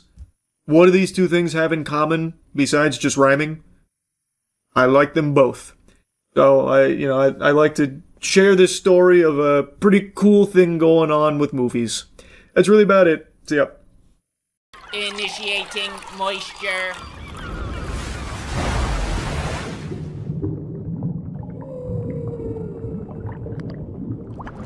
I finally fucking finished Death Stranding, and now I'm left confused, and yet enlightened. I feel as though Kojima's brilliance has allowed me to achieve nirvana.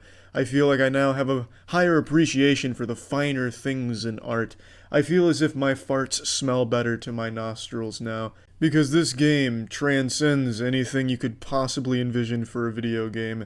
This was one of the most tedious chores I've ever taken on in all 25 years of my time as an elite top-tier gamer. Let me get the best things out of the way: the story, the setting, the aesthetic, the writing. Though everything that's not gameplay is good. I'll expand on that in a minute, but let me just vent about the gameplay. Credits just rolled, and I need to tell you how fucking awful this gameplay is. Now, I already know saying that has triggered a fucking Winter Soldier response in some commenters that have their pinky out and finger on the trigger ready for a Reddit comment because I didn't appreciate the high quality art. My American brain couldn't comprehend things that weren't bang bang shooty shooty, as Kojima says. Let me justify this position. No matter how you spin this gameplay, it is boring. At no point can this gameplay even be misconstrued as fun. It becomes tolerable at a certain point, but at its core the gameplay is deliver packages from point A to point B, and it's typically the slowest and longest journey possible. I had deliveries that extended 4,100 kilometers, and I had to approach some of that shit on foot due to batteries running out, lack of generators, or just the mountain being too high and not having enough supplies for it, because you couldn't prepare for a fucking journey that long. You'd have to take breaks, break it up. It's boring. It becomes tolerable with the shared universe where you can use other players' bridges and roads which help you get from point A to point B. That's fine. But it's never fun. It's never enjoyable. It's always just a means to an end to get to great cutscenes and great writing and characters. Never do you revel in the gameplay and just take time to just appreciate the walking, the being an Amazon delivery man, being a fucking post-apocalyptic postman with a fetus in a pickle jar. It's never enjoyable. It's so slow. It's boring. Now, I streamed this entire game at twitch.tv/moistcritical. You can see that I did everything possible to make the game more exciting in its gameplay, to make it faster, more fun. I spent 4 fucking hours setting up an elaborate network of zip lines, which is the fastest form of travel, from every major location in the game, or so I thought. From the entire middle of the game, I spent setting up zip lines to make the travel between them faster, because this game is all about backtracking and delivering packages of fucking bricks from person to person. Excuse me, hologram to hologram. You deliver sperm and eggs. You deliver some trivial shit. You deliver pizza, porn magazines. Yeah, sometimes it's goofy, but oftentimes, not oftentimes, every time it's never fun. The goofiness is never enough to make the boring tedium fun. It's so insufferably, frustratingly boring, and there's so many anti-fun mechanics in this game for no reason. For example, the recycling mechanic could have been totally just done away with. Half of the mechanics in here and features seem so arbitrary and just there to slap the player's face with Kojima's penis and make it take longer for no reason. It just seems like it's there to be punishing for the sake of punishment. To give you an example, if you want to build a road, it takes a substantial amount of materials, metals for example. In order to get those metals there, you have to individually bring those briefcases and packages full of metal to it.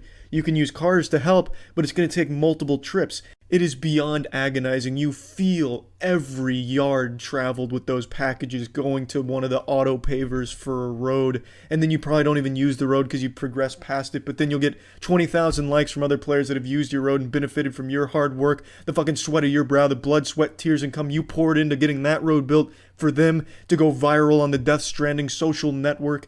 It's just not fun at any point. It's more fun to spit on your window and watch it slowly fall to the bottom. There's more fun to be had when you sneeze into a tissue. There's more action when you're shaking a protein shake or mixing something in a blender. Not saying this game really needs action. I'm totally fine if there was no action at all, but there is, and it's bad, by the way. When there is shooting shit, it's not fun. It's straight out of 2006 mechanics.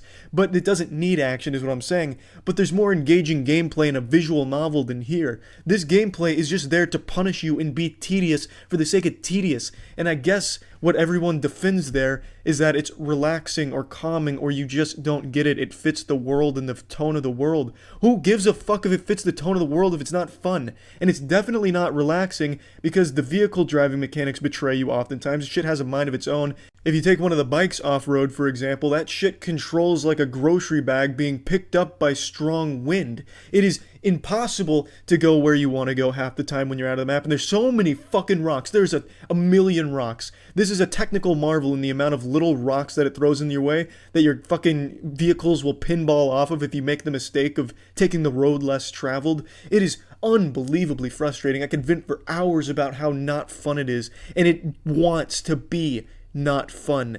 And yes, I can see why people could find it relaxing if they want something to fall asleep to. This game would definitely help with your insomnia, but it's still, no matter how you spin it, never, ever fun. And it's by design. Now, this being a video game, that's a huge problem. It's a fucking game, not a movie, but it should have been. This would be a masterpiece if there wasn't a game attached to it. This is a great movie that unfortunately has a shit game on top of it.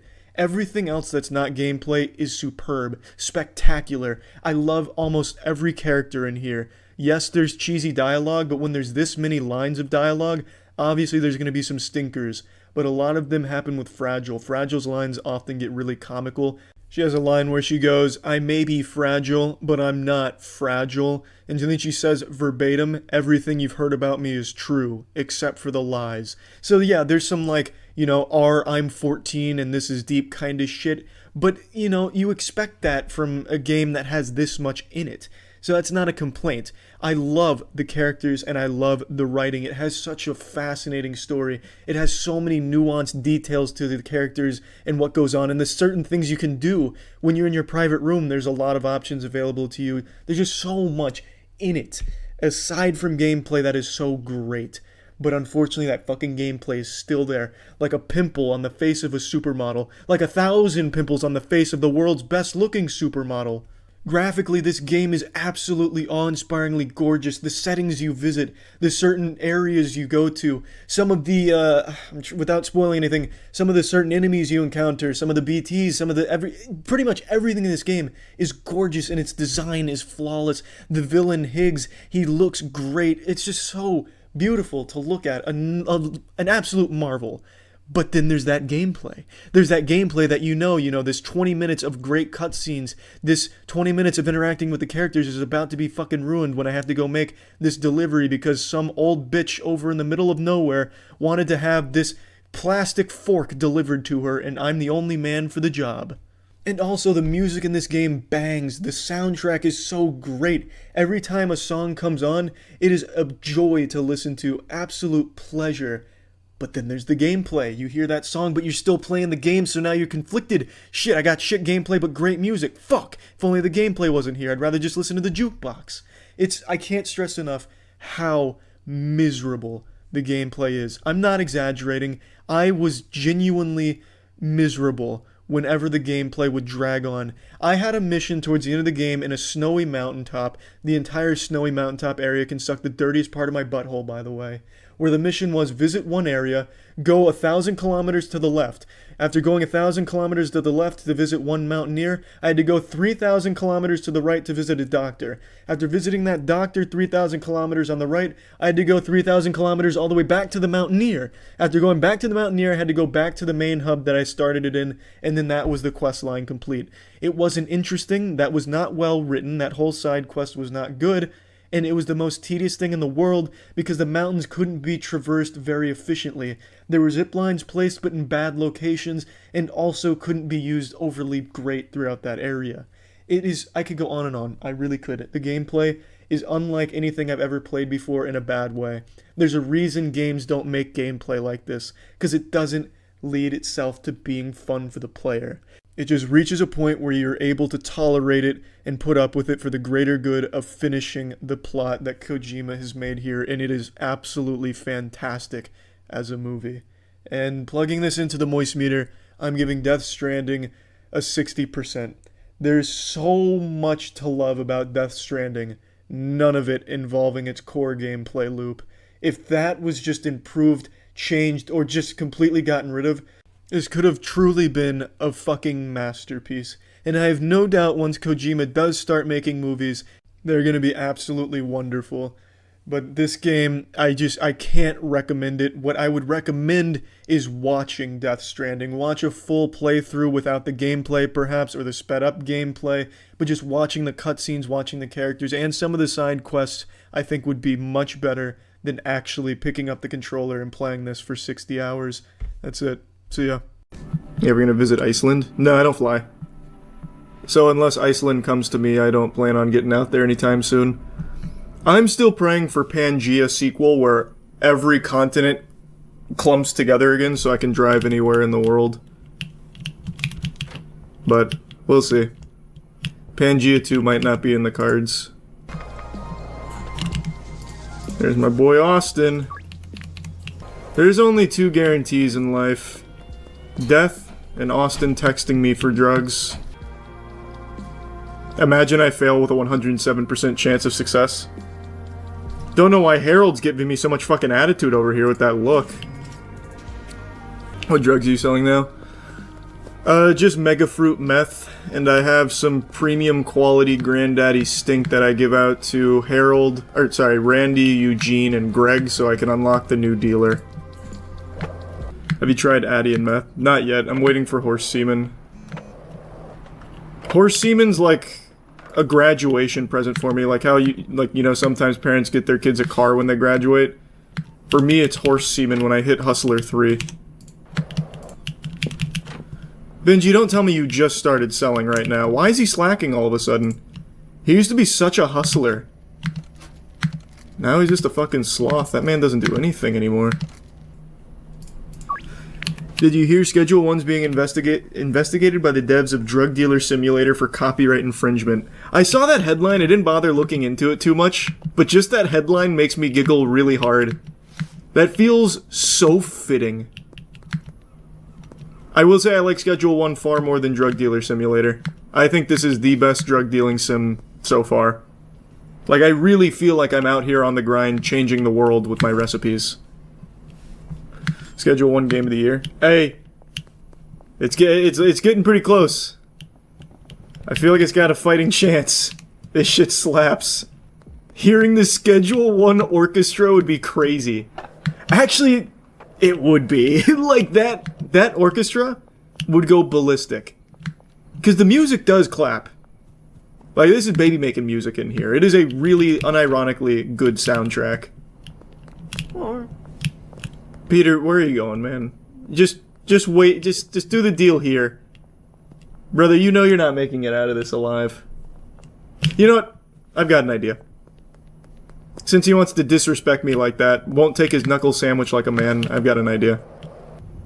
Oh, Peter, you are so lucky that I can't afford a revolver right now because I'm not a Hustler 3. You are so fucking lucky, bud. Ugh.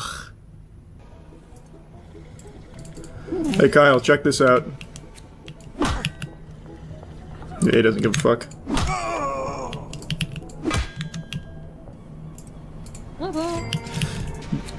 Miss Ming is a casual meth head. She only ever orders one mega fruit at a time. She doesn't want to overindulge. She doesn't want to get addicted. Just one meth crystal a day. Keep the doctor away, you know what I mean? Alright, I'm really thinking about a second chemist. Because I feel like that'll be good. At the very least, I think I'm going to get another mixer. So I can improve my product. Don't I have a mixer at my apartment? I just remembered, I still have a mixer at my apartment I never took away. I just need the other chemist. I think it's worth. Especially as I continue to grow and scale the business. Having a second chemist is just going to be a godsend. I'm going to do it. Oh, big earning day. Holy. That's a huge level up for us. We get improved pseudo, a drying rack, and horse semen. Like, what the fuck? That's big. That's huge from Santa. There you go, Matthew. Look at you. Look at you. You're working my mixer. Part of the crew, part of the ship. Why is it taking so long, though, man? What are you doing?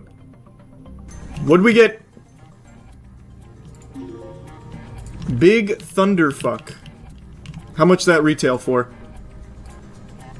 165. That's an improvement. Hurry up, Peter. Please.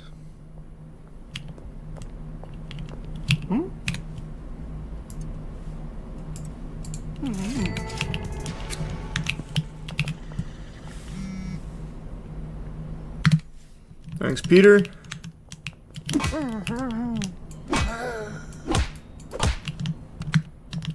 Is that you, Greg? There you are. Yes! Got the new dealer.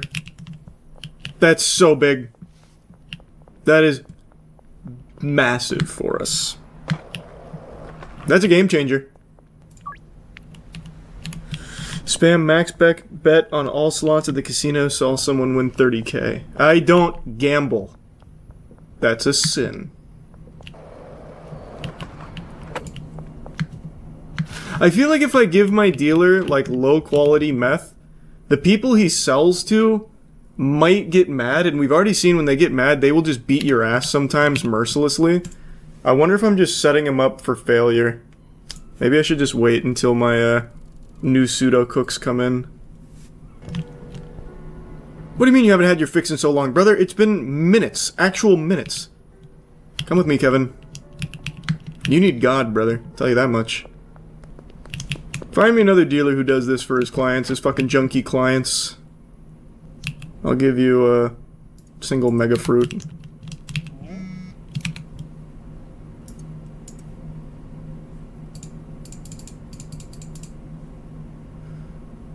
What the fuck is this, man? I discount the shit out of it. And it's still not a 100% guarantee.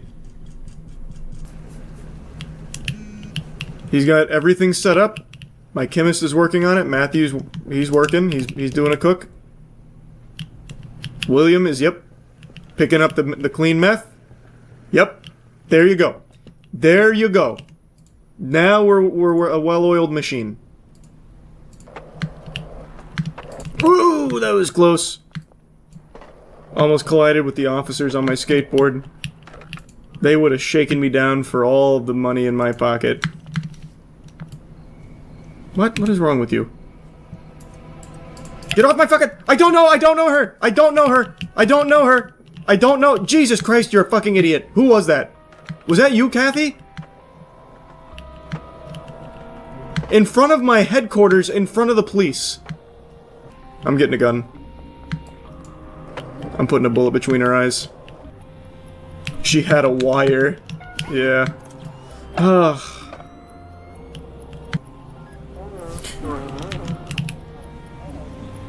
How? How did he sniff me out over here? Oh, fuck. Was that a cop or was that Austin looking for his fix? Oh, Jesus! Oh my god, they were right there. Thank you, decoy dumpster. Holy shit, that was close. Oh my god. How did they know I was here? There's probably that same lady. I need to get the fuck out of this area. The cops are, like, really attentive. I heard someone get shot. If there's any justice in the world, it was Peter. Every time I hear, like, those late-night shots, I'm always hopeful that someone finally put Peter out of our misery.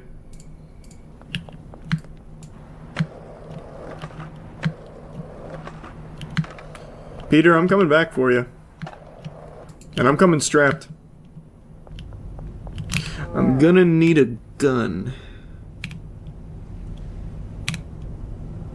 Yep. I'll take it. Thank you. No ammo, right? Let me... my inventory's full. Hold on, let me make this sale.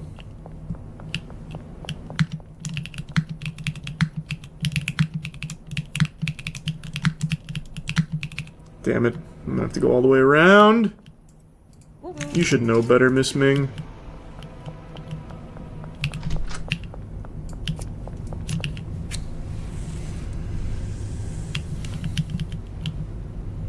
Oh, yeah. Good stuff. That's good stuff. Alright. Gonna need some ammo. Thank you.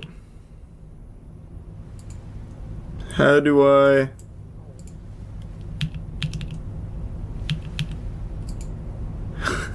How do I combine? Oh, because you already have ammo. Oh, I just assumed I was gonna have to buy ammo as well. Okay, whatever. Can never have too many bullets. I'm sure Peter will find a way to get himself healed. He'll fucking find a Phoenix down or something.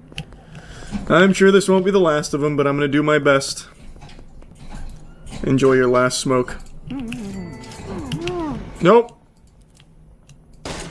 Oh, fuck, I'm so sorry, Miss Ming. God, where's my reticle? There we go. What? Oh, shit. Hang up.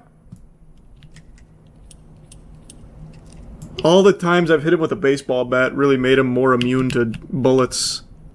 I'll text you in the morning, Peter. I'm sure I'll hear from you soon enough. How's it going, Brad?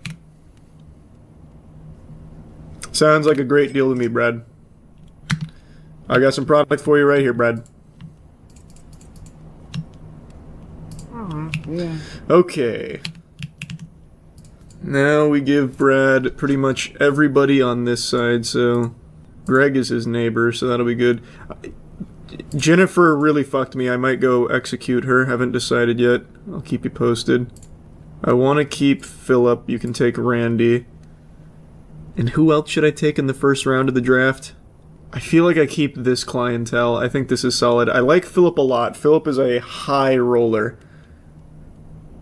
Miss Ming usually likes to be on this side of town anyway. No, that's not true. Miss Ming she's ventured deep. She has been known to go way out of the beaten path. So who should his last client be? Maybe Kim. I think Kim works on this side, doesn't she? Does she? I don't... George doesn't. George I see on the other side of the town all the time. I just dealt to him by the statue. I'll put Kim on here. Alright, we got 3 big vendors now, or dealers now. I don't know if I'm gonna start laundering yet. Because I have a lot of cash. I'm getting close to being able to get the barn. But I feel like it might be better spent continuing to grow my meth with optimal recipe. So I might get another mixer. I'm gonna do that. I'm gonna get another mixer. Oh, no. Because then I'm gonna need another handler. I've already got him working max capacity routes. If I do that, I'd need another... I can do one more mixing station for my chemist, but then I wouldn't be able to have my handler. Then I'd have to go fucking mix it, or stack it. Let me try something. I'm gonna get in a shootout with the police. Okay, let's see what happens with that. This is purely for the sake of my curiosity. This won't do anything to progress my goals, but I will start to take control of this city by force and fear.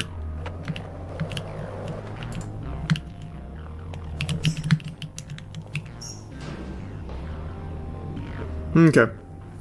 And just like that, I vanish. Must have been the wind.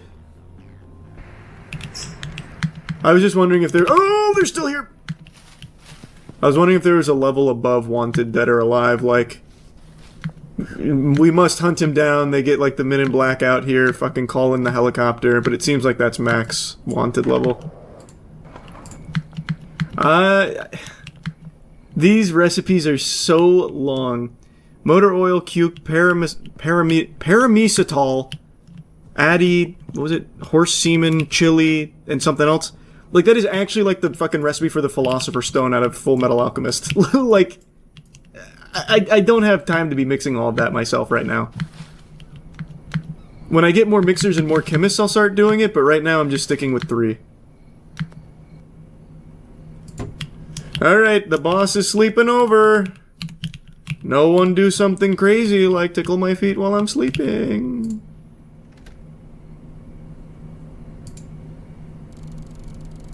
Hustler 4, nice.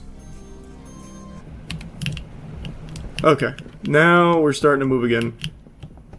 But he is not packaging, unfortunately. Well, I guess he kind of is, just very slowly. Here we go. Now he's going to packing. That's my boy. That's my boy. There you go, William. Look at that dexterity. Holy shit, this man is a true savant. I love it, William. I fucking love it. You're the goat. Hey, look. Peter's been revived. There must be a necromancer in town somewhere. Crazy how not even a bullet to the fucking brain can kill this guy.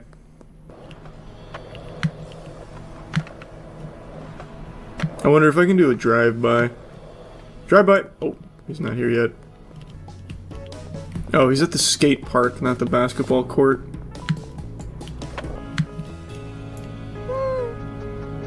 Just give me your money for free, Peter. I'm just kidding. I'm just kidding. You know I wouldn't do that. Let me go get the, meth. There you go, Peter.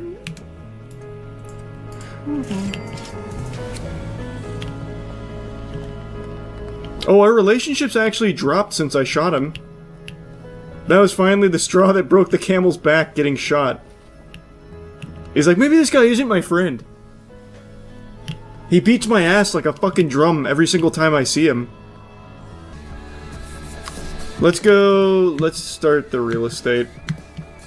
I wanna move into the barn so I can get back to making weed too. So it's not just all meth. Alright, give me the laundromat.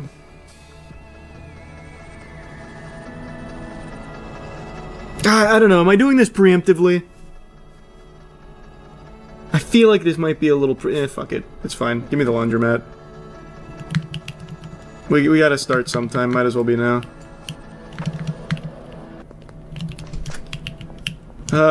Lovely new business. Whoa. This is cool. Will launder 2K. Let's just test it out.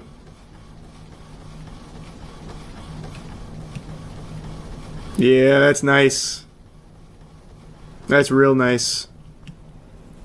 When the update comes out this weekend, will you be adding shrooms to your roster? Oh, for sure I will. Why do you have to launder money in this game? Because it's realistic. This game's more realistic than real life, brother. Austin hasn't texted me yet. I wonder if everything's okay. Benji's sitting on 7K. Molly sitting on 4K. Like, I'm in really good spot. I can almost afford Barn after some laundering. But Brad is struggling, because I gave him the most bougie clientele with the most, like, dumpster tier meth. So he is treading water. And that's my fault. Like, I knew that would be the case. But I just needed to get him going. How is my first text message of the day from fucking Peter? I have shot this man. Peter, just let me sell it to you now, man. Don't make me go all the way to Taco Ticklers. Come on, brother.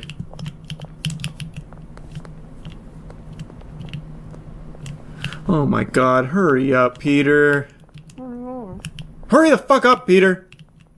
I'll do it. You know I will. Keep walking! Don't look at me like that. If you ever give me that look again, Peter, I swear to God.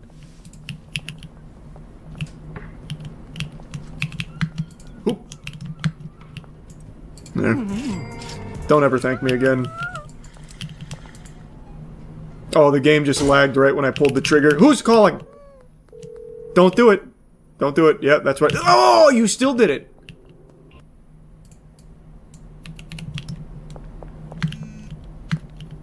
Have you heard from Austin? Not recently. I actually wonder if Austin killed himself or if he OD'd. Could really be either of them. I laundered $2,000. Let's go. Baby's first money laundering scheme. Whoopee! What do you guys do out here? It's always Geraldine and Jerry up to no good. Bunch of fucking scoundrels. Here, take this. This will improve your conversation. Oh, I broke him up. I wish I could get some more customers going. Who keeps getting executed? Also, where does my laundered money go? To your bank. Okay. I wasn't paying enough attention. Did I have just 3K in the bank earlier? Stop! Stop! Do you want to buy from me? Stop! Stop! Buy my weed! Get out! Get out! I will push this car into the ocean. Get the fuck out and buy my weed! Or, sorry, meth.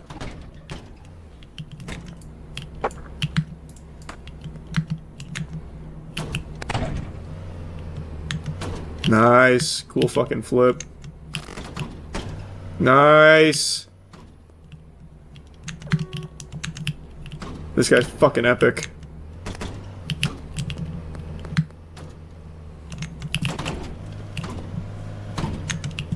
Oh. Didn't like that very much. Officer, this man seems to be drunk. Arrest him.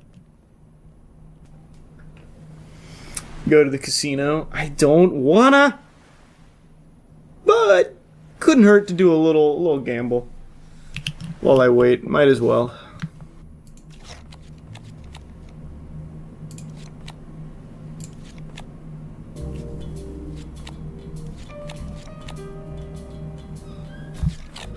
Okay. Okay. I don't understand. That's crazy. That's crazy. No, I'm leaving. That was unbelievable. That was unfucking believable. We're gonna do slots.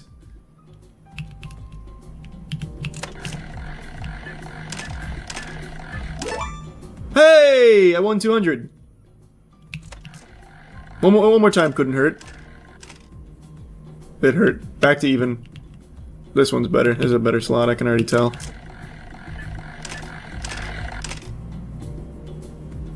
Okay. We'll do one degenerate super spin.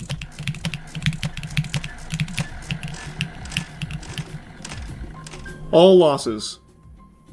Well, that's probably enough of that. Okay, okay, what else do I need? What are you mixing for meth? Viagra into chili into horse semen.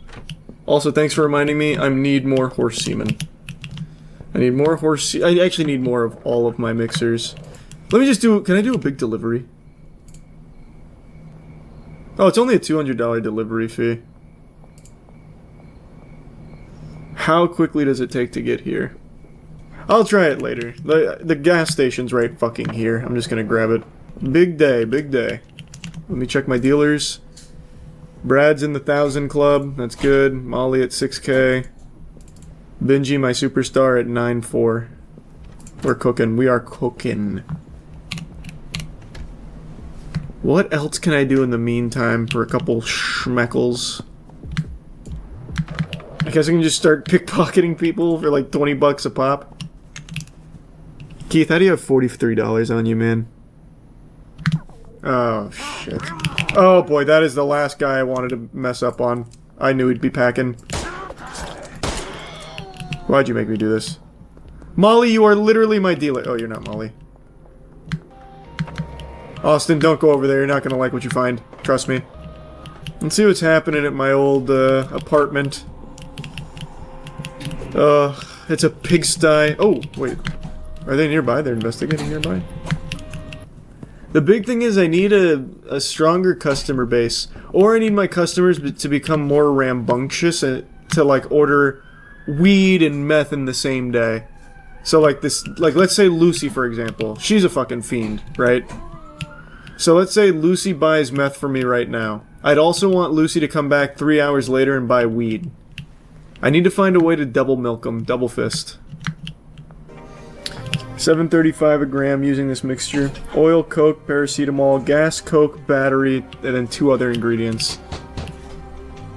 Brother, that's like the fucking back of a cereal box with all those ingredients. I can't make that right now. I don't have enough mixers.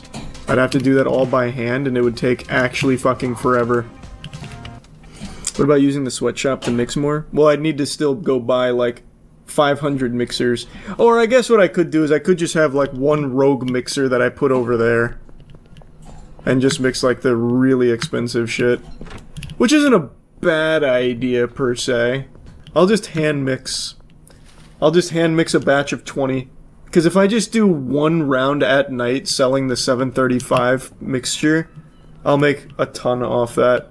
While I have everyone else working on my normal staples. That's actually just not a bad idea at all. Okay, what was the recipe again for the 735? It was oil, something, something, something, something, something, something, something, something, and something. The 735 recipe is for cocaine. Oh, what the fuck, man? Cocaine? Get out of here. What? Are you off your gourd? Coke? In my city? I think not. I think not. You take that shit back to Miami. Get the fuck away from me. A Coke recipe. This is a God-fearing spot. We don't do that. Banana, cuke, paracetamol, gasoline, cuke, battery, horse semen, mega bean is $3.40. That's meth. Okay, we'll do that one. Oh my god, I'm a fucking idiot. I took the big thundercuck. Not normal meth. Damn it! I thought I took base meth. There we go. Perfect timing. Only 10! No, no, no, no! Put it back! Put it back! Fuck!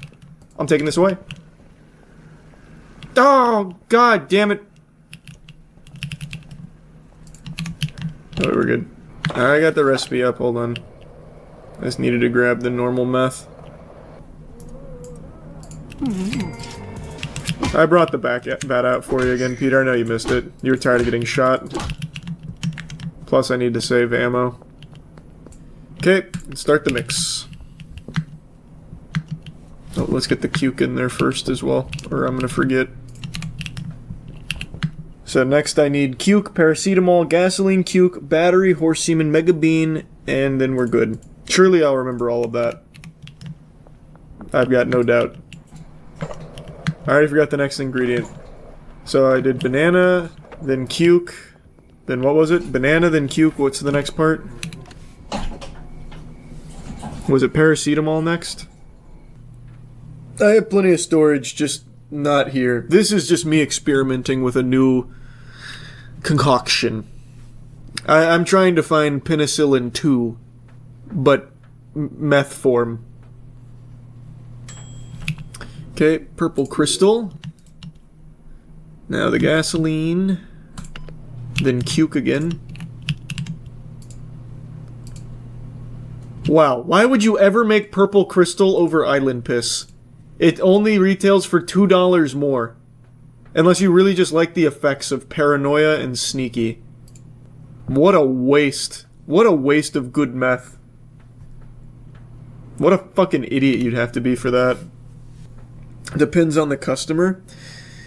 Nah, they'll buy anything. The people in this town, well, at least my civilians, my people, they just love anything that I put out there on the streets. They'll give anything a try. They'd smoke a fart out of my ass if I told them to. So I don't care what their preferences are. They will get what I deliver and really enjoy it. You're losing out on money by not providing variety. See, I heard that same malarkey when I was playing Weed Shop.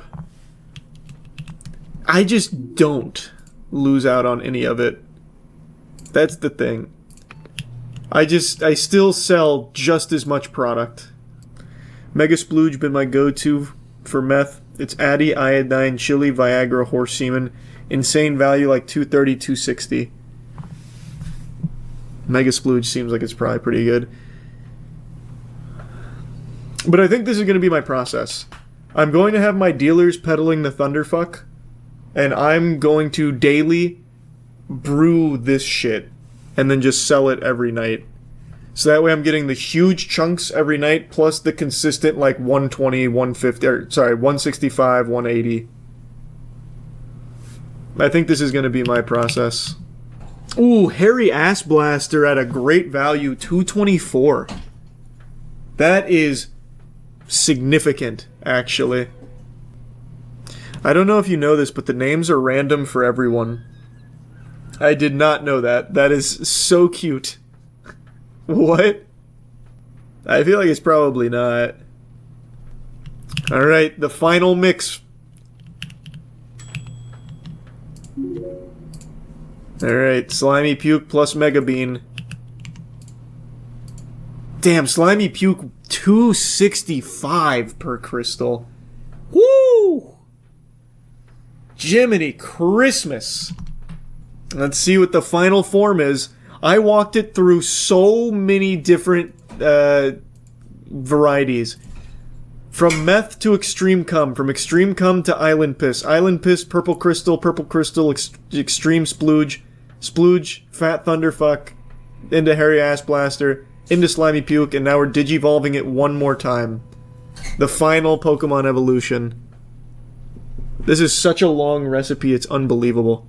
I feel like I just lose money selling this with how many ingredients I had to buy. Yeah, I know you can name them yourself, I'm not gonna bother. Alright, let's see what we got. Girl Scout Splooge. Wow. What the fuck? Whoa. Whoa. That's not good. But that price, $340? Holy cannoli. You can rename it. Yeah, that one I think I'm gonna rename. How do I rename? That name disturbs me. I don't want Austin hitting me up for Girl Scout Splooge. You can't after you take it out. Oh, Jesus Christ. Well, Peter File is going to be over the moon about this new meth. Alright. I'm gonna try and list this pretty high. Just to see, I wonder. Ours is called Glass Barbie. Your name's a lot less disturbing than mine. No text messages yet. Maybe I made it too expensive. Ah, Austin. Good man, good man. Yes, I can sell you that. Of course. Can we use a different name? We'll call it GSS. Of course it'd be Austin, my first taste tester. I am worried I'm not gonna get everyone to buy tonight. It's looking a little grim.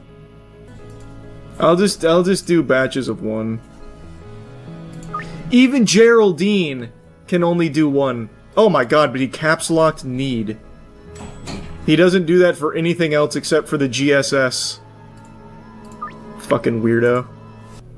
Mixing's fun, but if you go too high on sell price, no one will buy it. Customers only have a certain amount of money to spend each day. Okay, so that's kind of what I was wondering. Because I want, like, Miss Ming only ever buys one crystal from me for like 170. So this is good experimenting. What, Kevin? What? Oh, you were the guy that wanted the Thunderfuck. That's right. No, I don't do that anymore. Where are you? I'll try and offer you a GSS. Actually, I'll try and offer this to everyone. Donna, you want a GSS? Hey, enjoy it. Let me see the effects.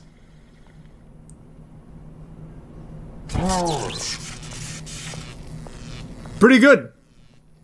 Pretty fucking good. That looks very cool. Turned her into a damn superhero. Miss Ming is actually buying. Okay. They've got money. They've got some fucking money. Never mind. I'm gonna keep it all to myself and just sell at night for more money. Yeah, they've got stacks. If Miss Ming can afford to buy when she usually only buys like 170, everyone can afford to buy here. But they can only do one at a time, which is fine. Because one at a time is worth more than 4 fucking thunders. Alright, let's see what we got. Stinky crack. We take that. How much that go for? 343. Ooh, baby. I feel I can get away with a 370 on that. A little cheaper option. Here you go. The second GSS customer. I actually might try and steal that back. Unless it stuns me. Oh, there's no way. Oh! Jesus, man.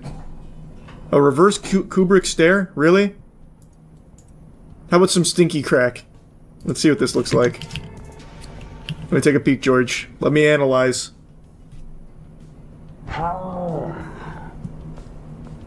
Yeah, turned him into like an Adventure Time character. Gave him a sparkle in the same green radioactive gamma radiation glow that the GSS gives. Oh, baby, that's a lot of good cash. Man, I'm gonna have this whole town looking like aliens out here. This is cool. Quick, smoke it, and then stun the cops.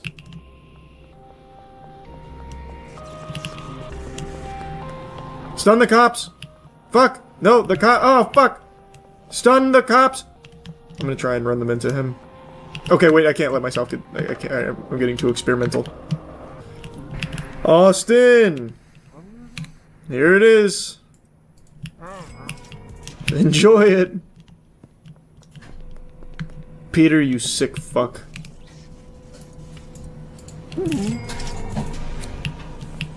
I'll let you transform before I kill you. Our relationship has really gone down recently. Imagine this gives him some kind of strength boost. Oh my god, it might have. He just hit me so hard. Okay, not hard enough.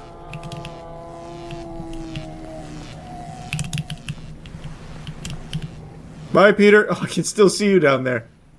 Pretty shallow water. Damn, look at those earnings. That's my biggest single day so far. I made sexy dick. My employees at the bungalow are probably about out of cash right now, which is why they're not working. But I also don't need them working right now because I still have so much inventory all my dealers are working with. So, it's not that big a deal. He's already sold all the GSS to the rich guys. Molly's over 10k here. Holy. Yeah, I have so much cash right now. I think it's about time I get the barn, but I have to wait for the weekly limits. When are you gonna start selling that all spark pack straight from Cybertron my boy Sam was tweaking off of? Soon. Maybe that's what I'm making right now. We don't know yet. We've never seen Ultra Splooge before. No one has. So we'll see what happens. Only one... Well, I have two stinky crack deals. We got Sweet Dick. Hey, we still got it. The 353 meth right there. We still hit it. Then we actually got a full-blown fucking Chaos Emerald here. Chaos control this bitch. Let's go. A sweet dick in 2025 is big pull for this community. This one, it's going to be a big markup. It's going to be a 415.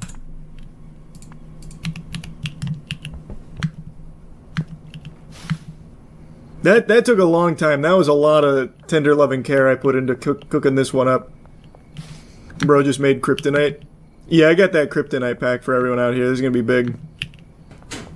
Maybe I am doing myself a disservice putting Brad on all of the bougie people. And I keep all of the fucking lamos over here. Except Austin. I can't get rid of Austin. I might swap. I might do a big swap so that way they can afford my product. I'm gonna do that. Alright, I want Elizabeth, Lewis, Randy, and Eugene back. You can take... It needs to be people that are on this side. Like, close to him. Oh god, stop! Get away! I gotta keep Geraldine. But Geraldine hasn't hit me up today. I'm gonna give you Geraldine. Geraldine, I don't fuck with him right now. Kyle also didn't hit me up today. I'm gonna give you Kyle. I think I've started to price them out. Ludwig could afford... Oh, Geraldine did hit me up today, actually. I just noticed. That's fine, though. That's fine. You can only afford one. And I'm gonna give you Miss Ming. No, Miss Ming's been very consistent. I feel like I'm gonna have to give him Peter. And just trust that Brad knows to beat his ass. And I'll never abandon Austin. Even though Austin, notably absent from today's haul. Austin, we need a little time apart. Get your money up and then come see me again. So now, hopefully, since I've expanded my clientele to the rich people, they'll get more from me. For a lot of these customers, it's the last time they're going to interact with me. It's very sad. But, hey, you gotta do it sometimes. Austin deserves loyalty. Hey, we're still friends. We're still buds. He's just too poor for me. What? It's a business. It's not a charitable expense. What, you think I can do this for free? Absolutely fucking not. I take no pleasure in abandoning Austin. But it is, again, I can't stress this enough. He has no one to blame but himself.